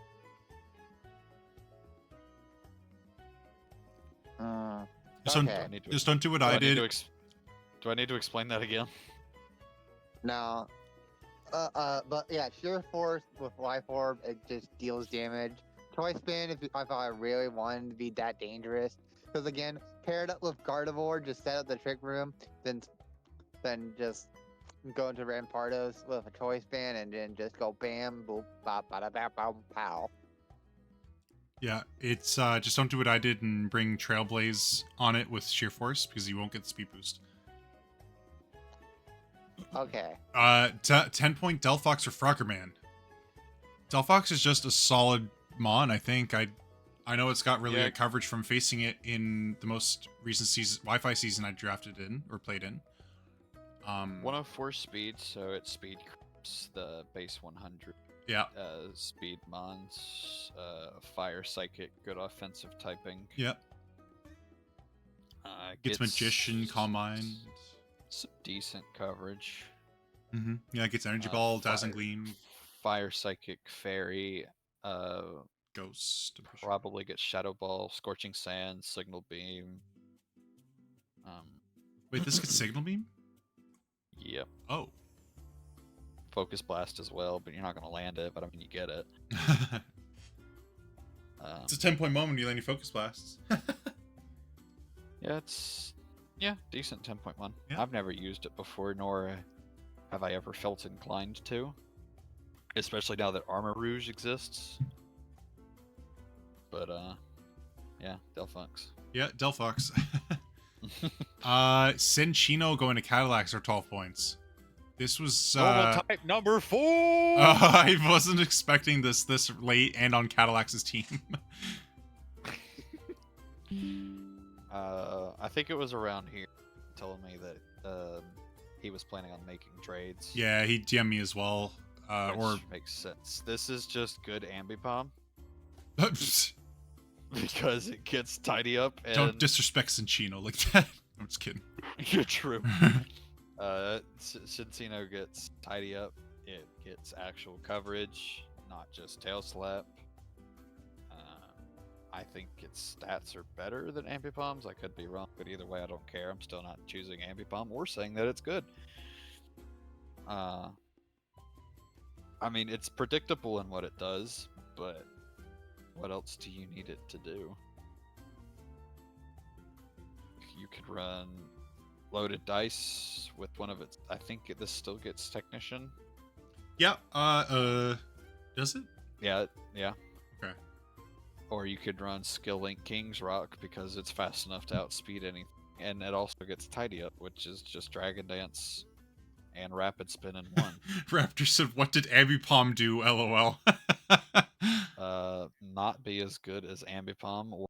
He wasn't born as a Cinchino? It's just not good. No, Ambipom, I think Ambipom's fine. I think Ambipom deserves respect. Well, maybe we can say the same thing about electric type. Ambipom is my normal type Luxray. Yeah, that's another book I don't think's very good. Yeah. Blossom for 5 points for Jord. This thing... There's lore here, apparently. Yes, this thing has 1v1 a Calyrex Ice Rider. I wish... Yeah. This thing. It gets Quiver Dance. Fizz Def Blossom lives a non-offensive item boosted Glacial Lance from a Calyrex Ice Rider. Proceeds to Strength Sap it to death. And Quiver Dance up on it and sweep with Giga Drain. It's very fun. Yeah, what did we learn? Don't draft shit Ubers. Make sure you get the as one boost. Yeah. But don't draft shit Ubers. But yeah, you're gonna want to run this thing pretty much. This is a Pokemon that you don't typically see run with more than 4 or 5 moves.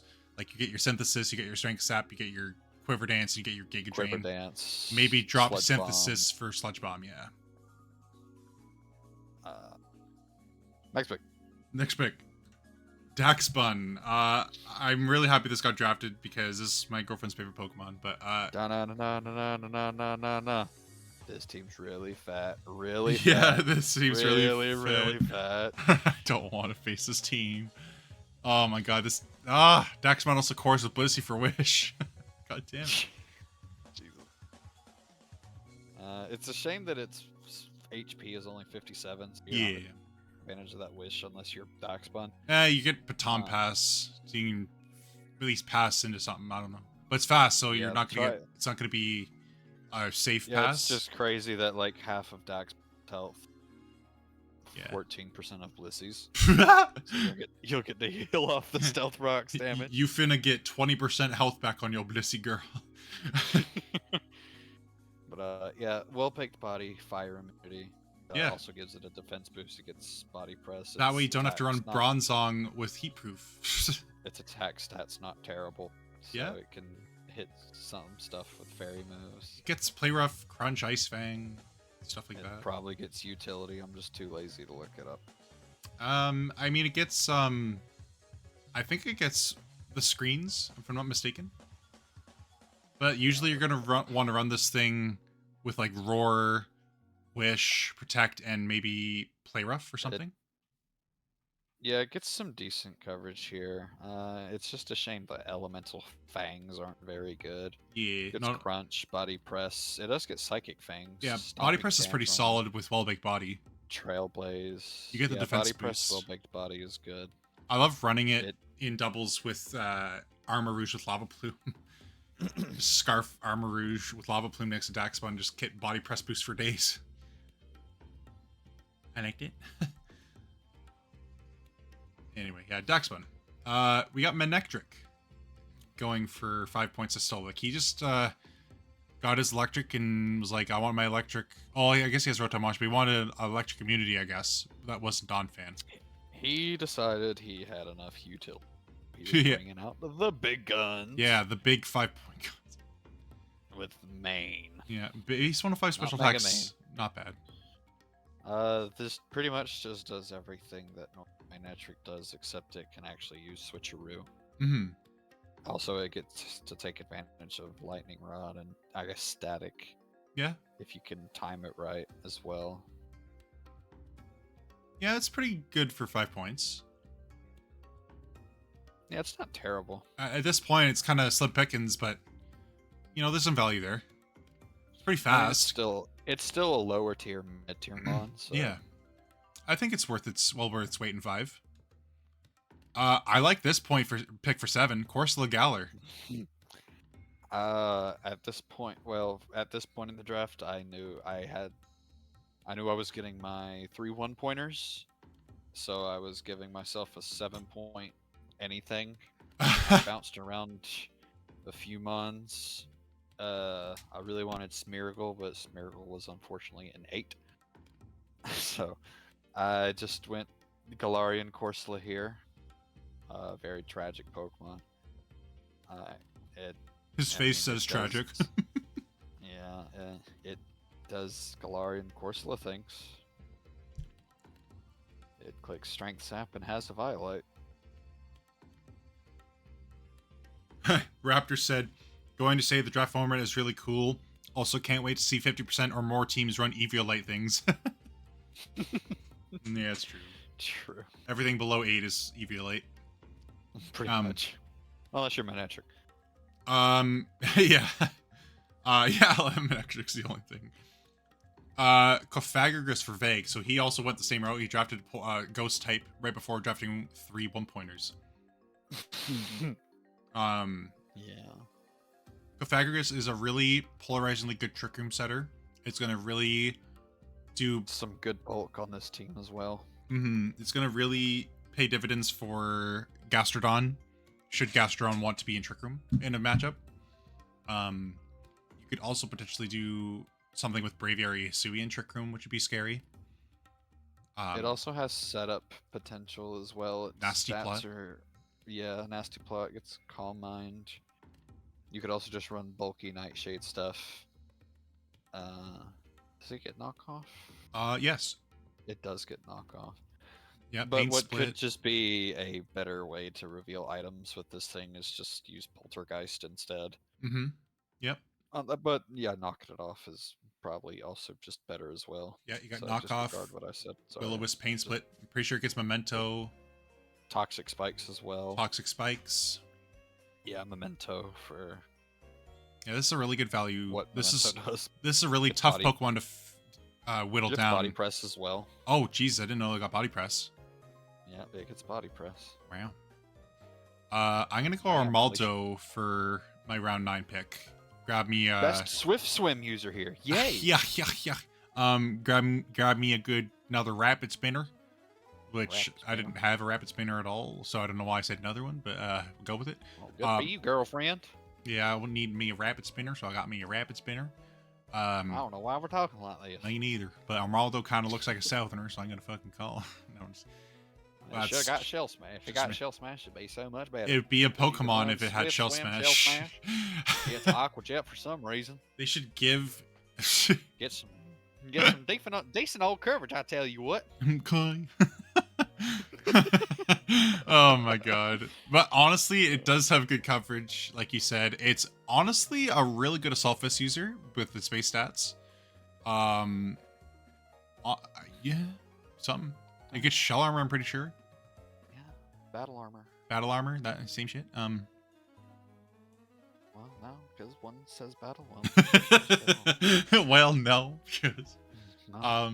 but yeah, I don't know. I'm pretty happy with this pick. I haven't got to draft Armaldo before, and I'm excited to be able to use it. Can't complain.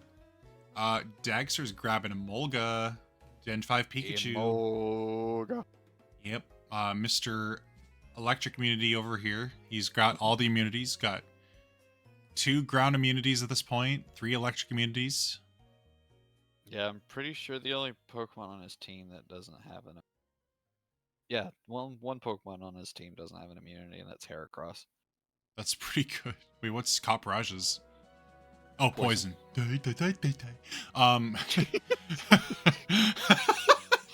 Yeah, that's something. It's good budget utility stuff. 103, so it outspeeds the base 101 Mons. It gets stuff like Defog, Taunt, Tailwind, Thunderwave, Toxic. It gets Volt Turn as well.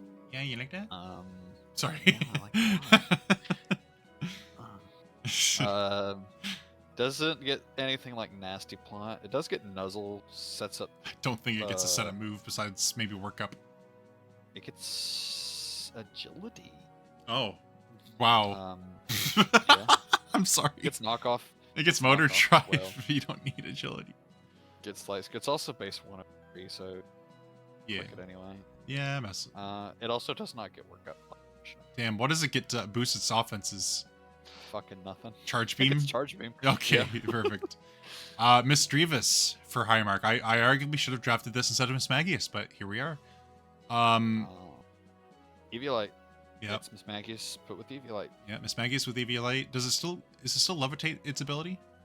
Yeah. Okay. That's pretty solid for next 2 pick. points. Oh, okay. Uh, Oh, well, I you were think at the... this gets. No, it doesn't. I thought it got Perish Body. This is a round 9... Yeah, round 9 recap. I would say the scariest thing out of everything here is Rampardos, not gonna lie. I think Afagrus is also really good here. I like the Cincino. Fair enough. Fair enough. Blossom just beats everything here, though, so it doesn't matter. Kadabra. Kadabra! For 3 points. 105 speed, 120 special attack. Yeah. Premier Choice Specs user. Access to Eviolite as well. Yep. If you, for some reason, wanted to run that. You see, if you want to die to a knockoff still. Yeah. Yeah, you're probably just running Specs on this Yeah, thing. Specs, Life Orb, maybe Scarf if you're in a I don't know if crunch. it gets the same coverage Zam does. I assume it's probably still getting the big 3 of Psychic, Shadow Ball, Energy Ball. It gets Thunderbolt too, like Zam. Oh well. Pretty sure it gets Thunderbolt. Probably gets Wave. Yes, it gets Shwave. Yeah, I don't know. I think this is under... Let me see. It's overlooked. It's overlooked. That's the word I was looking for. It's good. Yeah. Mishra for 6 points. I talked Dagster into this. Finally, we I get think. this Trick Room on that this team needed. Yeah, this is a really good one as well. I rock with this in the URSDL season I won, I'm pretty sure. It's just obscenely fat, has really good base special attack. The only thing that really draws it back is its speed, and it can set its own Trick Room for that. So if you want to afford a move slot for a Trick Room, then you're fine. The only other drawback to this is that unless you have Yawn, it kind of gets set up on pretty hard. But this Pokemon kind of feels like a necessity to bring for this draft, not bringing Sceptile and Heracross, because those are like your only speedy mons outside of Scarfers. Hmm. Well, I guess Heracross not really, but like looking at it now, there's a speed gap between 145 and 85. Oh, there's Emolga. What do you mean? Oh yeah, true. I forgot about the Emolga that you're not ever an offensive move with. Yeah, you're right. Yeah, it gets its own recovery in Moonlight. Gets Yeah, this is good. I like Sharna. mhm. I like Mishrushra. Unpheasant for me. This is a mon that I think is worthy of being God. moved up past 2. God, this thing fucking sucks. Raptor, look, I drafted the thing I hate. Look. It doesn't suck. It gets the super look. Yeah. Yeah. Yeah. Yank that? Yeah. No, not really. I have a scooper like scope lens. It clicks. I choose scarf and click double edge and brave bird. That's what I do. Yeah. Actually, yeah, don't even get banded double Brave edge. Bird. Never mind, don't even get double edge. You get Brave Bird. I'm not okay, Raptor. Thanks for asking. I drafted on a pheasant in 2026. It's bad out here. I would never bring this if I were you. I'm bringing it. If there's a ground type that if there's a sandy shot, actually no, never mind. yeah, that's what I want to see. Unpheasant 1v1. I will. Mark my words. Yeah, you make that happen. You make that happen. Okay, I'll tailwind with Whimsicott Brain Choice Band. Okay, yeah, you do that, big guy. You do that, big guy. Okay, big guy. Let's see how that works out for you. Anyway, Swadloon. Swadloon. Here's the first of 1 pointers for Vague. It's a web setter. It's a Swadloon next. You might be able to do Violate stuff with. Yeah, it's fat. Grookey. It's sets up grassy terrain. Next pick. Man sign. Sounds like hoping. Oh my gosh. This is a Pokemon I wanted to draft too with Steelix, but I can't. People gonna think we're drunk. No, this thing is Manti next pick. No, I'm just kidding. Man, honestly, I have some cool memories with this Pokemon outside of draft. I liked running it in free for alls with Grimes, and I used to run it max special defense with Curse, and I like to run it like that. Curse, Roost. I think I got Liquidation. Curse, Roost. What else do you need? Yeah, Curse. Yeah, Roost. have fun running Liquidation. But you got him. I was gonna say, have fun running Curse with base 40 attack. Hey, it works after a while. After It two works curses. After two curses. I mean, if Blissey can use Curse. Yeah, exactly. Base 10 over there. Come on. Girder for DD. This is just really good value. With EV Link, yeah. Yeah. Yeah, it's the fighting type that allows him to deal with his own Blissey and the Snorlax that is roaming around. Gives him another defog user. He has really good coverage and is a good tanky offensive Pokemon with base 1 to 5 attack and Eviolite access. Gets knockoff for utility as well. Can run bulk up pretty handedly. Drain Punch is pretty effective on it. Next pick. Walrein for Jord. 3-point Walrein. I mean, base stat total for a 3-pointer is pretty well, it's something that you wouldn't expect for a 3-pointer. Yeah, 530 is really good. It gives it the ability to...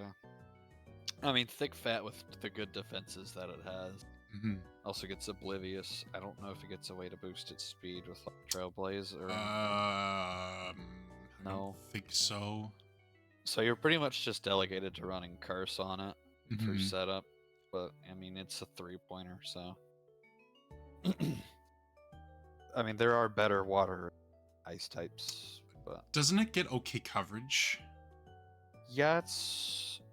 right. Looks like Aqua Tail, Body Press, Body Slam, Crunch, Earthquake. It gets on Heavy Slam, Hydro Pump, Ice Beam, Icicle Spear, Iron Head, Liquidation, Rock Slide, Signal Beam. It's a Gen 3 Mon, of course it gets Signal Beam. Super Fang, Surf, Swords Dance. It gets Swords Dance, so you're not delegated to Okay. force. Toxic Waterfall, Yawn. It's Belly Drum also. Damn. Yeah, it's a pretty good mon. Next pick. Hitmonlee for Cadillacs. I think he picked this under the impression that he was going to change his plan in Grace. Because I don't see any other reason you draft Hitmonlee without drafting a train setter. Because this Pokemon kind of needs a train setter to make use of Unburden.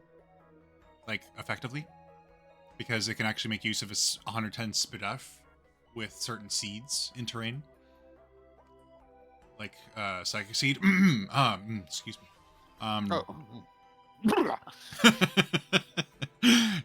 Next pick. Next pick. Honchkrow for Froggerman. This is another good. He's full of the really good value picks in this draft. Like Honchkrow is really scary. Scarf user with base 125 attack. Gets Moxie. Yeah.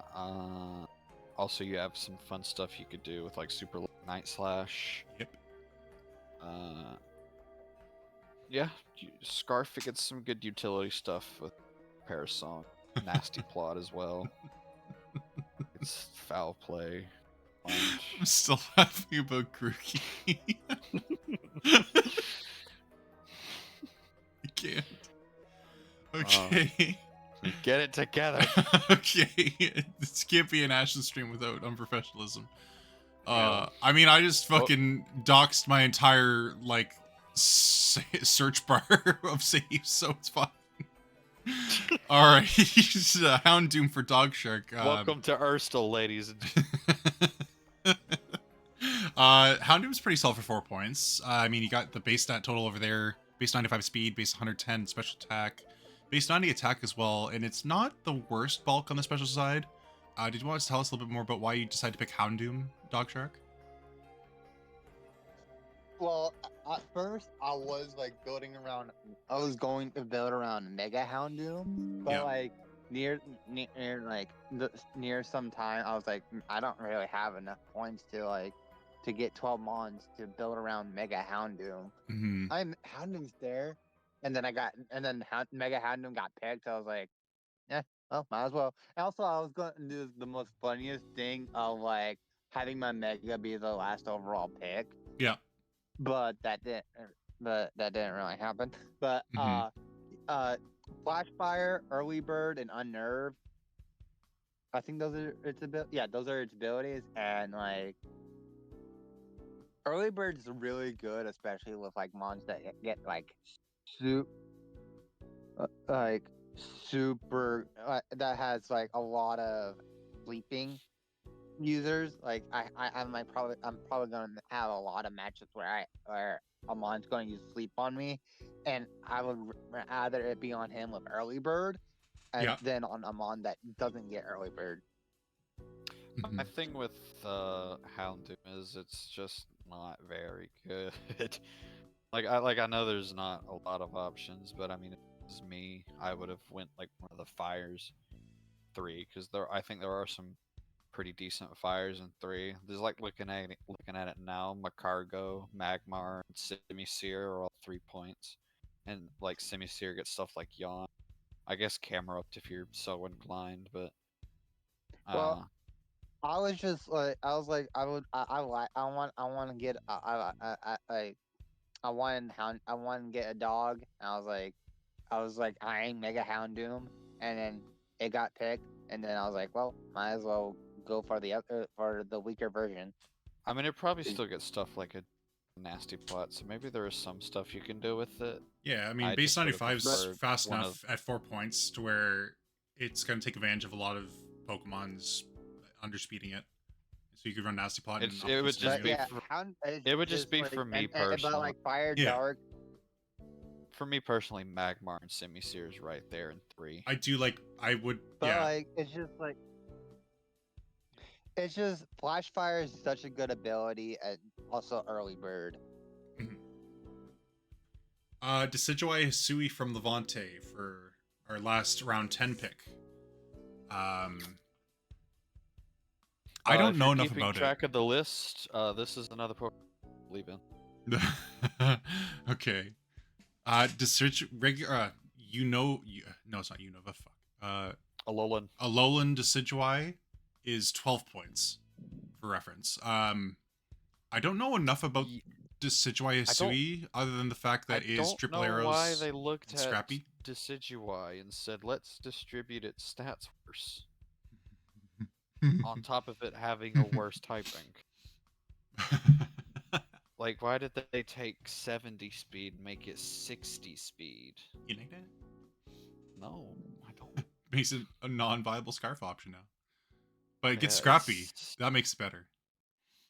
Oh, well. Doesn't it still get Tailwind though? No.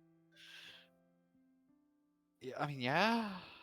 I'll just make Vesquin your Tailwind fodder setter. Right?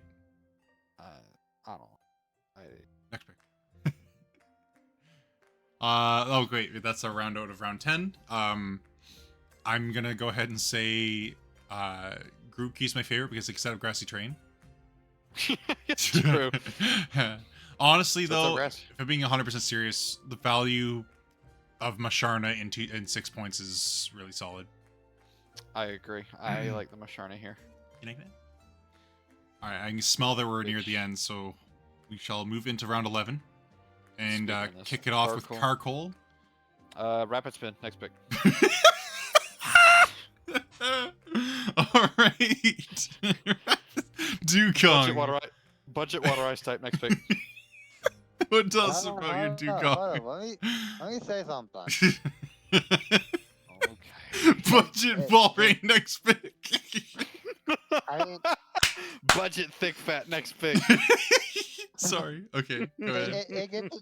It's fat. It's fatty. It's just I needed an ice type. Alright, you need an ice type, next pick. Hold up. And also, I was really ground weak. Alright, next pick. Okay, Illuma. Prankster, next pick. let's just do the whole round. Okay. That's Prepare for imposter, next pick. Scyther. Oh, this is an actual good mon. Damn it. Scyther next pick. Scyther next pick. No, we have to talk about Scyther. I didn't know until recently. I didn't realize Scyther's base stat total was the same as Scizor until Jor let me know about a week. This is actually good. The Scyther's a good pick. It's really fat, like with EVLA. You're gonna need to run boots, but oh, yeah, you could run. I'd rather run boots so you're not weak to rocks. Yep. Alright, next pick.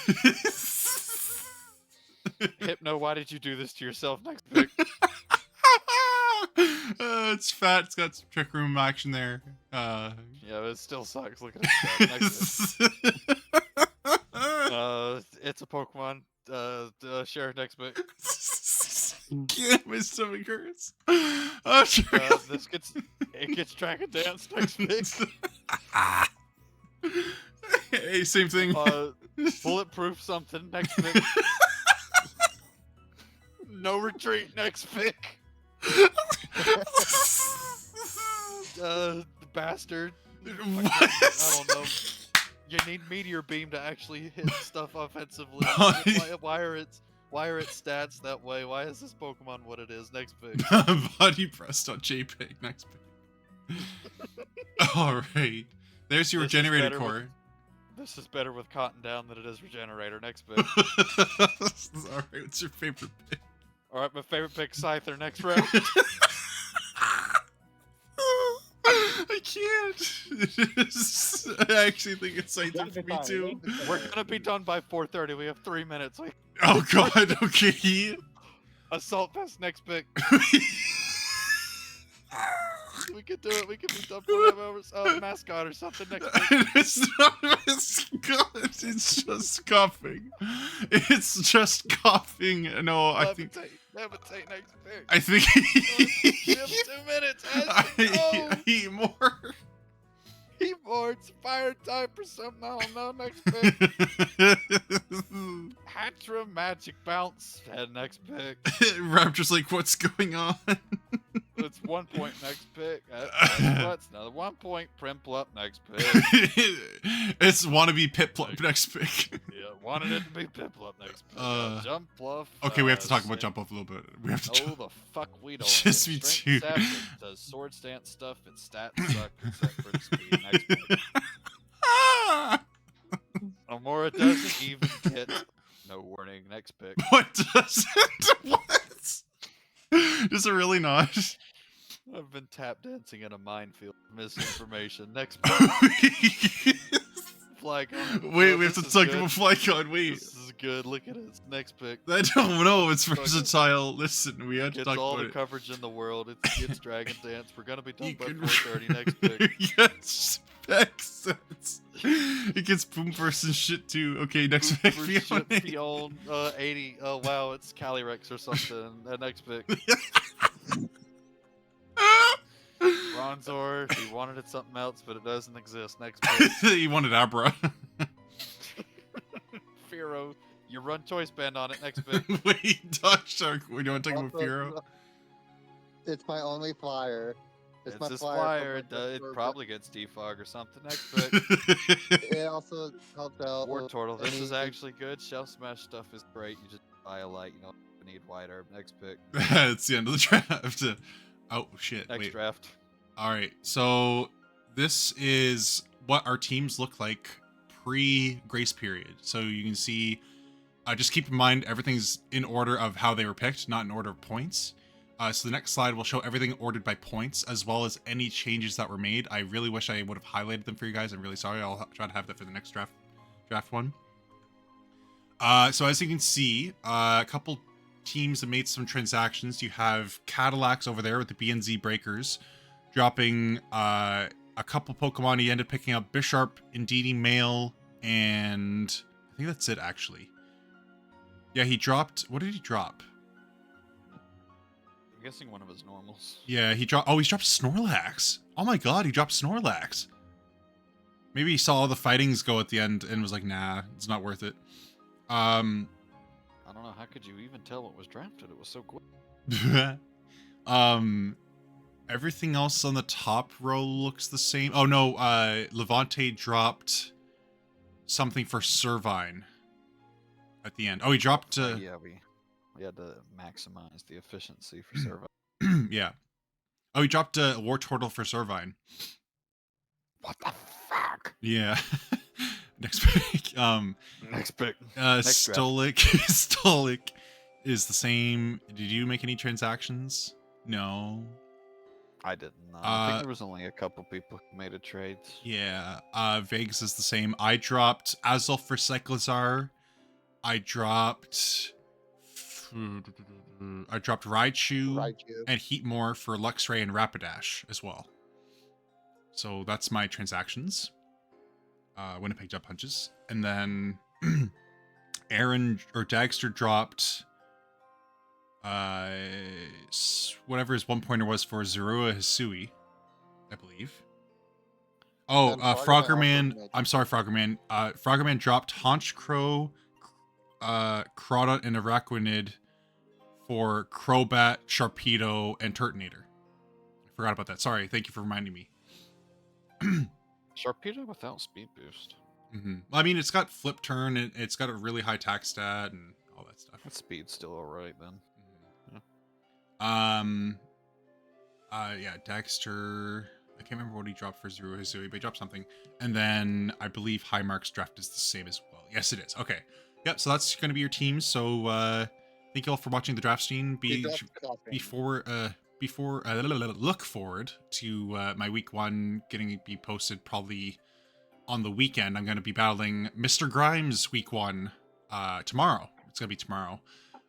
Hopefully gonna... Yeah, because God forbid we talk about Pokemon.